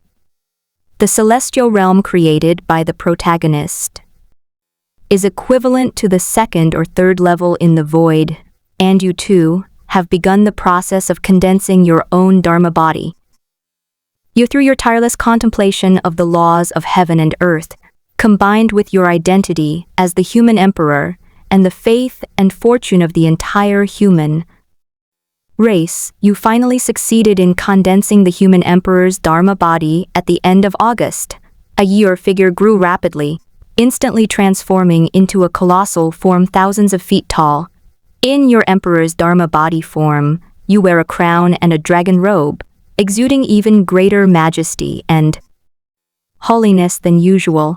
The instant the human emperor's avatar manifested, all living beings in the entire human settlement felt a pressure emanating from the depths of their souls, and they all knelt on the ground, devoutly worshipping.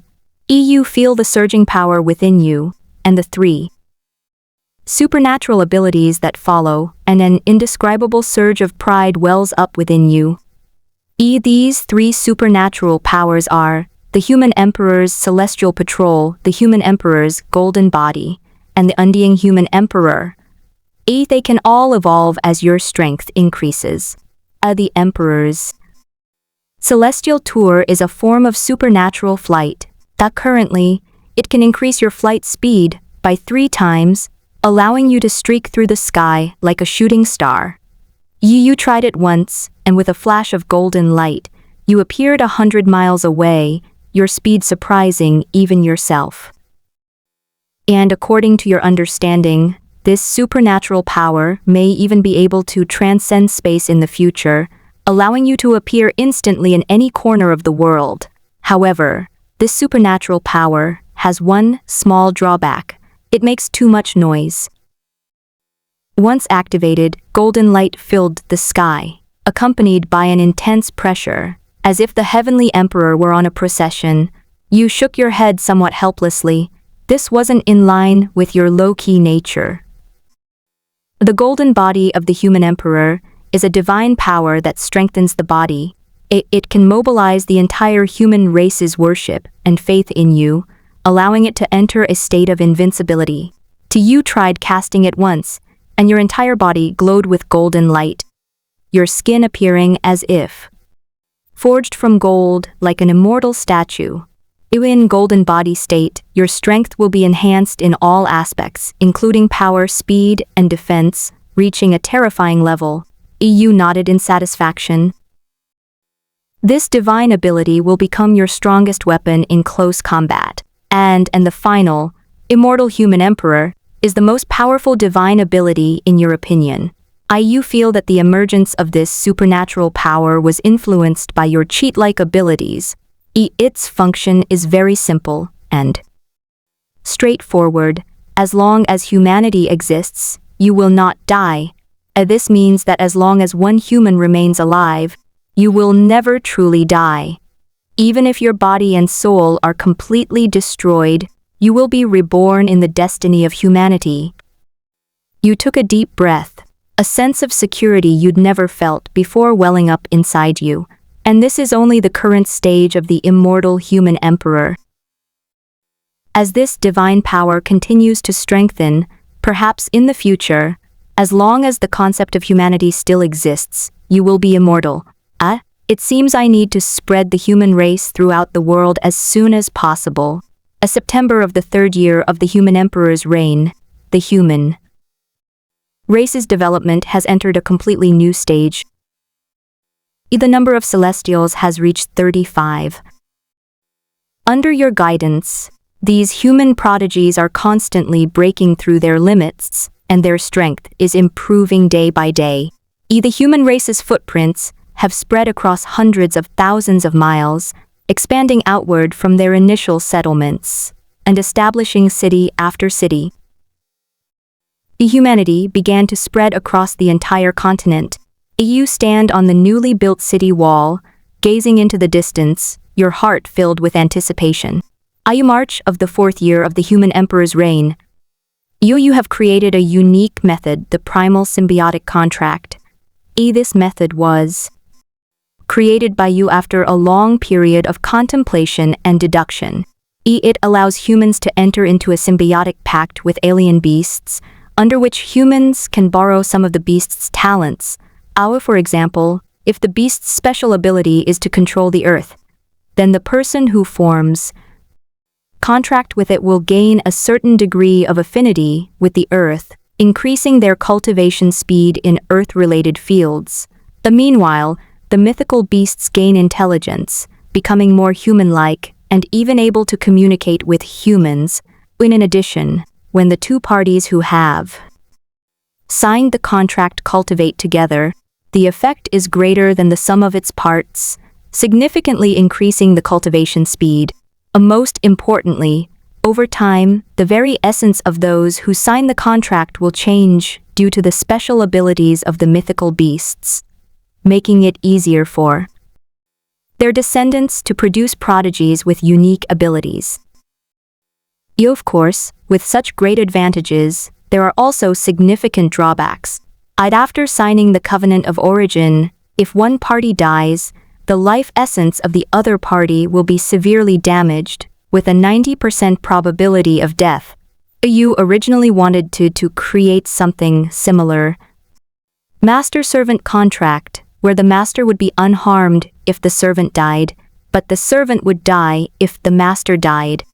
But you realize that with your current strength, you are not yet capable of creating a master-servant contract that will not cause any backlash to the master while maintaining its effectiveness. Therefore, you settled for second best and created the primal symbiotic contract, an equal contract. You secretly resolved to make improvements later, when you were stronger enough. In May of the 5th year of the human emperor's reign, it has been over a year since you created the primal symbiotic contract. Over the past year, you have vigorously promoted this method, and all adults in the human race have signed a symbiotic pact with the alien beasts. Many of them have formed contracts with those powerful, rare, and exceptionally gifted beasts that you personally searched for across the entire continent. Although they all possess great talents, they are clearly, like the primitive humans before them, not yet fully mature. Even the most powerful of the beasts are only comparable to normal celestial beings.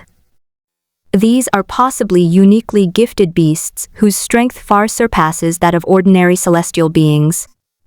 Compared to you, a celestial being blessed by the entire clan, I am still no match for you. And now, the number of celestials among the human race has exceeded 100. You look at the human warriors standing shoulder to shoulder with the strange beasts, and your heart is filled with confidence. The 6th year of the emperor's reign, on this day, you sit atop the human realm, overlooking the bustling human cities below. This world is vast and rich in resources. Human population is far too small. Even with your vigorous encouragement of childbirth, every human being today is an extraordinary being, and they are all constantly growing stronger, causing the birth rate to gradually decrease. So you decided to create a spell to increase the human race's birth rate of the September of the 6th year of the emperor's reign. Having exhausted your understanding of the origins of human life, you created a method specifically designed for the propagation and survival of humanity, the transformation of mortals into spirits technique. The principle behind this method is not simply to induce birth, but rather an extremely sophisticated technique of energy transformation. Human newborns in this world are born with astonishing physical strength. An ordinary infant who hasn't cultivated key cultivation techniques is born with strong bones and muscles, abundant Qian blood, and their strength and endurance are comparable to those of the hard-working adults in your previous life. And those human powerhouses who cultivated key cultivation techniques and achieved strength reaching 1,000,000 jin, approximately 500 caddies, often gave birth to offspring with exceptional talents. Born with immense strength, possessing bones as hard as iron, and even having a slight innate affinity for certain low-level elements. This innate strength, while a manifestation of human talent, also subtly increases the difficulty of conception. Furthermore, the robust fetus requires massive amount of vital energy from the mother, leading to a prolonged pregnancy, difficult childbirth, and extremely slow postpartum recovery for the mother, significantly extending the reproductive cycle. The core of the transformation into a mortal pregnancy technique is to actively and controllably seal or dilute the innate strength of the fetus within the mother's body. The immense energy originally used to create a powerful physical body is transformed into vital energy that nourishes the mother, shortens pregnancy, and increases conception and multiple birth rates. Of course, the innate power sacrificed did not dissipate, but transformed into hidden Tao seeds, deeply buried within the bloodlines of newborns. As infants grow after birth, they come into contact with the energy of heaven and earth, and begin to cultivate their inner energy. These Tao seeds will then quietly unseal like spring rain nourishing the earth, allowing their physique and comprehension to rapidly catch up with, or even surpass, their previous levels in a very short time. This is a wise strategy of first suppressing then elevating, sacrificing a temporary advantage in exchange for an explosive growth in the population. The moment this technique is fully formed in your hands, with a slight smile, you spread the magic throughout the human race. When the first batch of babies conceived using the transformation of mortals pregnancy technique were successfully born, and the mothers recovered extremely quickly, the entire clan was in an uproar. But time flies like an arrow. In the blink of an eye, it is March of the 10th year of the human emperor's calendar. Years of arduous cultivation and mastery of the human race's destiny have allowed your cultivation to advance by leaps and bounds. Your current manifestation of the human emperor's Dharma body has grown from its initial size of 1,000 feet to a full 5,000 feet. Behind the Dharma body's head, a massive halo slowly rotated, reflecting countless scenes of human reproduction, agriculture, and cultivation, radiating an aura of peace. The improvement in cultivation level brings a broader perspective. You decide to explore the sea once more. You took a step forward, transforming into a streak of light, and quickly arrived on the sea. Your divine sense swept over this sea area that once made you wary. The colossal beasts that were once a deadly threat to you now seem as insignificant as fireflies to the moon. Though still enormous, it can no longer stir your emotions. Beneath my feet lies an endless, surging ocean, its waters a deep, almost inky black, as if concealing countless secrets. You are flying at an extremely high speed in a predetermined direction. Your divine sense, like an invisible spider web, extends in all directions, capturing every movement in the depths of the sea. You have sensed more than one colossal deep-sea beast, each tens of thousands of meters in size.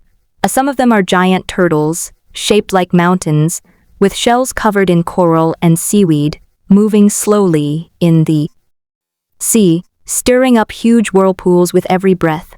Some were giant serpents covered in eerie blue scales, their bodies coiled like a moving city, their cold, vertical pupils gleaming with a ghostly light in the deep sea.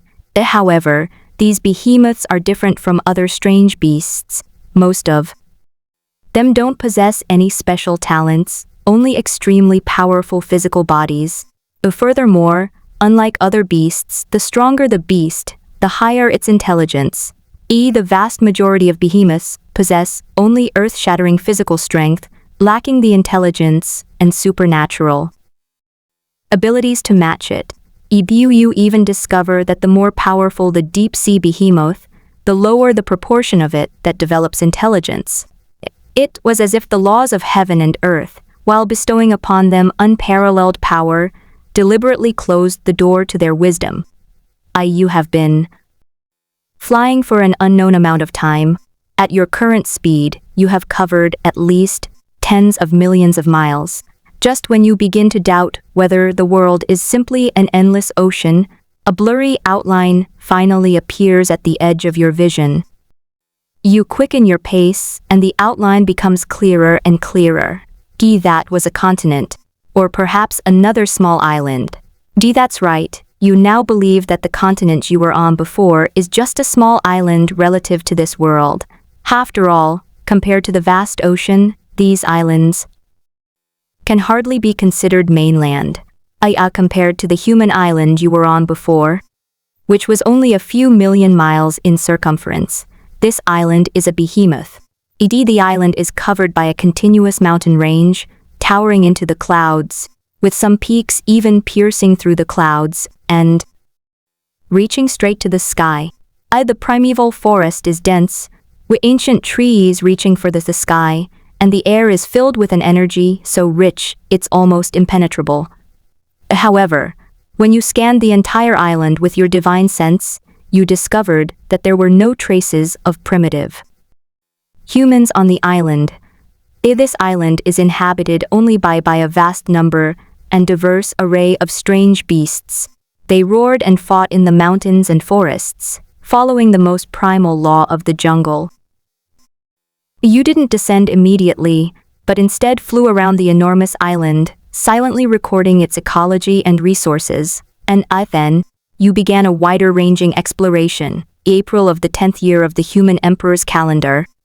Over the past month, exploration has radiated outwards from your giant island, covering an area spanning hundreds of millions of miles of ocean.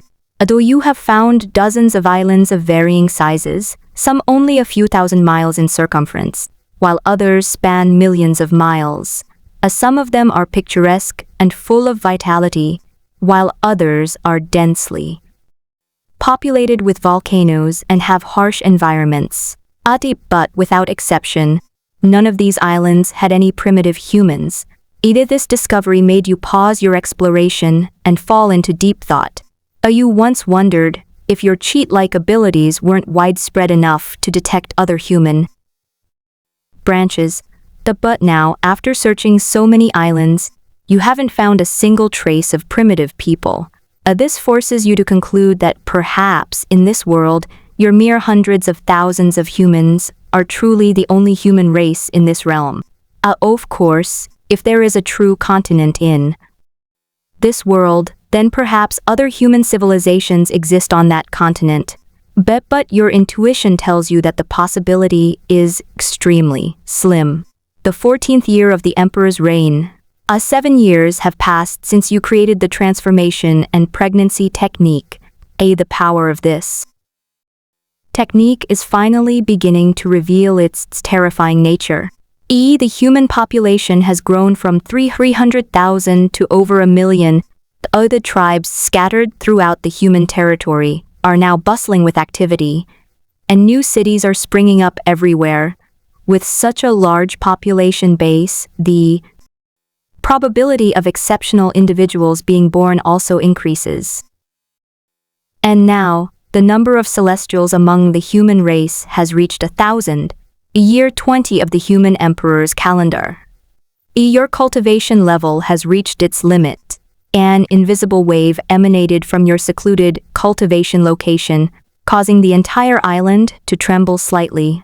You slowly opened your eyes, your gaze restrained yet seemingly containing the very essence of the sun, moon and stars. The human emperor's Dharma body has reached a size of 10,000 feet. The Dharma body stands tall between heaven and earth, its head reaching the sky, and its feet firmly planted on the ground, like a divine pillar supporting the universe. You with a thought, you unleash the emperor's celestial surveying divine power, your figure seemingly merging into the light and shadow of heaven-earth, covering tens of thousands of miles in a flash. This speed gives you a deeper understanding of the mysteries of space.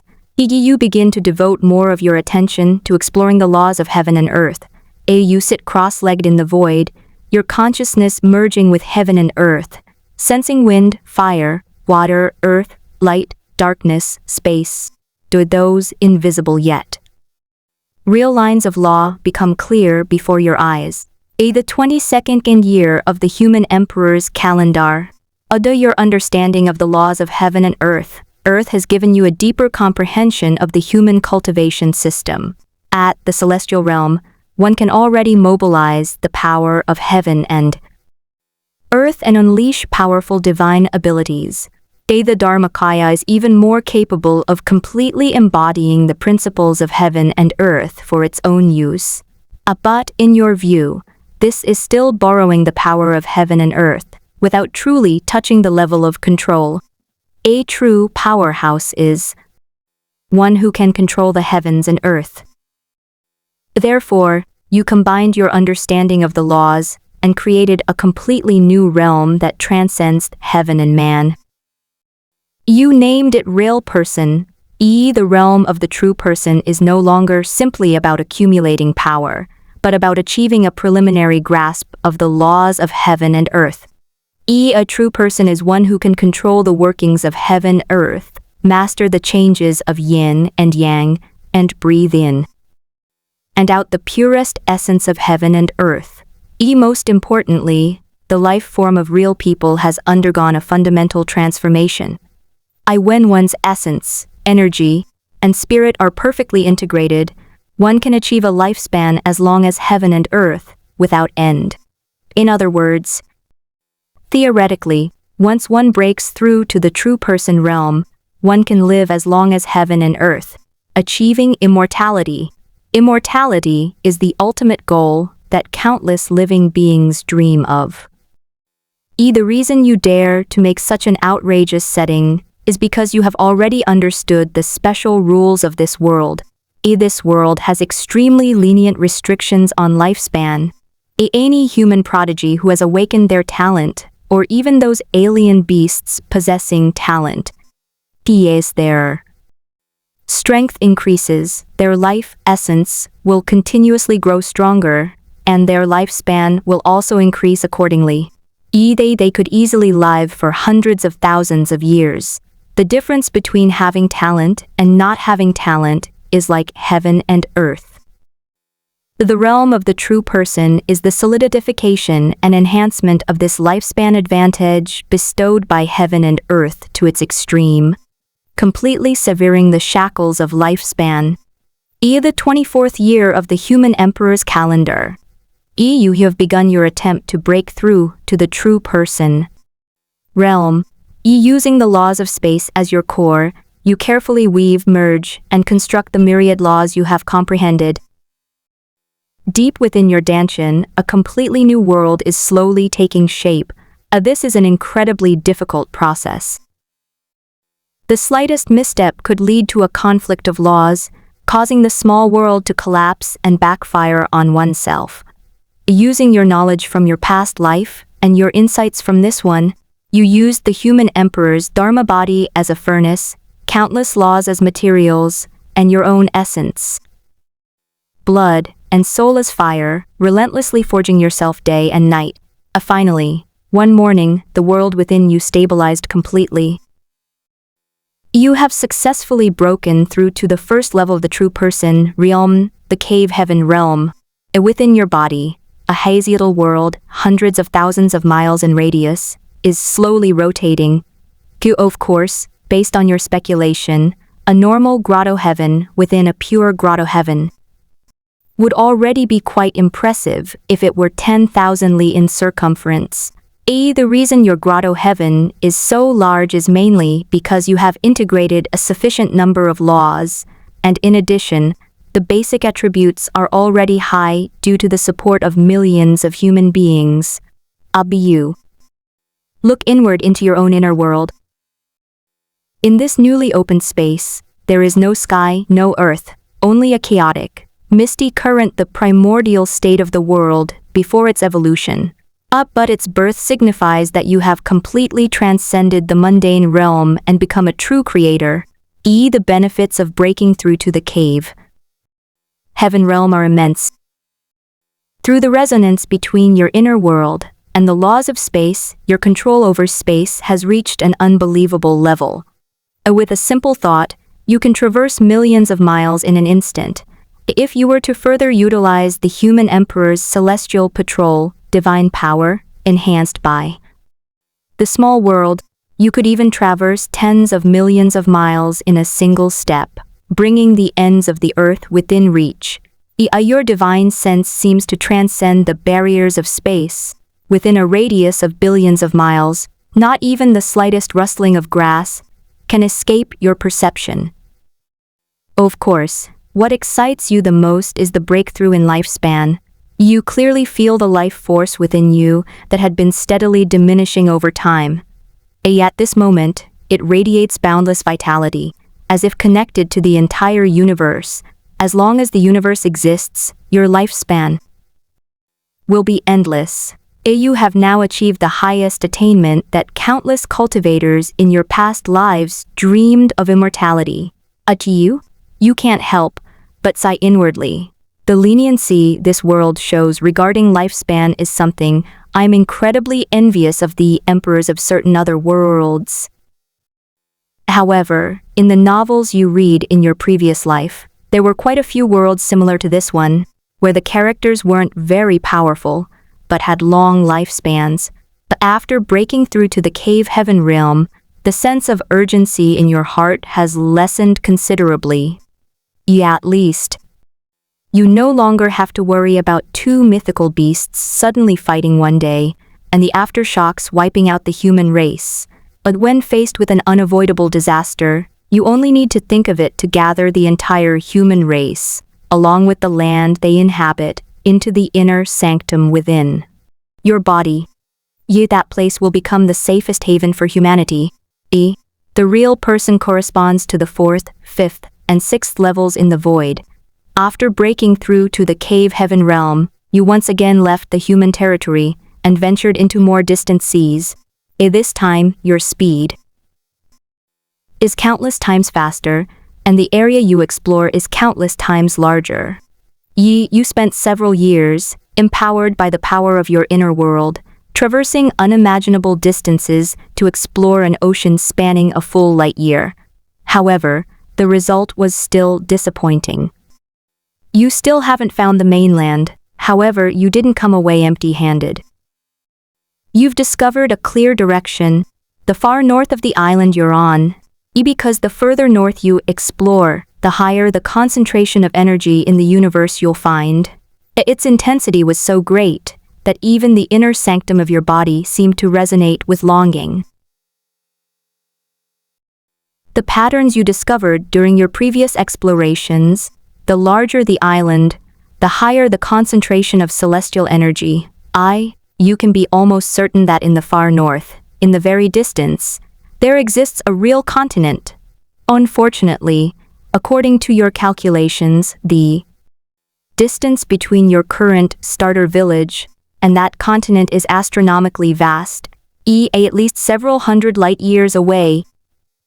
Furthermore, on your journey to the mainland, you sensed countless terrifying dangers. There are spatial storms containing the laws of destruction, and colossal waves of law reaching tens of thousands of miles high, capable of easily shattering stars.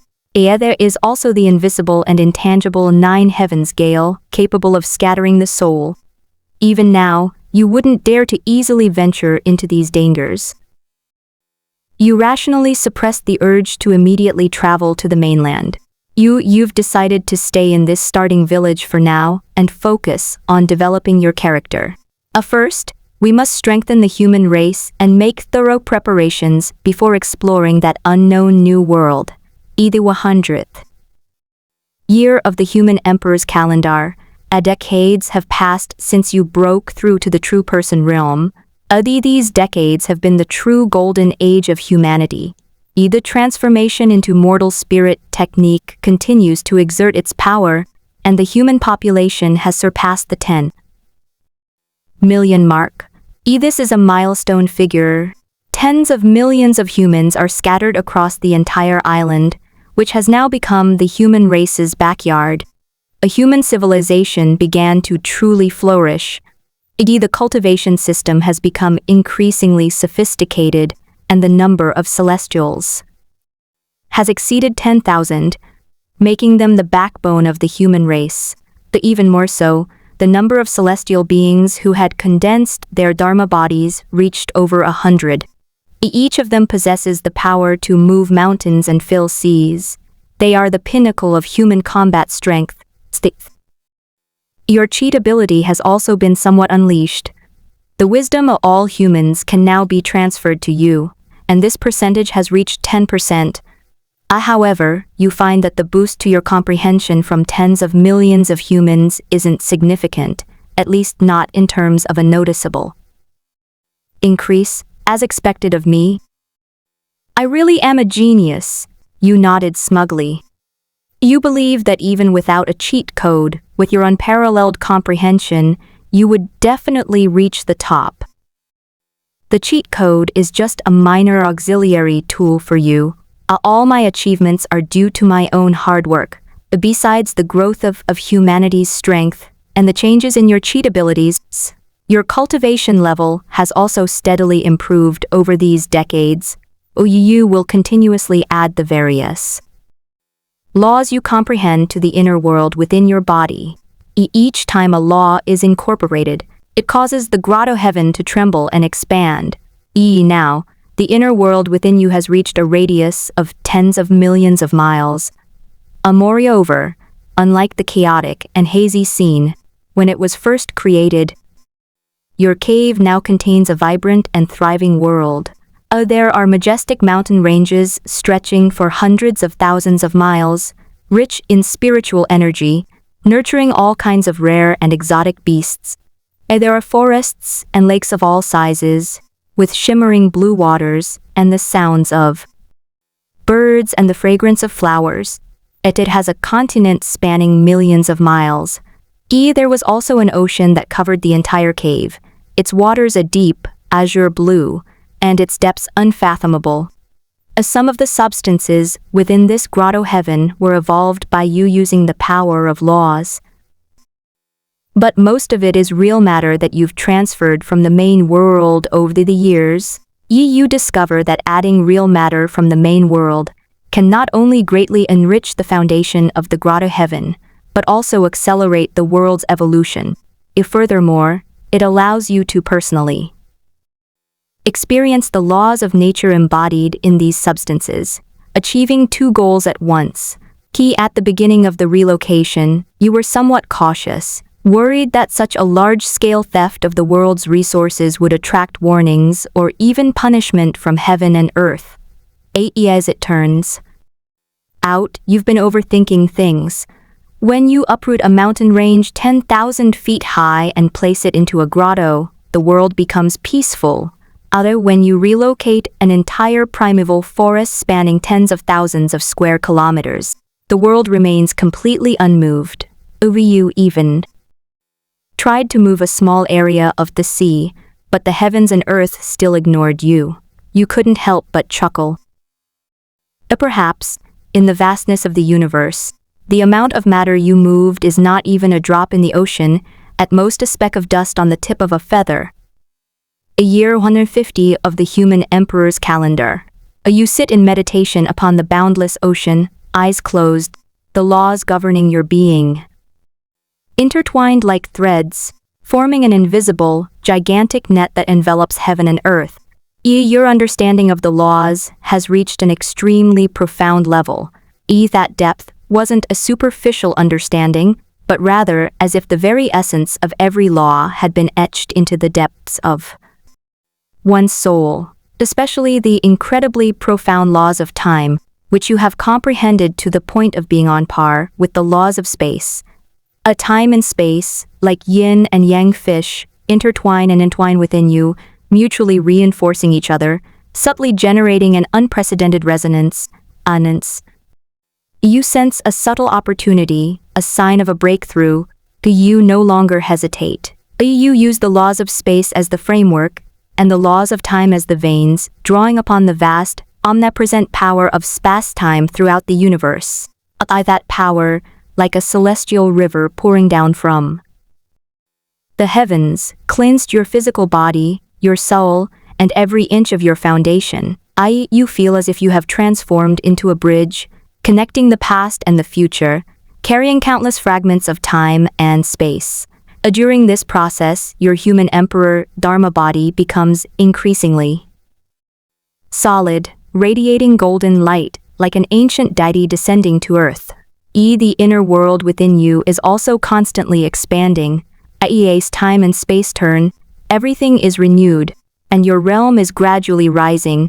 Year 180 of the human emperor's calendar. 30 years of arduous training and accumulation have finally come to an end. You have broken through to the second level of the true person, the realm of cosmic light.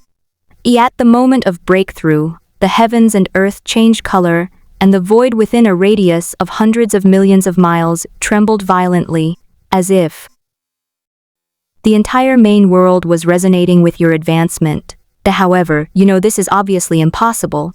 It's just your energy causing disturbances to your surroundings.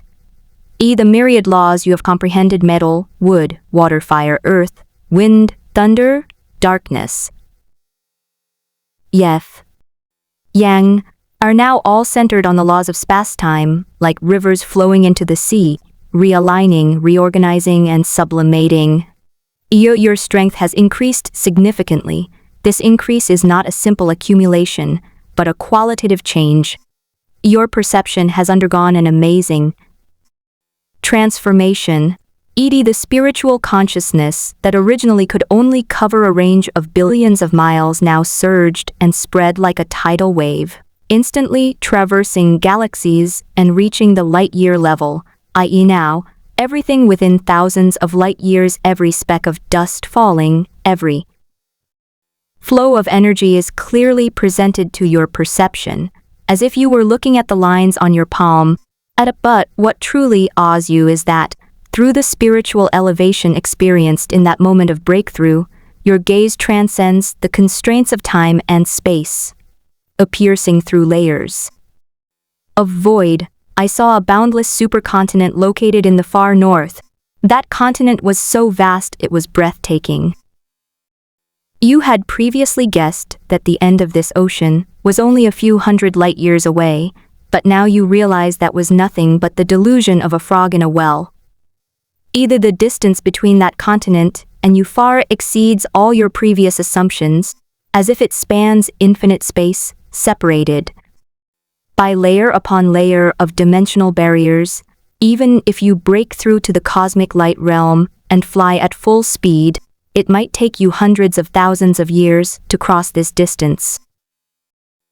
On this scale, those islands spanning millions of miles seem like insignificant grains of sand to the vast ocean, even smaller than sand. You take a deep breath, the shock in your heart lingering for a long time. I had a feeling this world was unusual, but I didn't expect it to be this unusual. This must be some kind of high-level map, like the immortal realm in the novels of my past life. Your gaze held both amazement and solemnity. Actually, if it weren't for the current state of humanity, not only is it primitive, but there are also no so-called sages to spread the way you would think this world was a prehistoric world. But, now is not the time for lamentation. Forget it. I don't want to think about it. The most important thing now is to help the human race develop as quickly as possible. You composed yourself and turned your gaze back to the island beneath your feet and the billions of humans. Perfect timing.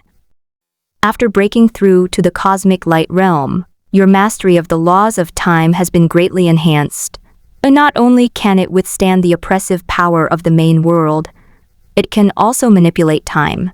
It can also regulate the time ratio between the internal celestial realm and the main world. This is a godsend for the development of humanity. Without further hesitation, you projected the entire celestial realm, spanning hundreds of billions of miles, onto the sky above the human race. That grotto heaven was like a vast, boundless curtain, blotting out the sun and radiating soft, sacred light. You have gathered a portion of the adult humans and all the children into the grotto. Afterwards, you manipulated the laws of space-time, adjusting the time ratio between the grotto heaven and the main world to 100 to 1. That is to say, 1 year in the main world corresponds to 100 years in the grotto heaven world. This is also the maximum adjustment you can currently make. Those human children will grow rapidly to adulthood within the grotto heaven and then return to the main world to reproduce. The reason for this trouble, instead of simply moving the entire human race into the cave heaven, it's because the strength of the laws and the scale of your world are far inferior to those of the main world. The main world is a real and complete universe, with perfect rules and a clear and manifest Tao, and your celestial realm, no matter how large or perfect, is ultimately a manifestation of your personal Tao fruition, and thus contains many imperfections. Therefore, the humans nurtured within your celestial realm are naturally far less talented than those born in the main world. You don't want to sacrifice humanity's future for short-term convenience. The human emperor's calendar is in its 300th year. More than 100 years have passed since you broke through to the cosmic light realm. Because of the existence of the grotto heavens, the human race's development speed is terrifying. 100 years or so in the main world, but tens of thousands of years have passed within the grotto heavens. Through tens of thousands of years of reproduction and cultivation, the human population has exceeded 100 trillion. This is still because the human bloodline is constantly improving. Even with a heaven-defying technique like the transformation of mortals into spiritual beings, it's impossible to completely prevent the difficulties in the birth of newborns. It can only be said that, without resource constraints, humanity is truly prolific, or rather, it is the ultimate manifestation of the tenacity of the life instinct and the desire to reproduce. Through the gradual optimization of bloodlines by the key cultivation method, even humans with ordinary talent, who do not cultivate after birth, can possess the strength of 100,000 jinn upon reaching adulthood. This is no longer within the realm of ordinary people. Every adult was a mini Superman in their past life. Furthermore, because all humans had previously formed contracts with alien beasts, the bloodlines, talents, and abilities of those strange beasts were fed back to the human race through the power of the contract. This results in all newborns today possessing some degree of special ability. Even if it can't compare to those truly gifted human prodigies, can still significantly increase their cultivation speed in the corresponding areas. And at this point, your cheat-like abilities will truly shine. Yet the strength of trillions of human cultivators, their vital energy, magical power, understanding of laws, and soul power continuously empowers you. That power was like a vast ocean, boundless and limitless, pushing your strength to a level beyond the realm of the cosmic light realm. With a population reaching trillions, the islands that once spanned millions of miles are now clearly somewhat small. For an average person, this size is more than enough. But all humans are cultivators, capable of flying through the air and moving mountains and filling seas at will. An island spanning millions of miles is not large to trillions of cultivators. You could even say it's a bit crowded. So you made your move. You didn't intend to disperse humanity across numerous islands. Instead, with overwhelming power, they moved all the islands within a radius of hundreds of light years together. Using the laws of space-time as chains and the laws of the Earth as adhesive, countless fragments were pieced together to form a massive island spanning trillions of miles. Meanwhile, your inner world has absorbed a massive amount of matter during this process, and the continents within it have expanded to a radius of trillions of miles, with their laws becoming increasingly perfect. The 400th year of the human emperor's reign, the human population has swelled to an alarming level trillions. Trillions, what a concept that is. It's trillions upon trillions, a vast ocean formed by countless vibrant lives. Every life is like a tiny star, but when trillions upon trillions of stars shine simultaneously, the combined light is enough to illuminate the darkness of the entire world. You sit regally in the deepest part of the human race's holy city, surrounded by countless intricate runes of law. The runes, as if alive, swam and flickered around you, sometimes weaving into intricate patterns, sometimes scattering into a shower of light. Your eyes are closed, but your perception has already transcended the limitations of the physical body, encompassing the entire universe. You can clearly feel the power bestowed upon you by trillions upon trillions of humans, like invisible rivers converging from all directions and ultimately flowing into your body. This power is not violent. Rather, it possesses a gentle, warm quality like the warm spring sun softly caressing your soul.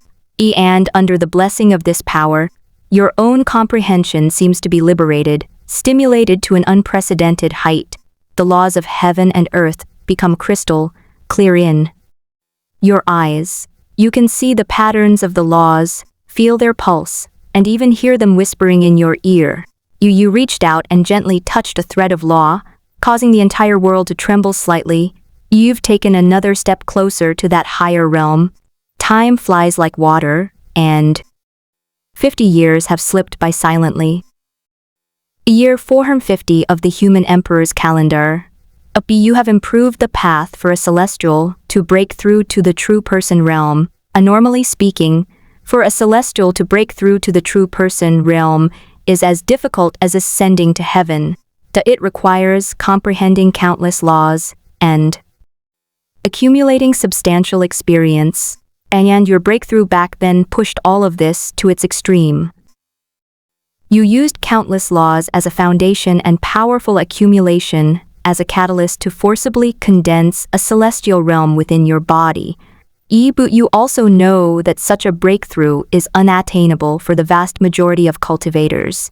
Not everyone has your level of experience and skill.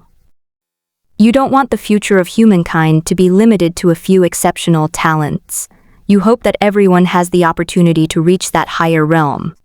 Therefore, research began long ago on how to lower the threshold for a celestial being to break through to the true person realm.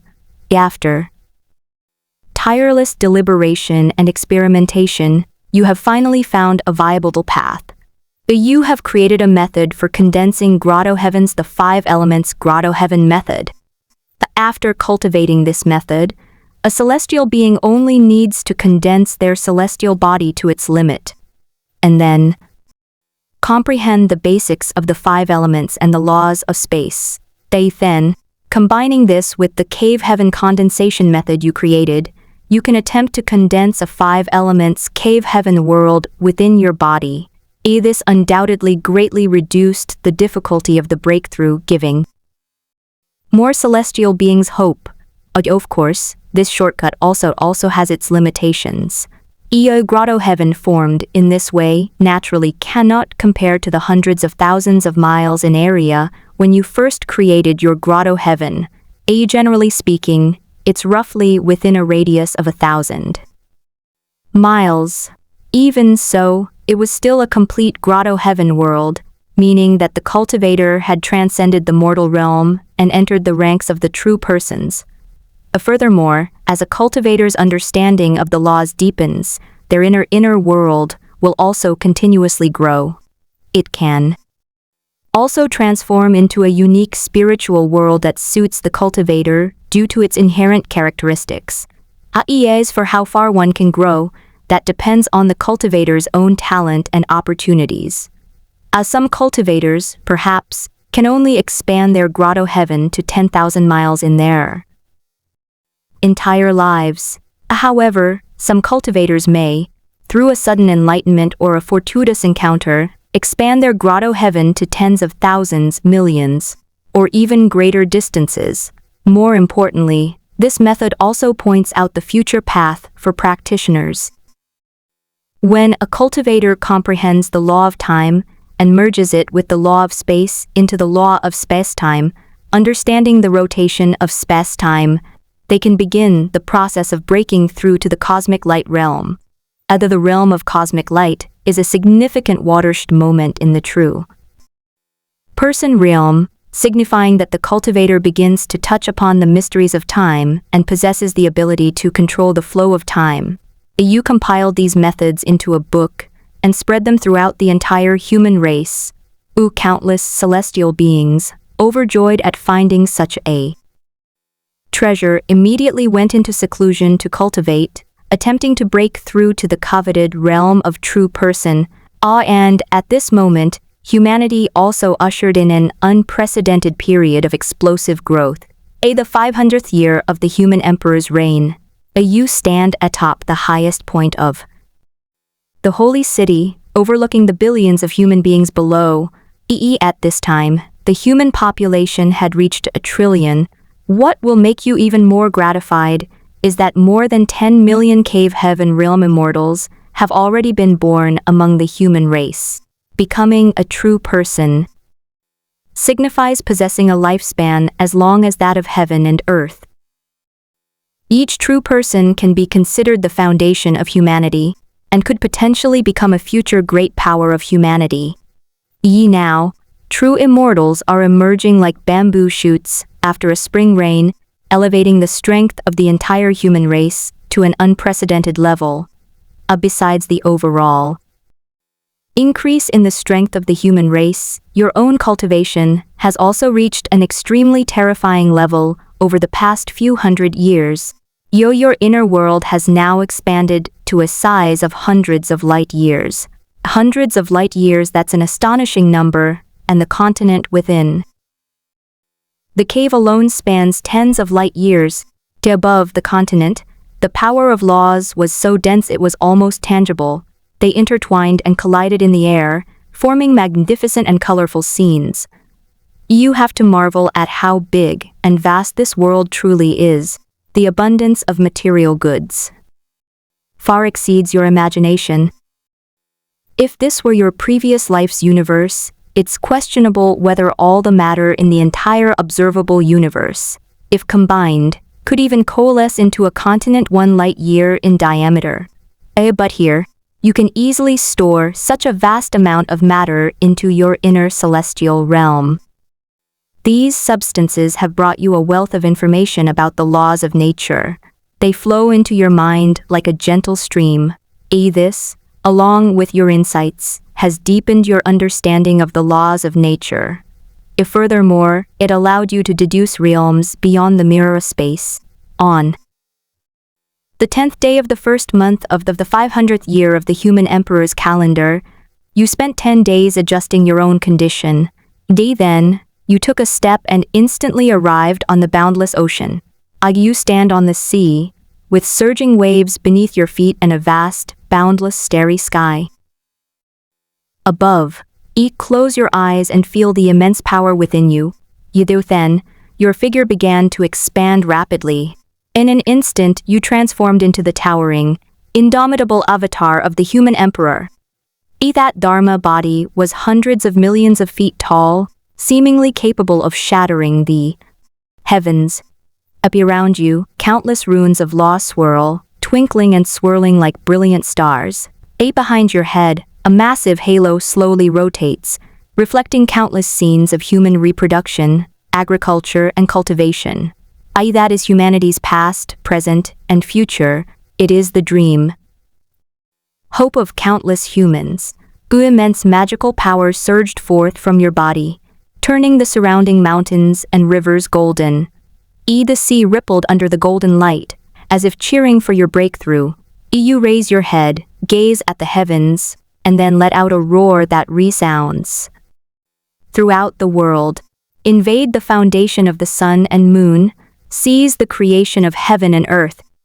With this shout, you begin to plunder the creation of heaven and earth, using the myriad laws you have comprehended as your foundation. Your hands are like 2 giant funnels, frantically drawing in the creative power of heaven and earth. Those forces of creation, like golden dragons, converged from all directions and surged into your body. Your body seems to have become a bottomless pit, greedily devouring everything. As you plunder, the surrounding space seems to dim. Seawater lost its luster, the sky lost its color. It was as if the entire world had been drained of its vitality. And at that very moment, a calamity cloud spanning billions of miles gradually gathered in the sky. The calamity clouds were as black as ink, containing boundless destructive power. Unlike when you plundered resources before, your act of seizing the essence of heaven and earth has finally provoked a reaction from the heavens, resulting in divine punishment and tribulation. However, the way of heaven is perfectly just, or rather, the way of heaven in this world is extremely generous. The purpose of this calamity is not necessarily to completely annihilate you. It's more like a test. If you pass the test, you'll be qualified to take away the bounty of heaven and earth that you've plundered. Those who fail the test will naturally perish, and their essence dissipate, turning into a wisp of dust in the world. This is the rule of heaven and earth, and also the fairness of heaven and earth. After the tribulation clouds gathered, the heavenly tribulation lightning didn't keep you waiting long. The next second, countless bolts of lightning poured down like a waterfall, instantly engulfing you. Each of those tribulation lightning bolts was tens of thousands of feet thick, containing world-destroying power. They struck the seawater, instantly evaporating countless droplets and transforming them into a vast field of lightning. Amid within the thunder domain, lightning intertwined, and electric snakes danced wildly, as if to tear everything to shreds. However, these lightning tribulations, imbued with the power of divine retribution, did not cause much damage to your human Emperor Dharma body. You are imbued with the power of 100 trillion humans, a power that acts like the strongest armor, protecting you firmly within. The lightning struck you, only causing sparks to fly before dissipating into nothingness. You can even feel the power within the tribulation lightning being absorbed by your body and transformed into nourishment. This tribulation lasted for a full 10 years, and your act of devouring the creation of heaven and earth also lasted for 10 years. For 10 years, you stood firm within the thunder domain, unmoved by the raging tribulation lightning. Under the constant tempering of the lightning tribulation and the nourishment of abundant natural resources, the essence of your life has once again undergone an astonishing transformation. You have grasped the true essence of creation, and your understanding of the laws of heaven and earth has once again reached a new level. Although your strength has received an amazing boost, your inner world has finally broken free from the shackles of heaven and earth, gaining the ability to generate its own life. You have broken through to the third level of the true person, realm, the creation realm. Feeling the surging power within you, you couldn't help but let out a long roar. The roar was deafening, even dispersing some of the surrounding thunderclouds. Taking advantage of the world's resources really boosts my strength. With the added benefit of my cheat ability, my current power should be enough to travel to the mainland. A slight smile appeared on your lips. In fact, under normal circumstances, even a true immortal of creation could not traverse that vast distance beyond space in a short period of time. But what can you do when you have a cheat code?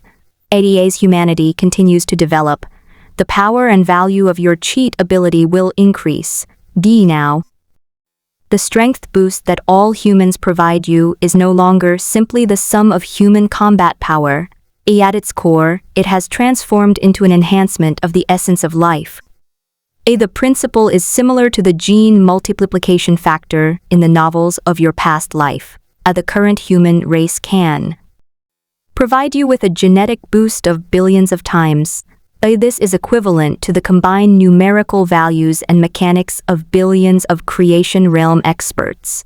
The power boost I'm giving you is comparable to the divine elephant realm of the famous divine elephant, suppressing prison technique from the novel. Furthermore, your upgrades won't require any extra resources. All I can say is, this cheat code is absolutely amazing. You feel incredibly powerful right now. You could even fight someone 1 or 2 realms higher than the creation realm.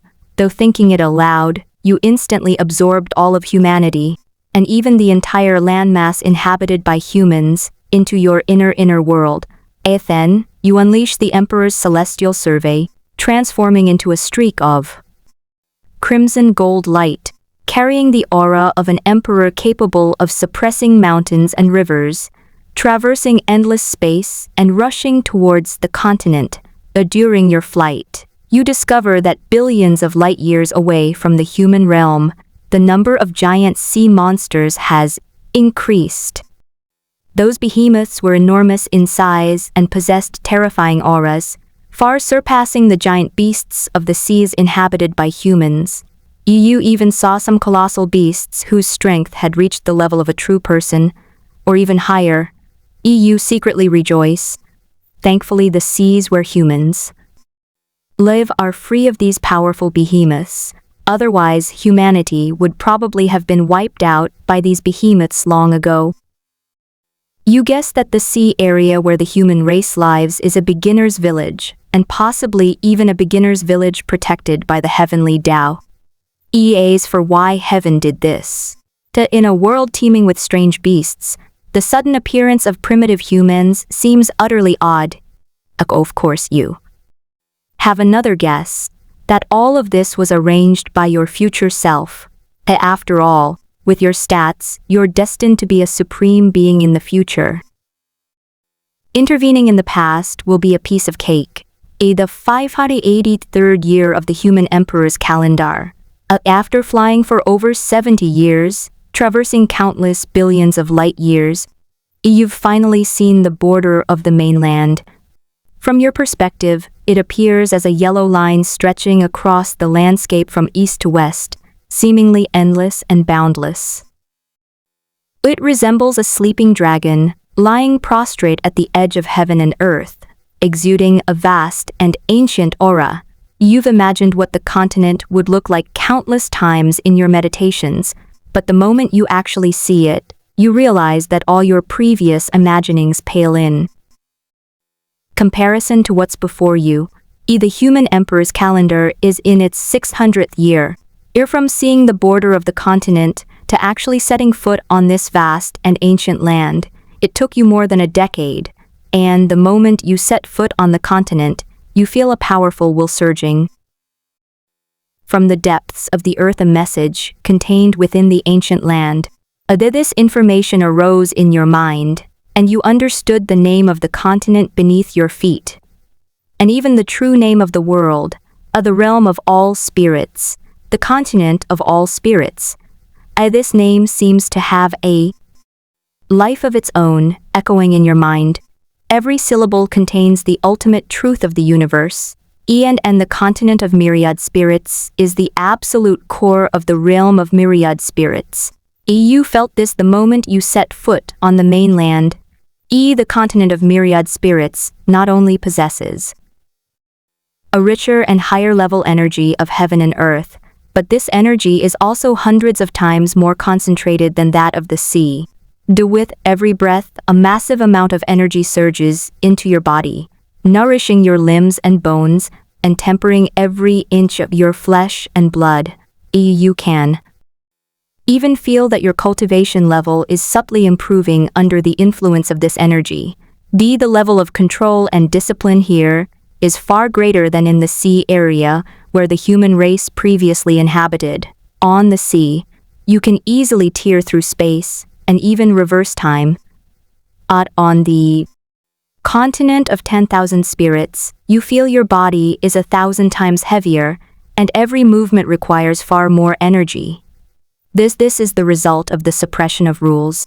The rules of the myriad spirits continent are more complete and stable, exerting a stronger binding force on all living beings. It's fair to say that the environment at sea and on land are practically two different things. Or perhaps none of the seas you've traversed before can be considered the true ocean of the myriad spirits realm.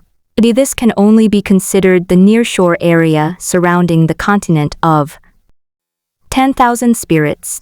Those seas are merely extensions of the myriad spirits continent, shallow waters on its edge. The true great ocean of the myriad spirits realm must be in a much more distant place, where the environment might be even harsher than that of the myriad spirits continent. And in the seas just before, countless entities posed a threat to you. Those deep-sea behemoths, those spatial rifts. One can only imagine how many terrifying beings truly reside on the continent of 10,000 spirits.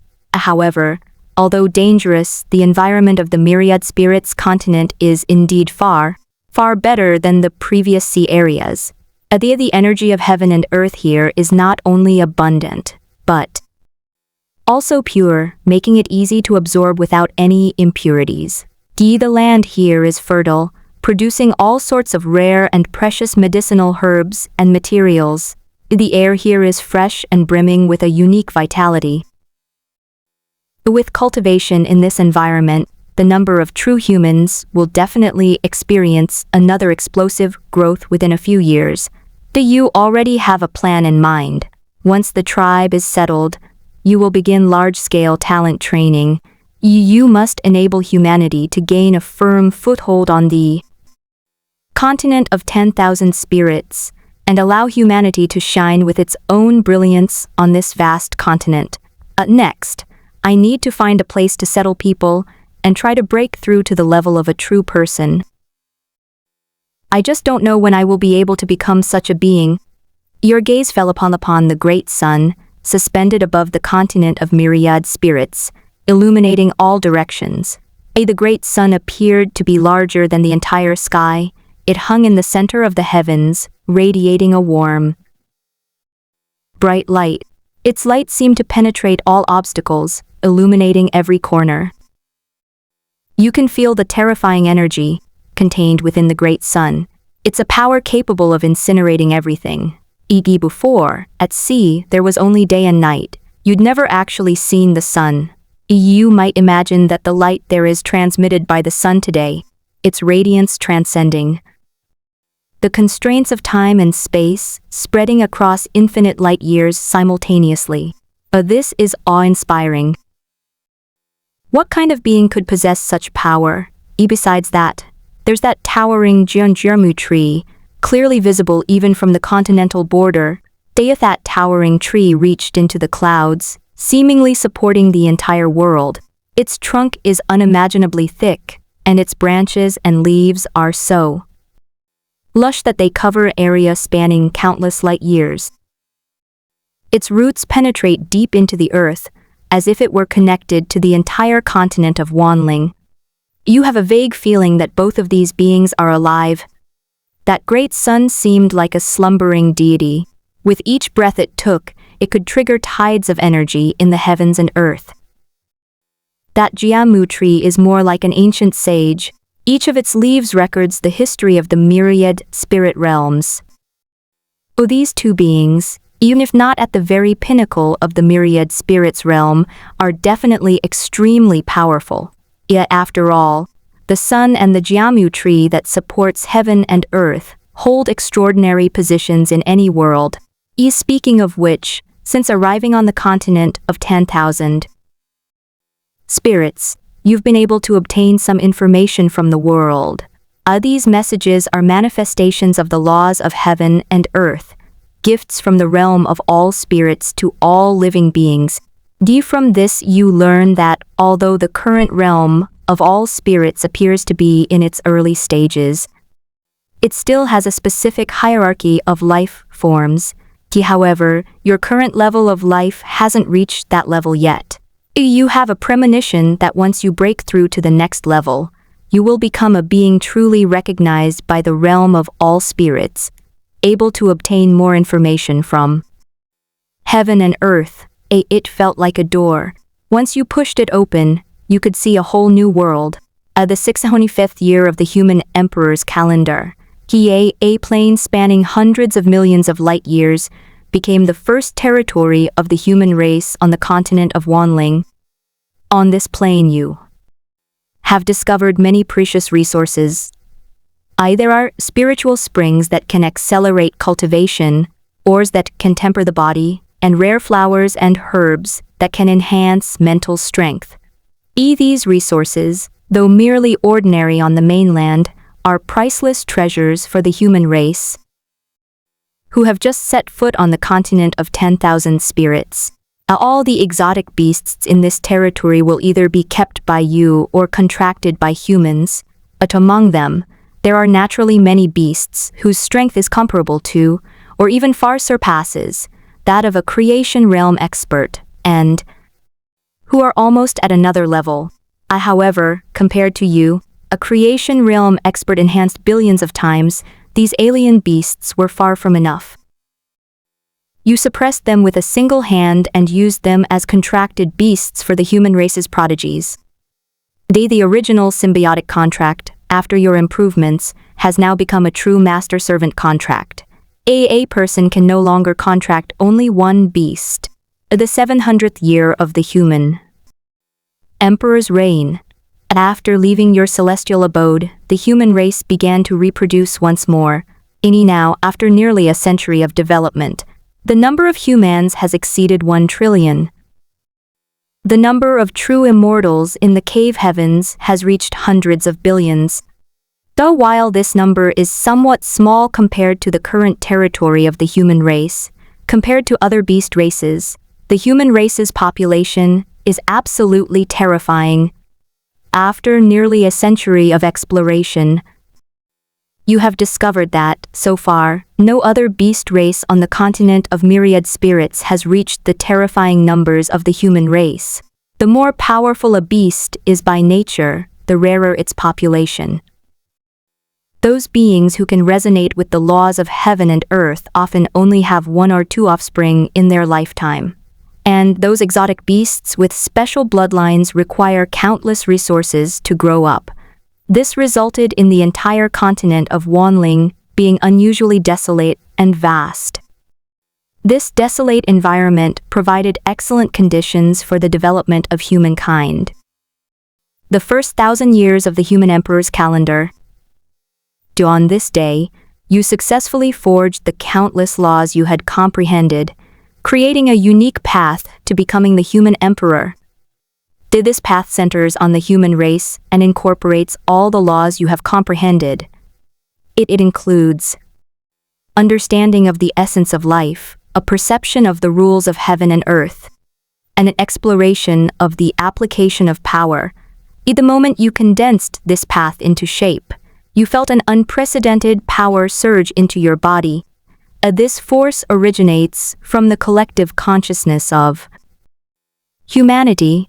It is a torrent formed by the convergence of countless human beliefs and hopes. This power is the destiny of the human race.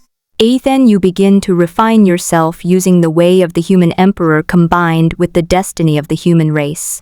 During this process, your strength will continuously increase. Each refinement is like forging your body and soul anew. Your flesh and blood have become stronger, your soul purer, and your senses more acute. You can feel that the essence of your life is undergoing a qualitative change, and the transformation from mortal to deity is exhilarating. A year 1050 of the human emperor's calendar. Your own human bloodline has undergone a transformation. You have condensed the blood of the human emperor. This drop of blood coalesces and takes shape in your heart, displaying a dazzling golden hue. Then it circulates throughout your body, transforming all your blood into the blood of the human emperor. The blood of the human emperor contains all your power, all your insights, and all your beliefs. It is like a condensed universe. As the blood of the human emperor flowed through your body, you felt a call from the depths of your bloodline, a resonance of all human bloodlines. Then you used your own blood as a catalyst to resonate with the bloodlines of countless humans, and, with his own immense power, he simultaneously refined the bloodlines of all humankind. This process is extremely difficult because you need to simultaneously sense the bloodline of every person, adjust their frequencies, and make them resonate with your emperor's blood. This requires a huge amount of mental and physical energy, but aside from everything else, the stats are just too high. With the refinement of bloodlines, the foundation of the human race continues to grow. Everyone's physical condition is improving, their cultivation speed is accelerating, and their potential is being unleashed. The improvement in their fundamentals led to an increase in their strength. Those cultivators who were previously stuck at their bottlenecks broke through, and even those with mediocre talent began to show astonishing potential. Later, with the help of the cheat system, the life essence enhancement that the human race brings you becomes increasingly greater. Year 100 of the human emperor's calendar. The bloodlines of all humans have been completely refined. Now, all humans who reach adulthood are considered celestial beings. It should be understood that the celestial beings of today are vastly different from those of the past. Throughout their long development, humanity has repeatedly broken through the limits of power that were previously unattainable by celestial beings. Now, further refined by the bloodline, it has reached 100 million jin. This means that any human nearing adulthood, placed on Earth in the previous life, would be an invincible, world-destroying being. This improvement is comprehensive. This includes not only strength, but also speed, reaction time, perception, mental strength, and other aspects. The 1200th year of the human emperor's calendar. With a creation level hundreds of billions of times greater, you comprehended the essence of life and the principles of infinity. You have successfully condensed and pierced the gate of infinity within your own body. Yet the moment you open it, you see an infinitely extending road, at the end of which lie endless possibilities. Do you understand now? Life has no end, only continuous transcendence. Strength has no limit, only continuous breakthroughs. You have created and broken through to the first level of divine beings, the infinite level. At the moment of breakthrough, your perception seemed to traverse infinite space. You not only saw the endless universe above the continent of myriad spirits, and that each star in that universe was a vast world, but also the numerous great universes and multiverses constantly emerging beneath the continent of myriad spirits. Those worlds are dazzling and magnificent, each star radiating its unique light. And those lower universes are even more mysterious. They are like the roots of a great tree, extending out from the continent of myriad spirits, constantly growing, branching, and multiplying. However, compared to the continent of myriad spirits, these worlds and universes are far more desolate. As if it had just been born. This feeling of being able to see the entire world only lasted for a fleeting moment. Immediately afterwards, you felt the suppression of the rules emanating from the realm of all spirits. Under the constraints of the rules, your full potential is reduced to almost nothing. At least within the continent of 10,000 spirits, your full strength cannot be unleashed, unless you are in those lower realms or the universal world. However, you cannot currently travel to those worlds in your true form. Your true form is trapped on the continent of myriad spirits, bound by its rules, and unable to leave. Although you can explore those worlds through clones or projections, the power of those clones and projections is limited and cannot truly unleash your full potential. Moreover, these worlds have limited resources compared to the continent of myriad spirits. This is of no help to you at the moment. Of course, the lack of help now doesn't mean there won't be in the future. It's just that your current strength is too low to utilize these worlds. If you are under the suppression of the rules of the myriad spirits realm, although your strength cannot be fully exerted, it will help you comprehend the rules of the myriad spirits realm. This should also be seen as a manifestation of the impartiality of heaven. And under the constraints of rules, you can more clearly perceive the trajectory of how those rules operate.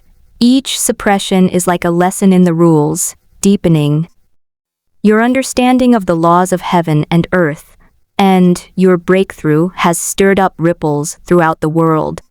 You can clearly feel that from the moment you stepped into the realm of the divine, the world around you seems to have unveiled another layer of mystery, becoming clearer and more profound than ever before. That feeling is as if you are no longer an ant struggling to survive in the dust. The transformation of your essential life, along with your status in the world, is as if lifted up by an invisible hand, suddenly elevating you. Heaven and earth are no longer stingy with you. They generously open their arms to you, and countless pieces of information flood into your mind like a tidal wave. This information is both grand and subtle, like the oldest memories of the myriad spirit realm, or perhaps its recognition and gift to you, a newly risen powerhouse. If you calmly reflect, what you first encounter is a clear and rigorous hierarchy of life. This system is the cornerstone of the operation of the entire spirit world and the yardstick for measuring the value of all living beings. The level you have reached at this moment is known as true God in the realm of all spirits. This is a watershed moment, a formidable chasm. On the vast stage of the realm of all spirits, only those who attain true godhood can truly transcend the realm of ants. Those beings who fail to reach this realm, no matter how prosperous their race or how powerful their individual beings, in the grand narrative of the world of all spirits, they are merely numbers that can be easily erased, grains of sand forming the background of the world, and you, and those who share your realm, have become true members of the world stage.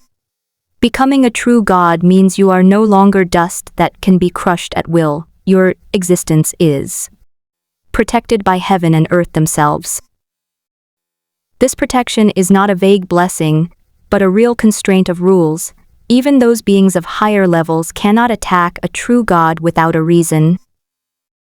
Every true god is a precious asset to the world of all spirits, and the cornerstone of this world's growth and strength. If anyone dares to wantonly slaughter a true god, the heavenly will of the myriad spirits realm will unleash divine punishment. For any race, the birth of a true god signifies that the race has finally gained the right to make a move in the game of the myriad spirits realm and has completely escaped the quagmire of the lowest level. Above the true gods are the celestial gods. The true god symbolizes the transformation from mortal to divine, the first leap in the essence of life, and the celestial beings are the sublimation and transformation of the true gods. The difference between the two lies not only in their vastly different strengths, but also in their absolute power. The gods are endowed with the authority of heaven by the heavens and earth. This authority, like a key, allows the gods to a certain extent, pry open, alter, and even distort certain rules of the realm of all spirits. They are no longer merely followers of the rules, but have begun to possess the power to modify them. The will of the gods has begun to influence the world. Above the celestial gods are the ancient gods. The ancient gods are those who lived long ago. They are mostly ancient beings born at the dawn of the world, before chaos was divided. They are living fossils of the world, and boulders in the long river of time. The ancient god's Tao is profound and unfathomable, its influence spreading throughout the universe. Their power is sufficient to traverse the long river of time and space in the realm of all spirits, going against the current to explore the origins and going downstream to glimpse the future. Their every move may leave an echo in countless moments of the past, present, and future. Their very existence is a living epic. Above the ancient gods are the ancestral gods. Ancestral God is the progenitor of the Tao. Their will transcends the past and the future. Their power radiates across infinite worlds and infinite space-time. Each ancestral god symbolizes a fundamental path in the realm of all spirits. For example, if there is a primordial god of fire, then all rules, phenomena, and beings in the myriad realms related to fire originate from its Tao. The ancestral god is the embodiment of that great Tao, the ultimate manifestation of its rules. They no longer need to understand or apply the rules because they are the rules themselves. Among the ancestral gods, there is another extremely special existence which holds an irreplaceable, almost pillar-like position in the world. This being is known as the Supreme Ancestral God. They did not surpass the ancestral gods, but rather brought a certain great Tao to its ultimate limit, becoming intimately connected with the core essence of the myriad spirits realm, that eternal sun, suspended above the continent of all spirits, bringing light and warmth to the world, and the towering Jiamu tree, which supports heaven and earth, whose roots penetrate the 9 netherworlds and whose branches reach the heavens, is the Supreme Ancestral God. The Supreme Ancestral God surpasses ordinary ancestral gods in both the strength of its own great Tao and its control over the authority of heaven and earth. They are almost a personification of certain core functions of the myriad spirits realm, but they haven't truly touched upon another level. The level above the ancestral gods is called holy gods. It is the ultimate existence in the theory of the realm of all spirits. And however, in the current realm of all spirits, there is not a single being who has reached the saintly god realm. From this perspective, reaching the level of a true god is equivalent to becoming a formal citizen of the realm of all spirits, subject to the laws of the realm of all spirits, or rather, under the protection of God. You process the massive amount of information flooding your mind, pondering silently. Unexpectedly, the instinct to grow stronger is quite strong in the realm of all spirits. You quickly grasped the logic behind it. The reason the realm of all souls protects the true God is not out of selfless benevolence, but stems from a greater and more fundamental instinct growth. True gods are the foundation of the world. The more true gods there are, the more likely it is that more celestial gods, ancient gods, and even ancestral gods will be born. The more powerful beings there are, the more energy and Tao essence the myriad spirits realm can absorb, and the faster it grows. It's like a constantly evolving ecosystem. The emergence of each powerful entity injects new vitality into this world. Furthermore, the resources in the realm of all spirits are currently quite abundant, and new resources are being generated every moment. It's more than you can use, absolutely. More than you can use. Perhaps only when the world has developed and perfected itself, and the number of deities reaches saturation. True wars only break out between races that possess gods over the allocation of resources, but at least for now, that's still a rather distant future. Under these circumstances, humanity should be able to develop peacefully for a considerable period of time. Your gaze falls upon the thriving human race. By the time when heaven and earth are perfected and the divine races are saturated, the human race may already be standing at the pinnacle of the myriad spirits. You're extremely satisfied with the current environment of the realm of all spirits. This is truly a golden age of civilization. Time flows by like water, slipping away silently. True God, celestial God, ancient God, and ancestral God correspond to the 7th, 8th, 9th, and 10th orders in the void respectively. The 1300th year of the human emperor's calendar. 100 years have passed since you broke through to the realm of true God. During these past 100 years, you have spent most of your time in seclusion, quietly comprehending the rules of heaven and earth, and experiencing the mysteries of the infinite ranks. You only occasionally step in to adjust the direction of human development, ensuring that this nascent human civilization stays on the right track. Besides, shortly after your breakthrough, you made an important decision. It split into several avatars, which traveled to various corners of the realm of all spirits. These incarnations, each carrying a portion of your will, have traveled to places such as the outer universe, the true ocean, and the center of the continent of all spirits. Do you want to see this world with your own eyes, to see those legendary beings? However, the realm of all spirits is far too vast.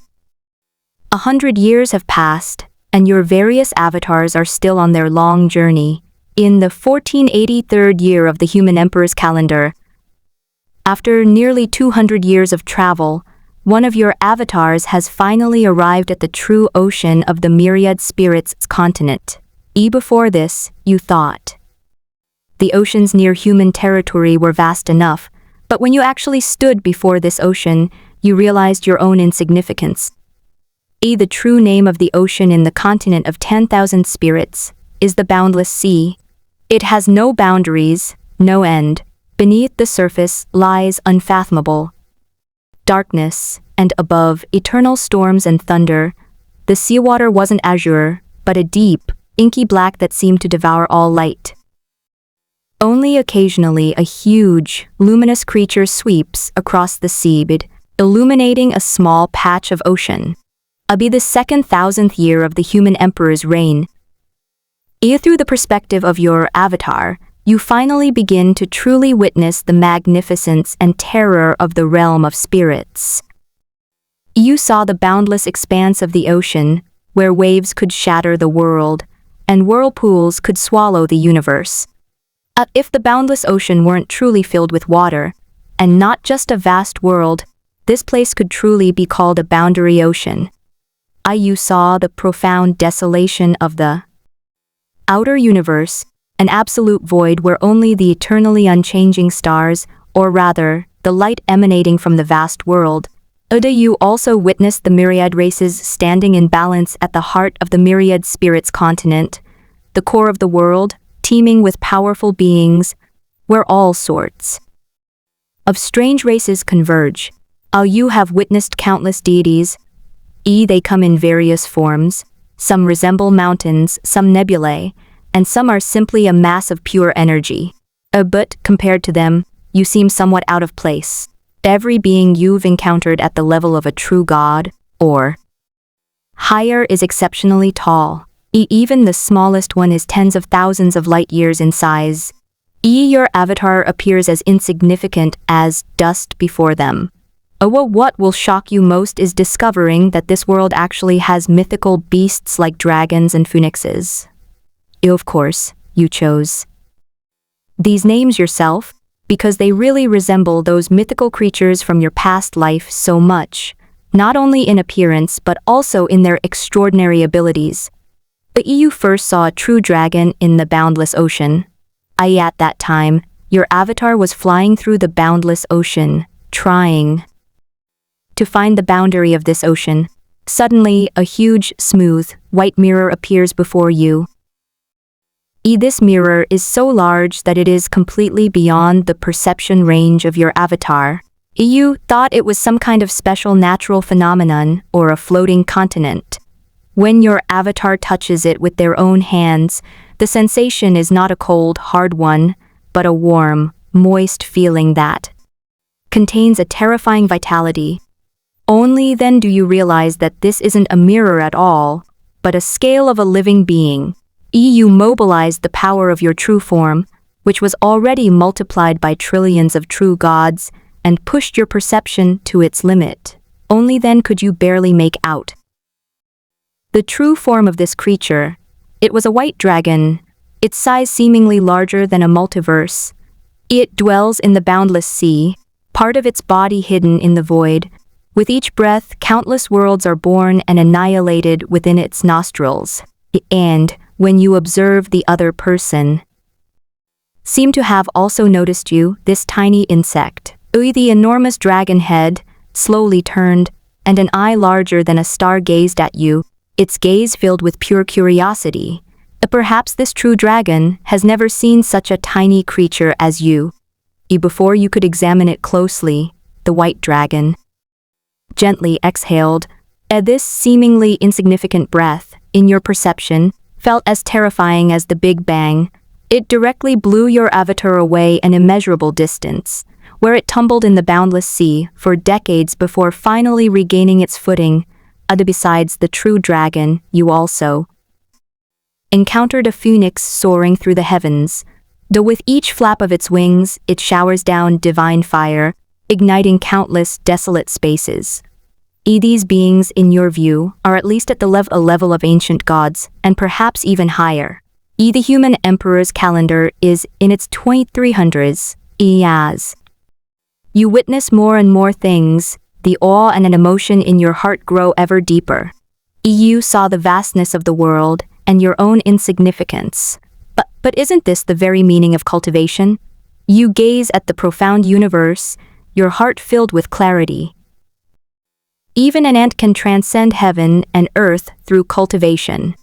This sentence acted as a trigger, instantly igniting all the insights you've gained over the years. The vastness seen in the boundless sea, the desolation felt in the outer universe, the clash of myriad races witnessed at the heart of the continent of 10,000 spirits, all my observations and experiences, all my insights, converged and became clear at this moment. You've got it. The gate of infinity within you bursts open once more, and a brand new portal is opened deep within your consciousness. Your aura is surging, and the essence of your life is undergoing another astonishing transformation. You have broken through to the second stage of the divine realm, the transcendent stage. Your status has officially reached the level of a deity. At the very moment you broke through, even the heavenly Tao of the myriad spirits realm seemed to tremble.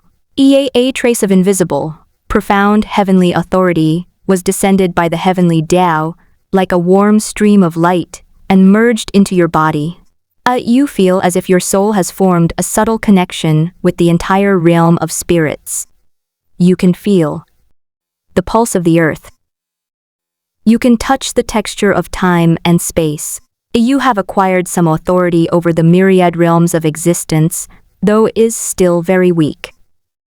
This signifies that you have begun to transform from an adapter into a controller. You open your eyes, and your gaze seems to pierce through endless void, seeing into a far greater distance. Now I should be able to utilize those lower universes. Normally, even if one ascends to celestial realm, one still cannot personally descend to the mortal world, or on the continent of myriad spirits. These high and mighty deities, whether true gods or celestial beings, can only cast their avatars into the lower realms, because a powerful force of rules exists between the continent of myriad spirits and the lower universe, a boundary established at the beginning of time, like an insurmountable chasm. But those are other gods, you are different. But after breaking through to the transcendence realm, your cultivation level alone has already surpassed that of those veteran gods who have cultivated for countless millennia. With the added advantage of a cheat system, your strength is enough to rival that of an ancient god. What is the concept of an ancient god? It refers to beings capable of traversing the entire river of time and space in the myriad realms of existence. Able to travel freely between the past, present, and future, and able to overlook the cycle of birth and death of the entire universe. With the power of an ancient god, it is naturally possible to break through the barrier of celestial and terrestrial rules that spans the myriad spirits continent and the lower realms, extending its power into the lower universe. At this moment, their gaze pierced through layers of void, revealing the endless lower universe beneath the continent of myriad spirits.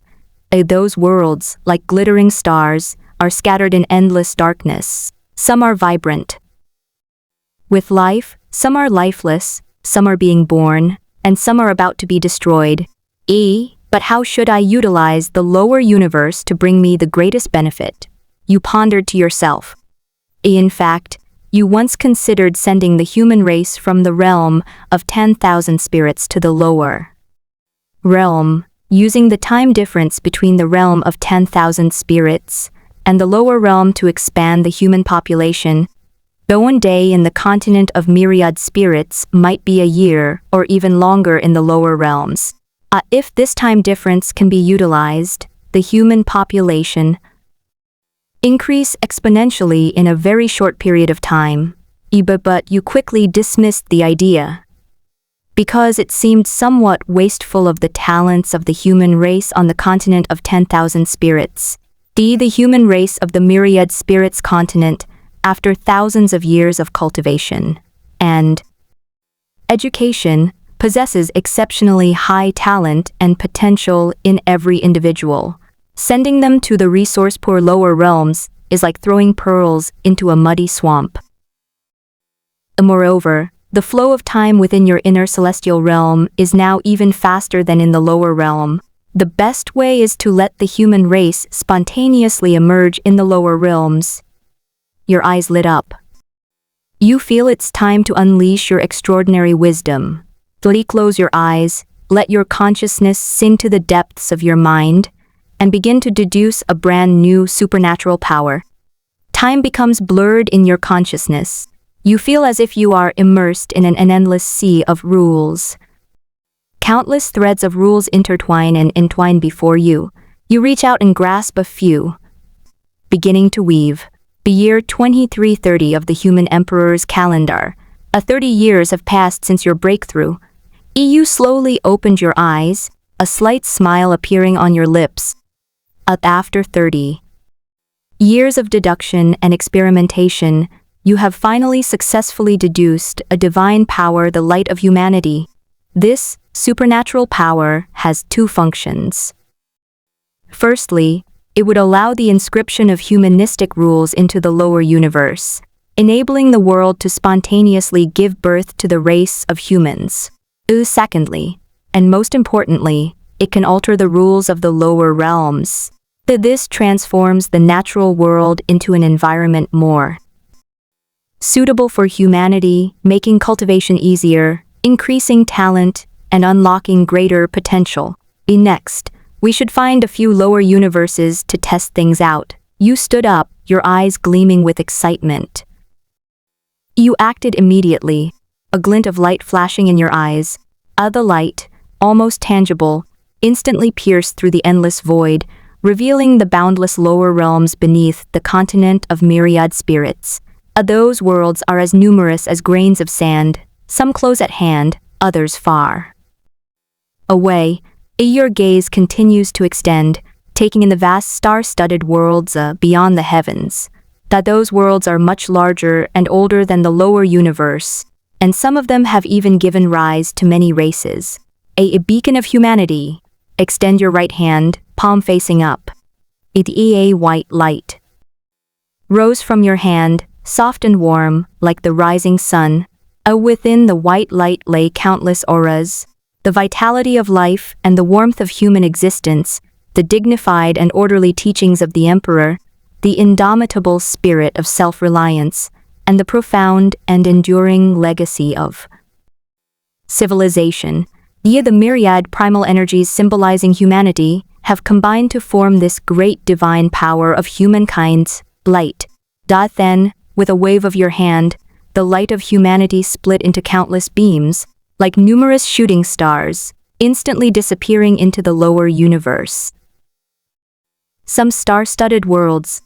After those worlds were struck by the light of humanity, a white light emanated from them, as if they were shrouded in a thin veil of light. The light of humanity began to transform these worlds, a gradual and subtle change, like spring rain nourishing the earth. Silently, the year 340 of the human emperor's calendar. All worlds illuminated by the light of humanity have, at this moment, been transformed. You sit in the emperor's palace. Before you floats a giant water mirror, reflecting the scenes of countless worlds. In these worlds, the human race began to emerge in various ways. In some worlds, humans evolved from monkeys. Over a long period of time, those monkeys gradually learned to walk upright, use tools, and use fire, eventually evolving into intelligent life. In some worlds, humanity was created by primordial beings born within that world. Those primordial beings possessed immense power. Under the influence of divine will, they created humanity and endowed them with intelligence and emotions. In some worlds, humanity itself is a product of nature, as natural as the growth of plants and the flow of rivers. To this day, humanity has finally begun to take root and flourish in the infinite worlds. You look at the newly born humans reflected in the water mirror.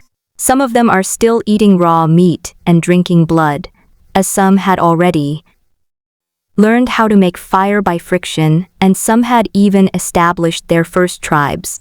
A profound sense of satisfaction wells up within you, the joy of creating life, the emotion of witnessing the birth of civilization. Next, it's time to educate these humans. You smiled expectantly. Therefore, in the time that followed, whenever the human race in a lower universe or a vast star world grew to a sufficient population, You will then manifest in various forms and travel to these worlds to teach and enlighten humanity. You teach them culture, you teach them cultivation, you teach them how to absorb the spiritual energy of heaven and earth, how to temper themselves, and how to break through realms. You did not pass on the celestial human system you created on the continent of 10,000 spirits to the humans in these worlds. The celestial human system is well suited to the resource-rich upper realm of the myriad spirits continent, but may not be suitable for those resource-poor lower realms. The continent of myriad spirits is rich in spiritual energy, abundant in resources, and has perfect rules, making the cultivation of the celestial human system twice as effective with half the effort. However, in the lower realms, spiritual energy is scarce, resources are limited, and the laws are obscure. Forcibly cultivating the celestial human system would likely be extremely difficult. You taught different cultivation systems to the humans in each world. In some worlds, you taught them a system focused on body refinement, allowing them to increase their strength by tempering their physical bodies. In some worlds, you taught them a system focused on ki cultivation, allowing them to increase their strength by absorbing spiritual energy. In some worlds, you taught them a system focused on refining the spirit, allowing them to enhance their strength by tempering their souls. These cultivation systems each have their own strengths and weaknesses, but they are all suited to the environment of their respective worlds. These cultivation systems will be gradually perfected by the human race in the future. They will continuously improve and optimize them through practice, eventually forming a complete system. And you can use the myriad perfected cultivation systems of the lower realms to supplement the deficiencies of the celestial human system. And while you were teaching the human cultivation system, you were also incidentally educating the other races of these worlds, i.e. you taught them the method of human transformation, enabling them to convert themselves into the innate Tao bodies of humans, in harmony with heaven and earth. Speaking of the method of transforming into human form, it's probably because the myriad spirits continent's the core of the entire world, where the restrictions of the laws of heaven and earth are even greater. Even with your current strength, the technique you created for transforming beings into human form still cannot convert any creature on the myriad spirits continent into human form, not even temporarily. You once attempted to transform an ordinary beast into a human, but the transformation was forcibly interrupted by the rules of heaven and earth the moment you began. The vast majority of the strange beasts on the myriad spirits continent aren't particularly powerful, so why doesn't this work? You have a regret. If those strange beasts on the myriad spirits continent could be transformed into humans recognized by your current cheat system, your strength would definitely increase much faster. But despite the regret, you didn't dwell on it too much. After all, the number of living beings in the lower universe and the vast star world is also exceptionally large. As long as you can transform the beings of those worlds into humans, your strength will still increase at a very considerable rate. The human emperor's calendar is in its 4,000th year. Over these centuries you have continuously transformed the lower realm with the light of humanity. You are like a diligent gardener, sowing the seeds of humanity in an endless world, and currently, the human population in the infinite lower realms far exceeds the human population on the myriad spirits continent. Furthermore, due to the time difference between the upper and lower realms, some human races in the lower realms have already developed for hundreds of thousands of years. The human races of those worlds, after hundreds of thousands of years of development, have formed highly advanced civilizations. Practice the cultivation system you taught thousands of years ago, constantly optimizing and improving it. Thus, some of these powerful individuals have already reached the limits of their respective worlds and can no longer break through. Their strength, even in the myriad spirits continent, is comparable to that of a true immortal of creation. To prevent these human geniuses from wasting their time in the lower realms, you used a vast amount of materials to forge a magical artifact at the level of an ancient god, the Ascension platform. It was a massive platform, forged entirely from a material imbued with spatial rules and covered with intricate runes and arrays. The Ascension platform can project countless worlds, guiding those human powerhouses who have reached their limit to ascend to the myriad spirits continent.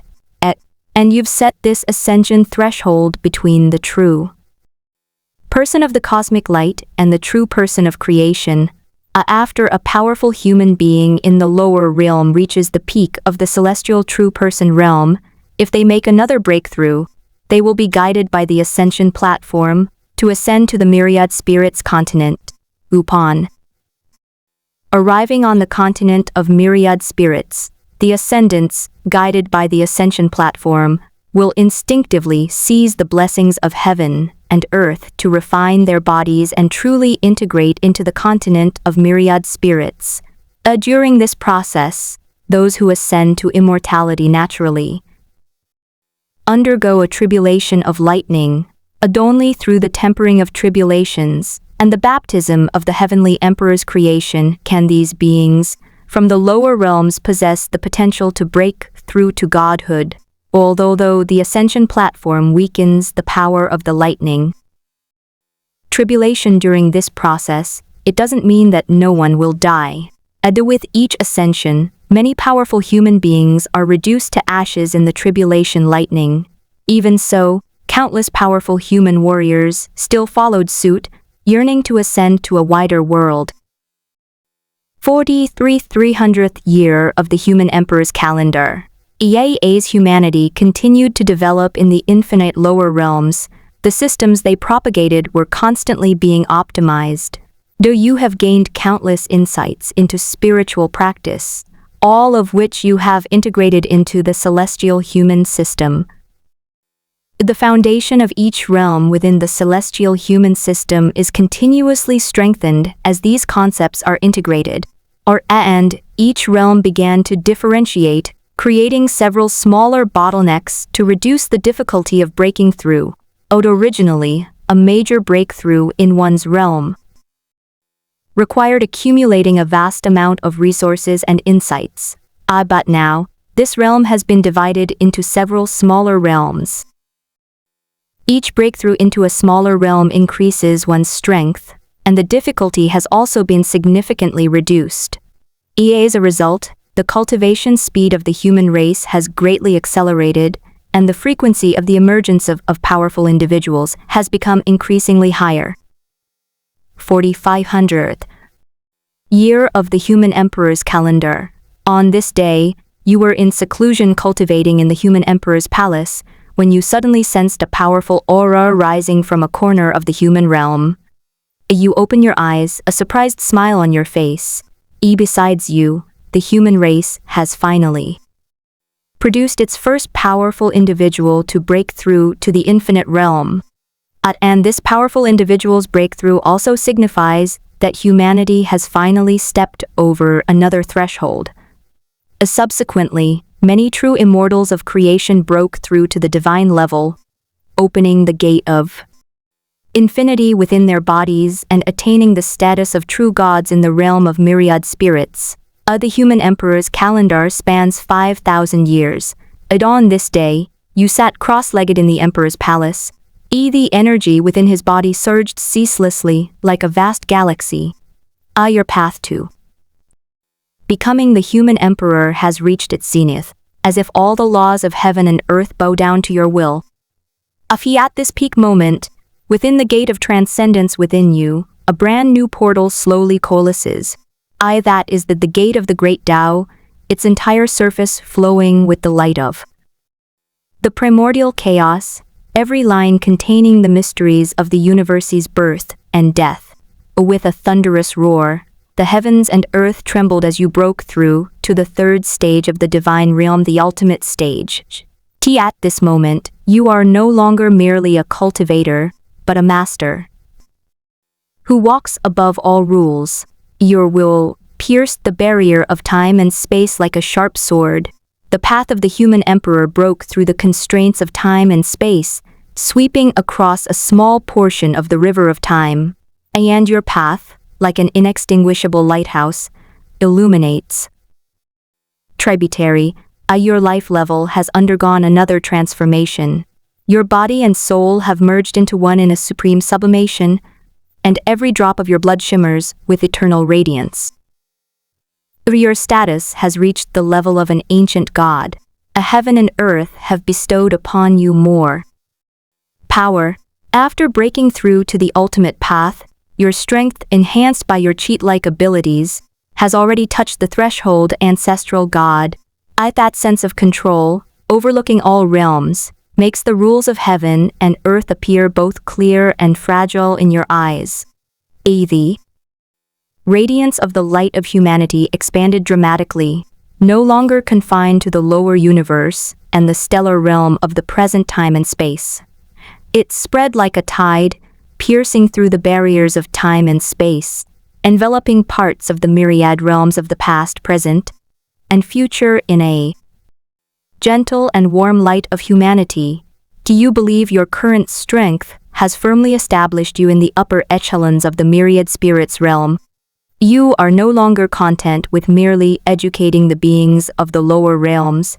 Instead, you are taking a much grander step, wandering across the continent of Wanling, facing the myriad races that inhabit this vast land. Though with a heart of equality, you impart wisdom, cultivation methods, and ways of survival, helping them find their own path within the rules of heaven and earth. You know that although you cannot yet overturn the deeply ingrained rules of heaven and earth, nor create a method to humanize all races on the continent of 10,000 spirits, this is only temporary. Just because it doesn't work now doesn't mean it won't work in the future. You begin laying the groundwork for this momentous event, gaining their acceptance of your ideas and your teachings. And more importantly, you have a clear, unseen feeling that the opportunity for your next breakthrough lies hidden within this process of educating all living beings. Year 10,000 of the Human Emperor's calendar. 5,000 years have passed since your breakthrough. Over the past 5,000 years, you have left countless footprints on the continent of 10,000 spirits, like a tireless gardener, sowing the seeds of wisdom on every inch of land. The races you have educated are countless. As long as a race isn't inherently bloodthirsty and driven by a destructive instinct, you will stop and carefully observe their physique, soul structure, and degree of harmony with the great Tao, and then tailor a cultivation method for them. These techniques, whether powerful and domineering, gentle and lingering, or mysterious and ethereal, can all guide them onto the path of cultivation, awakening their wisdom from ignorance and transforming them from weakness to strength. Throughout the entire continent of myriad spirits, apart from the celestial cultivation system you created yourself, there is almost no other truly complete cultivation system. Those so-called ancient gods and ancestral gods either possessed world-destroying power from birth, or were born with extremely high inherent qualities, requiring no cultivation whatsoever. They only need to sleep, and as time passes, they will naturally ascend to become ancient gods or even ancestral gods. For them, whether or not they have cultivation techniques is irrelevant. But for the countless weak races struggling on the continent of myriad spirits, your teachings are like a heavenly blessing, a truly immense opportunity. A small tribe that could only exist for a few thousand years may, under your guidance, exist for tens of thousands, hundreds of thousands, or even forever. This kindness is something the entire race will remember for generations to come. The 50,000th year of the Human Emperor's calendar. Your reputation, like a thunderclap in spring, has spread throughout the entire continent of Wanling. Countless beings have spoken of you by word of mouth, calling you a saint. But this word, carrying the purest respect and gratitude, emanates from the hearts of billions of living beings, and your teachings have yielded abundant fruit. O these races, through your teachings, gave birth to countless true gods. Some ruled over their respective regions, while others traveled across the continent, spreading the laws you imparted. At this moment, the human race had become a force to be reckoned with throughout the entire realm of spirits, its power so immense that even the ancestral gods slumbering in the depths of time and space took notice. Besides you, the human emperor who rivals even the ancestral gods, there are tens of millions of other divine beings among the human race, equivalent to true gods and having opened the gate of infinity. In addition, there are hundreds of divine beings who are equivalent to gods and have opened the gate to transcendence. Although humanity has experienced a gap in its understanding of the ancient gods, as a race that is present throughout all the heavens and myriad realms, humanity possesses advantages that countless other races in the myriad realms cannot match. The human race's fortune has now reached an unbelievable level. A godlike being who transcends the ranks, blessed by the fortune of humanity, is capable of rivaling an ancient god. That golden torrent of fortune, like a long river flowing through the heavens, resonated with the very fabric of the universe with each surge. It wouldn't be an exaggeration to say that the human race is currently the most powerful race in the entire realm of all spirits, because the other ancient gods, and even ancestral gods, in the realm of myriad spirits, either have too few people with only a handful of descendants, or perhaps they are completely alone, without even a clan or tribe. Although they are individually powerful, in terms of overall strength, they have been far surpassed by the human race. The 70,000th year of the human emperor's calendar. In the human emperor's palace, you sit cross-legged in the air, radiating a dazzling light of humanity. The light was soft and warm, like the sunshine of early spring, yet it contained supreme majesty. At this very moment, the emperor's way within you, refined and perfected over tens of thousands of years, begins to undergo a qualitative transformation. Originally, this path only symbolized the rise and fall of humanity, representing only the will and destiny of humankind. But now, it's beginning to change. From a path confined to a single race, it gradually expanded and became all-encompassing, embracing all spirits and all paths, reaching a level of humanity equal to the way of heaven.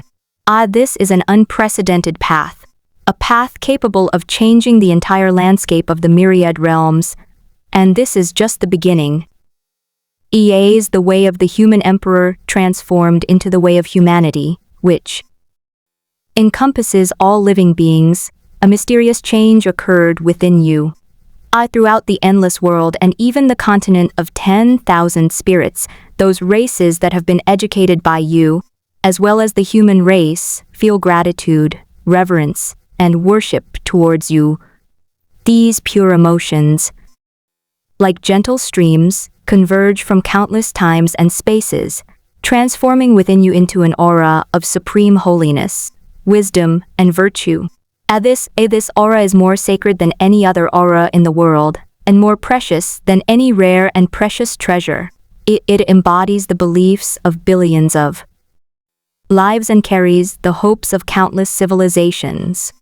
Today, I base my efforts on the foundation of billions of years of human civilization, crowned with the names of countless virtuous and holy figures throughout the ages, to unite the way of humanity, to prove the holiness of the way of humanity. For as long as the way of humanity endures, the human race will never perish. These words, resounding throughout the heavens, faded, the aura of supreme holiness, virtue, and wisdom emanating from you began to merge with the highest humanity within you, ultimately coalescing into the Supreme holy position uniquely yours.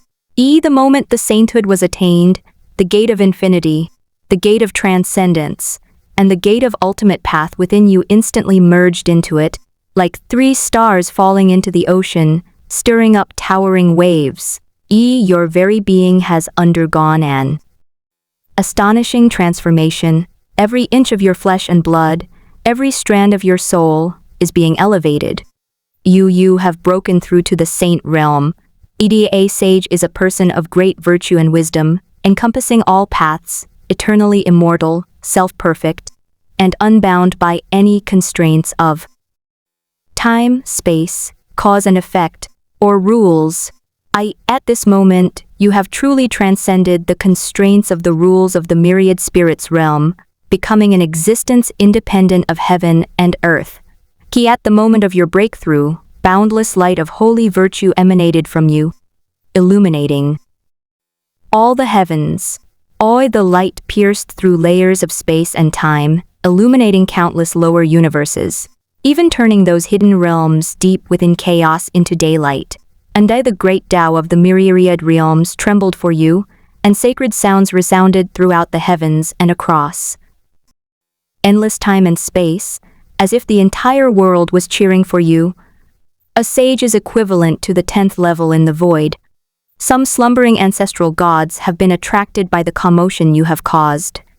It's not uncommon for ancient gods to ascend to the status of ancestral gods before. The commotion caused by those ancestral gods at most triggered some celestial phenomena and attracted a few lightning tribulations. But your breakthrough resonated with the entire great Tao of the myriad spirits realm, its sacred sound spreading throughout endless time and space, a feat unprecedented in its scale. However, after taking one look, these ancestral gods withdrew their gaze. It's just the birth of a fellow traveler, nothing to worry about. Eat and sleep as usual. In their eyes, you are at best an equal to them, nothing to be surprised about. But your next move made them absolutely uneasy. After ascending to the rank of saint, you carefully examined the power within your body and discovered that you were now utterly invincible in the realm of all spirits. With the help of a cheat system, even a supreme ancestral god would be no match for you. You can finally spread the light of humanity throughout the world. In a flash, you arrived on the river of time in the realm of all spirits. This long river runs through past, present, and future of the entire realm of all spirits, serving as the vessel for all the destinies of the realm. You stand atop the long river, gazing down at the ceaseless torrent of time and space below, a resolute glint in your eyes. All spirits return to humanity. Humanity reigns supreme. Boundless light of humanity emanates from you, like a solar eruption, continuously covering the river of time and space throughout the realm of all spirits. Where the light passed, the colors of the river of time began to change, gradually transforming from its original chaotic colorlessness into the colors of humanity. You must transform the entire realm of all spirits, like those lower universes, into a world suitable for humanity. Not only that, you must also reduce all sentient beings in the myriad realms, and all those who have acquired their paths, to the level of humanity. Let the entire realm of all spirits become a realm of humanity. Your actions are tantamount to making enemies of all the ancient gods and ancestral gods. After all, if you actually succeed, wouldn't you be riding on their heads? The ancient gods grit their teeth, yet they are powerless against you. Although they are powerful, they cannot even break through your defenses when facing a being of the ancestral god level. But those ancestral gods were utterly enraged. In their eyes, you are at best an equal to them. How dare you act like this?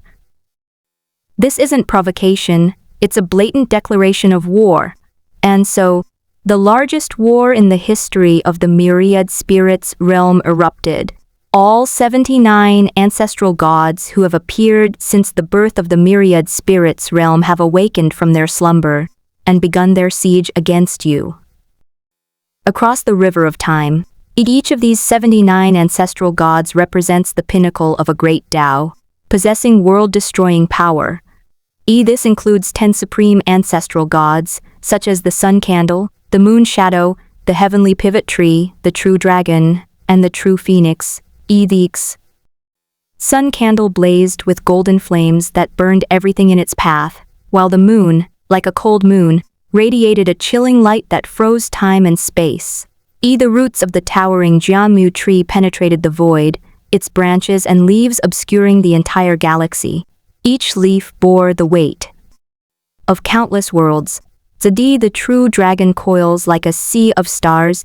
The true phoenix spreads its wings like clouds hanging from the sky, their auras intertwined, causing the entire river of time and space to begin to distort. This situation is equivalent to you fighting against the entire world alone. Any ancestral god, even the supreme ancestral gods, would only meet with certain death and annihilation in the face of such a massive attack. But you are a transmigrator from the ancestral planet with an incredible cheat-like ability. Despite being besieged by all the ancestral gods, you still seem to be handling the situation with ease. After so many years of refinement, the light of humanity no longer only has the power to transform. The light of humanity has become the embodiment of your great Tao, capable of both offense and defense, containing infinite variations and boundless supernatural powers.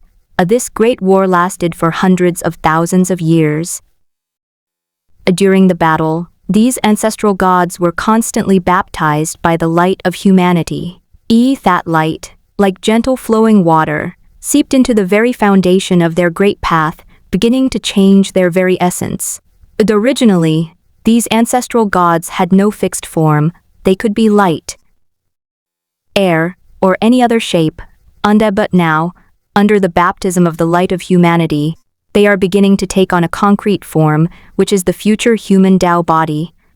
Before you came into existence, there was no concept of a physical body, and naturally, none of the ancestral gods possessed a physical form, nor did they have the concept of gender. They are the pure embodiment of the great Tao, without distinction of male or female. But now it's different. Under the baptism of your humanistic light, the Tongshan Jiamu is no longer that towering tree, but has transformed into a stunning goddess dressed in green. Her long hair cascaded down like a waterfall, each strand shimmering with the luster of life. Her face was serene and pure, her figure slender and graceful. His appearance is very similar to the willow goddess from a certain anime in your past life. The sun's radiance and the moon's gloom, two extremes of light and darkness, are transformed into twins under the baptism of the light of humanity. Figure dressed in red, his body ablaze with the inextinguishable flames of the sun, his eyes gleaming with the light of day. Figure dressed in black, surrounded by a chilling moonlight, with pupils as deep as the night sky. When they stand together, they form a complete picture of the sun and moon shining brightly together. The other ancestral gods were not spared either. The dragon shed its dragon form, transforming into a majestic and exquisitely beautiful empress. Its dragon horns remained sharp and powerful, but its face had acquired a human-like softness.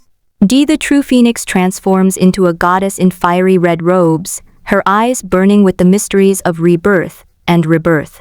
The 79 ancestral gods, one after another, were forcibly transformed by the light of humanity.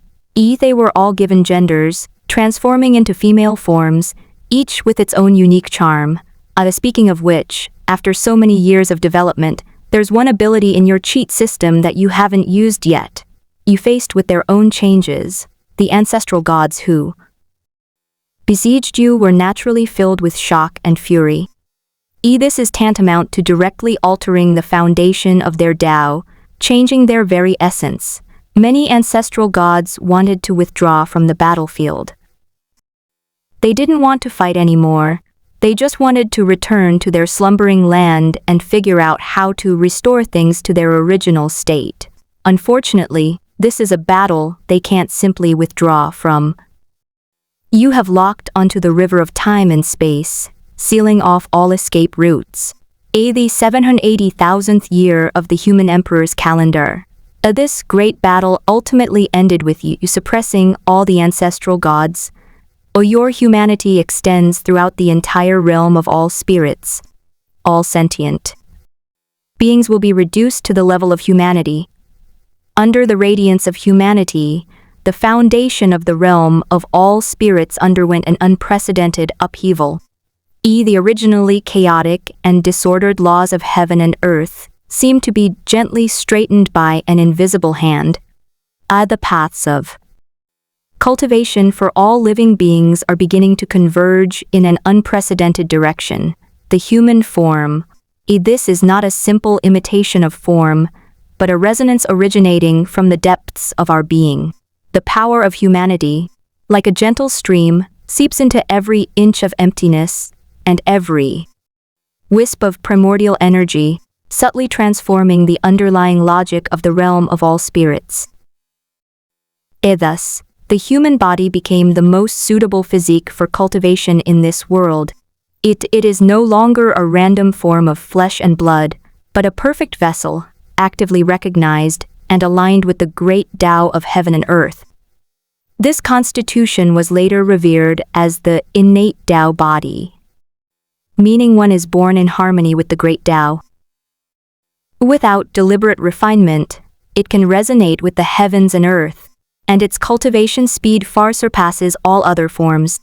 Even more astonishing is that all living beings shrouded in humanity, regardless of whether their true form is a divine bird soaring through the heavens or a colossal beast lurking in the abyss. Even the ancient trees rooted in the mountains and ethereal mists drifting in the void have spontaneously comprehended a profound and unparalleled method: the transformation of form into shape.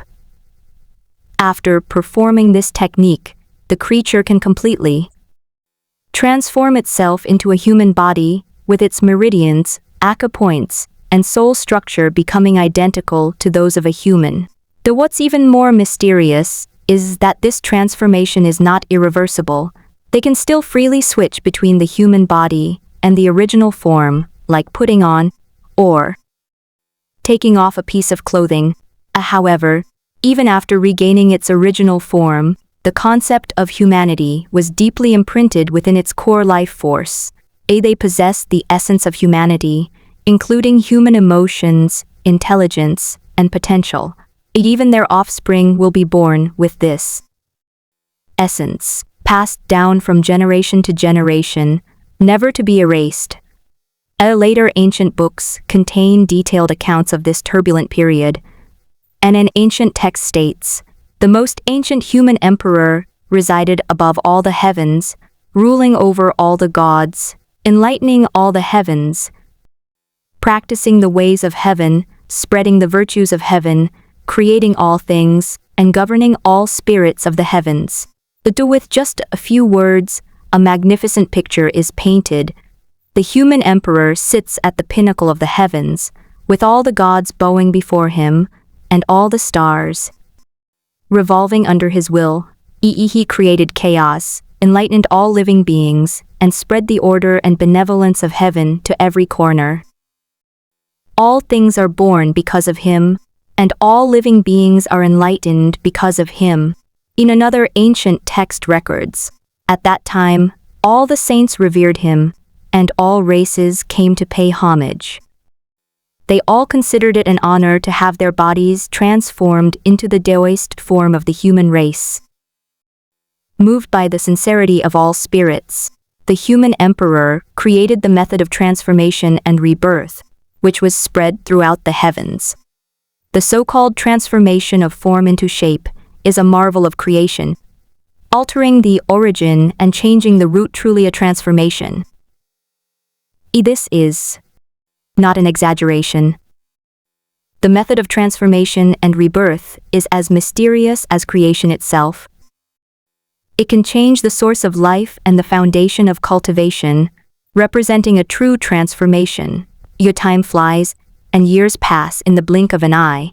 It has been 781,000 years since the beginning of the human emperor's calendar.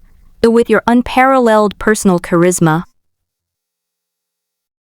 magnanimity, and unfathomable wisdom, you conquered all the ancestral gods you had once suppressed. These ancestral gods are all ancient beings born at the beginning of time, possessing the most primordial and fundamental Tao of the universe, and are proud and unruly in nature. However, now they are captivated by your charm.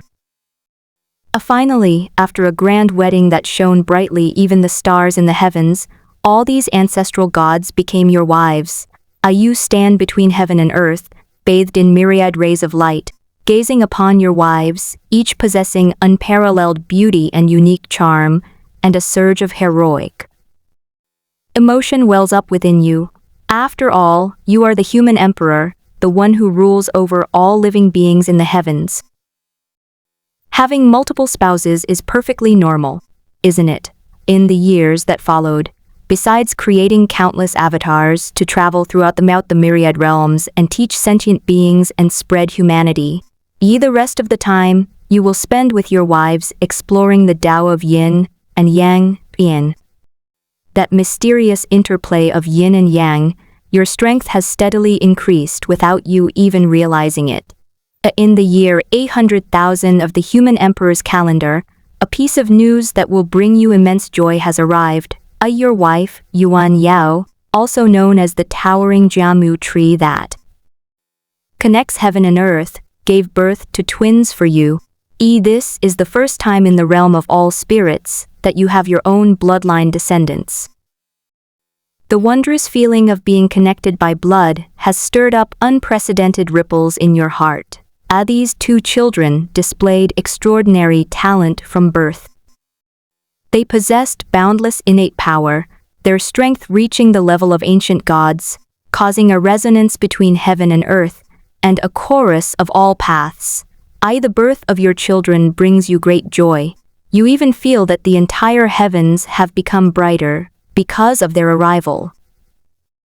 You immediately waved your sleeve and declared with boundless pride, "I will generously reward the world." Before the words were finished, boundless light of humanity surged forth from your body, like a warm tide, instantly sweeping across all the heavens and myriad realms. Under this light, withered trees sprout anew, barren lands come alive, countless dried-up springs gush forth sweet water, and countless shattered mountains are restored. All diseases vanish without a trace, and all evil spirits dissipate like snow and ice. The laws of the great Tao became exceptionally clear. Under the illumination of the light of humanity, and countless cultivators were bathed in this light. They felt their bottleneck loosen, their cultivation surged, and countless people broke through on the spot, their cheers resounding throughout the heavens. Countless beings are deeply moved by the virtue of the human emperor, and they sincerely sing his praises. A 1,000,000 years into the human emperor's calendar, 200,000 years have passed. Throughout these long years, all your wives have borne you at least one child. Your number of children has reached 173. If this number were applied to an emperor in the mortal realm, it would likely have already sparked a bloody struggle for the throne. But you need not worry, for you are different from ordinary emperors. You can exist forever, your life is as long as heaven and earth, and coexist with the great Tao. As long as you are alive, you will always be their supreme father. You possess absolute power and authority, making it easy for you to suppress any rebellious children. You watch these children grow up day by day. Some inherit your wisdom, some inherit their mother's beauty, and some are born with powerful fighting talent. You teach according to their individual needs, guiding them to the most suitable path of spiritual practice. In the 10,000,000th year of the human emperor's calendar, the myriad spirits realm, under your rule, has become unimaginably powerful. Among the human race, hundreds of thousands of third-tier gods, equivalent Ancient gods, and having opened the gates to the ultimate path, were born. Furthermore, 78 peerless geniuses of the human race, with your meticulous help and guidance, have performed earth-shattering feats throughout the myriad realms. And ultimately, he successfully attained sainthood, ascending to the level of a saint below humanity, becoming an existence second only to you. These sages, each a pillar of humanity, have made the foundation of humankind more solid, and the glory of humankind even more brilliant. In the 30 millionth year of the human emperor's calendar, you have finally reached another crucial, turning point on your path of cultivation. With your overwhelming power of humanity, you forcefully suppressed the heavenly Tao, which was formed from the fundamental rules of the universe. It was a silent yet breathtaking contest. The heavenly Tao represents the original order and laws of the entire realm. It is formless and intangible yet omnipresent. But before your humanity, it ultimately bowed its proud head. You have overturned the very foundation of the realm of all spirits.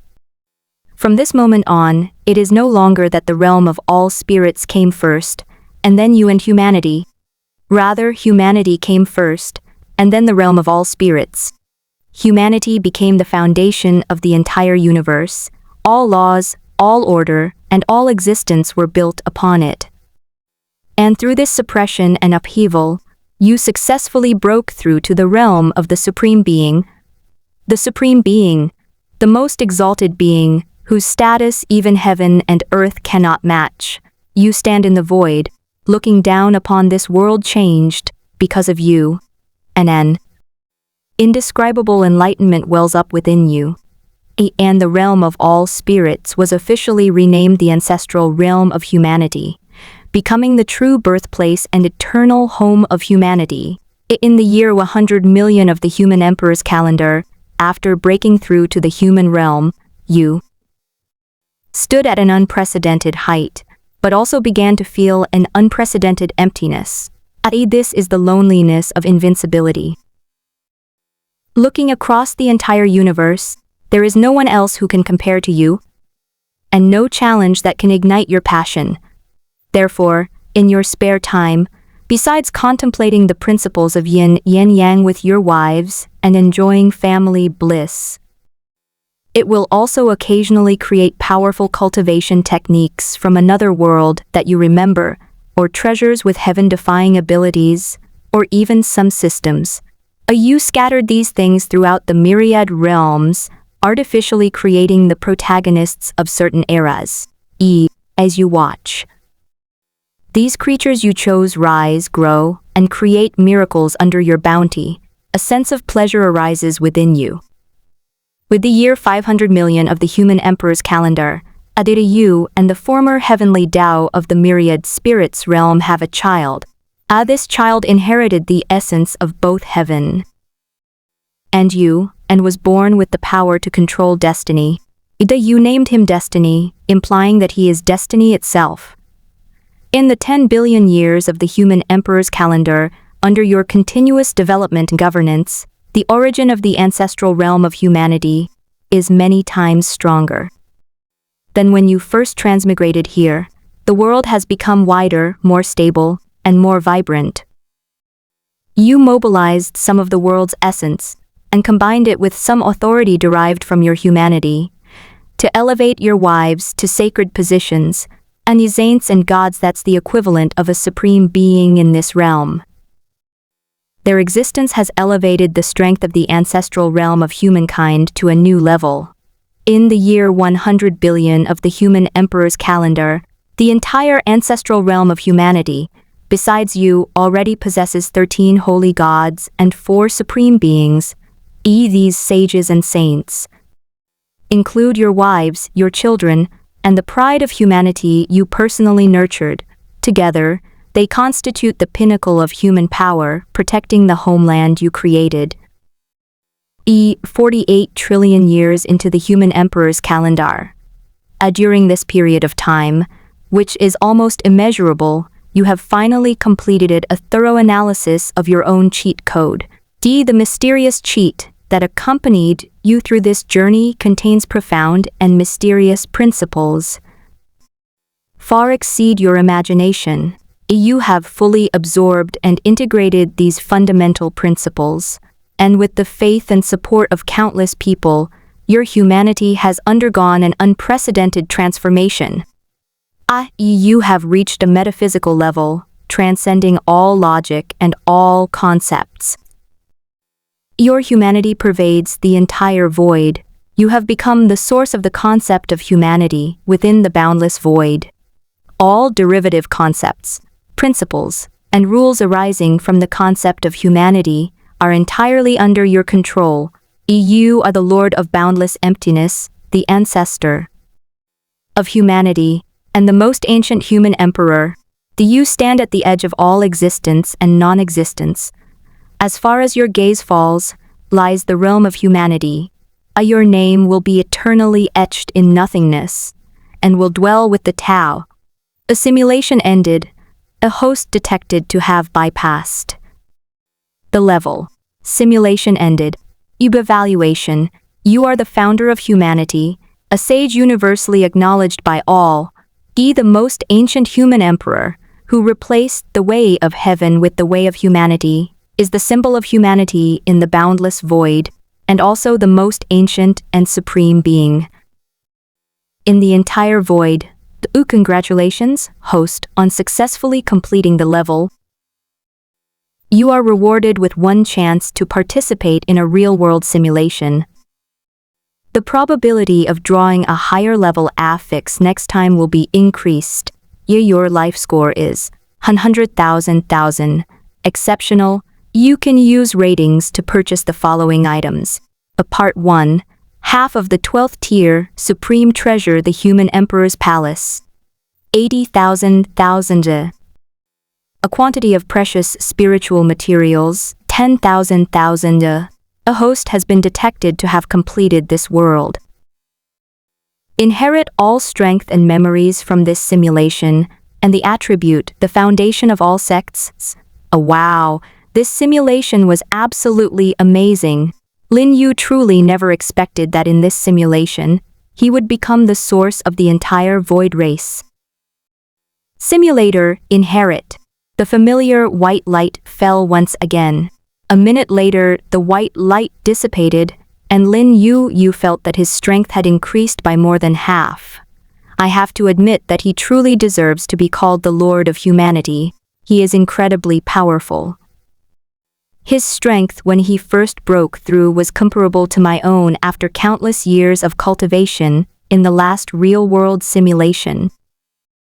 I wonder if, together with the most ancient human emperor, we can break through the void return tribulation at the last moment.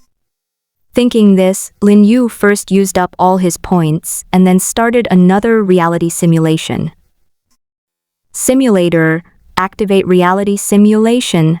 The host has been detected to have one more opportunity for reality simulation.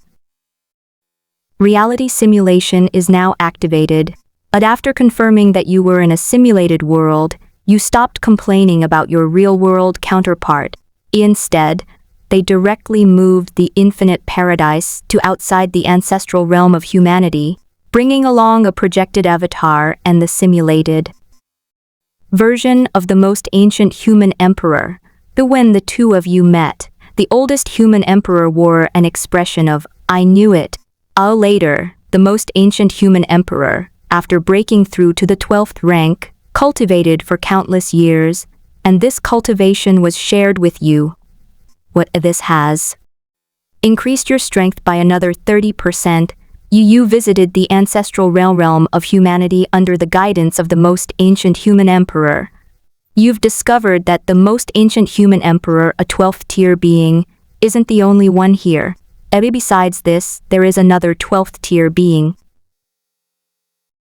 Is the son of the most ancient human emperor, and the heavenly Tao of the myriad spirits realm, named Destiny.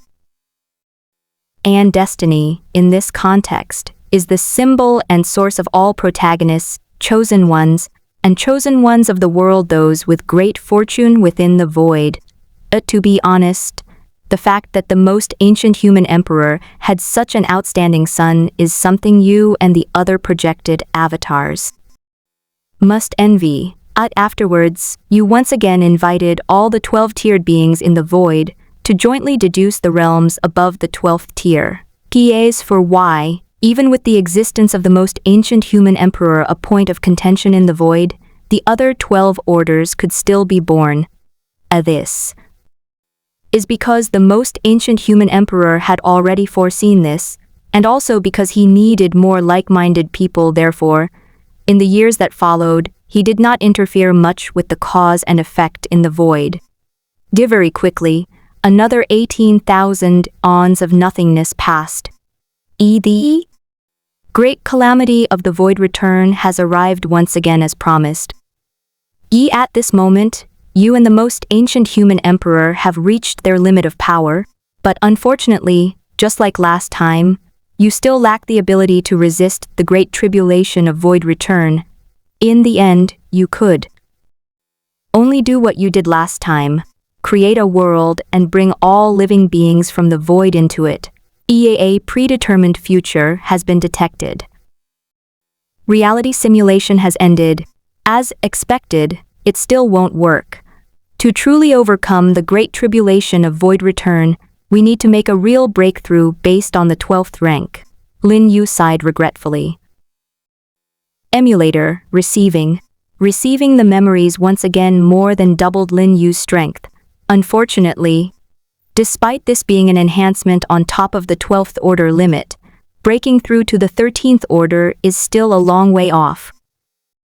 Fortunately, Lin Yu was not in a hurry. He still had plenty of time. As time passed, the simulator cooled down again. To Lin Yu's disappointment, the simulator did not open up a simulated world beyond the great 1,000 worlds. This suggests that the vast world is likely the limit of a simulator. In this simulation, Lin Yu once again obtained a gold-level attribute. The dazzling light, as brilliant as the sun, shone in the simulated world, as if telling a story of some unspeakable destiny. The simulation ended, and as expected, Lin Yu once again possessed a 12th tier projection avatar. Subsequently, with each simulation, Lin Yu received more and more golden entries. Each golden entry represents a complete path, an ultimate understanding, and a sublimation of life. His strength grew stronger and stronger, and the limit of the 12th rank was broken time and time again in front of him, only to be replaced by a new limit each time. Lin Yu vaguely sensed that as the number of golden entries increased, the simulator within his body gradually began to resonate with him in a strange way.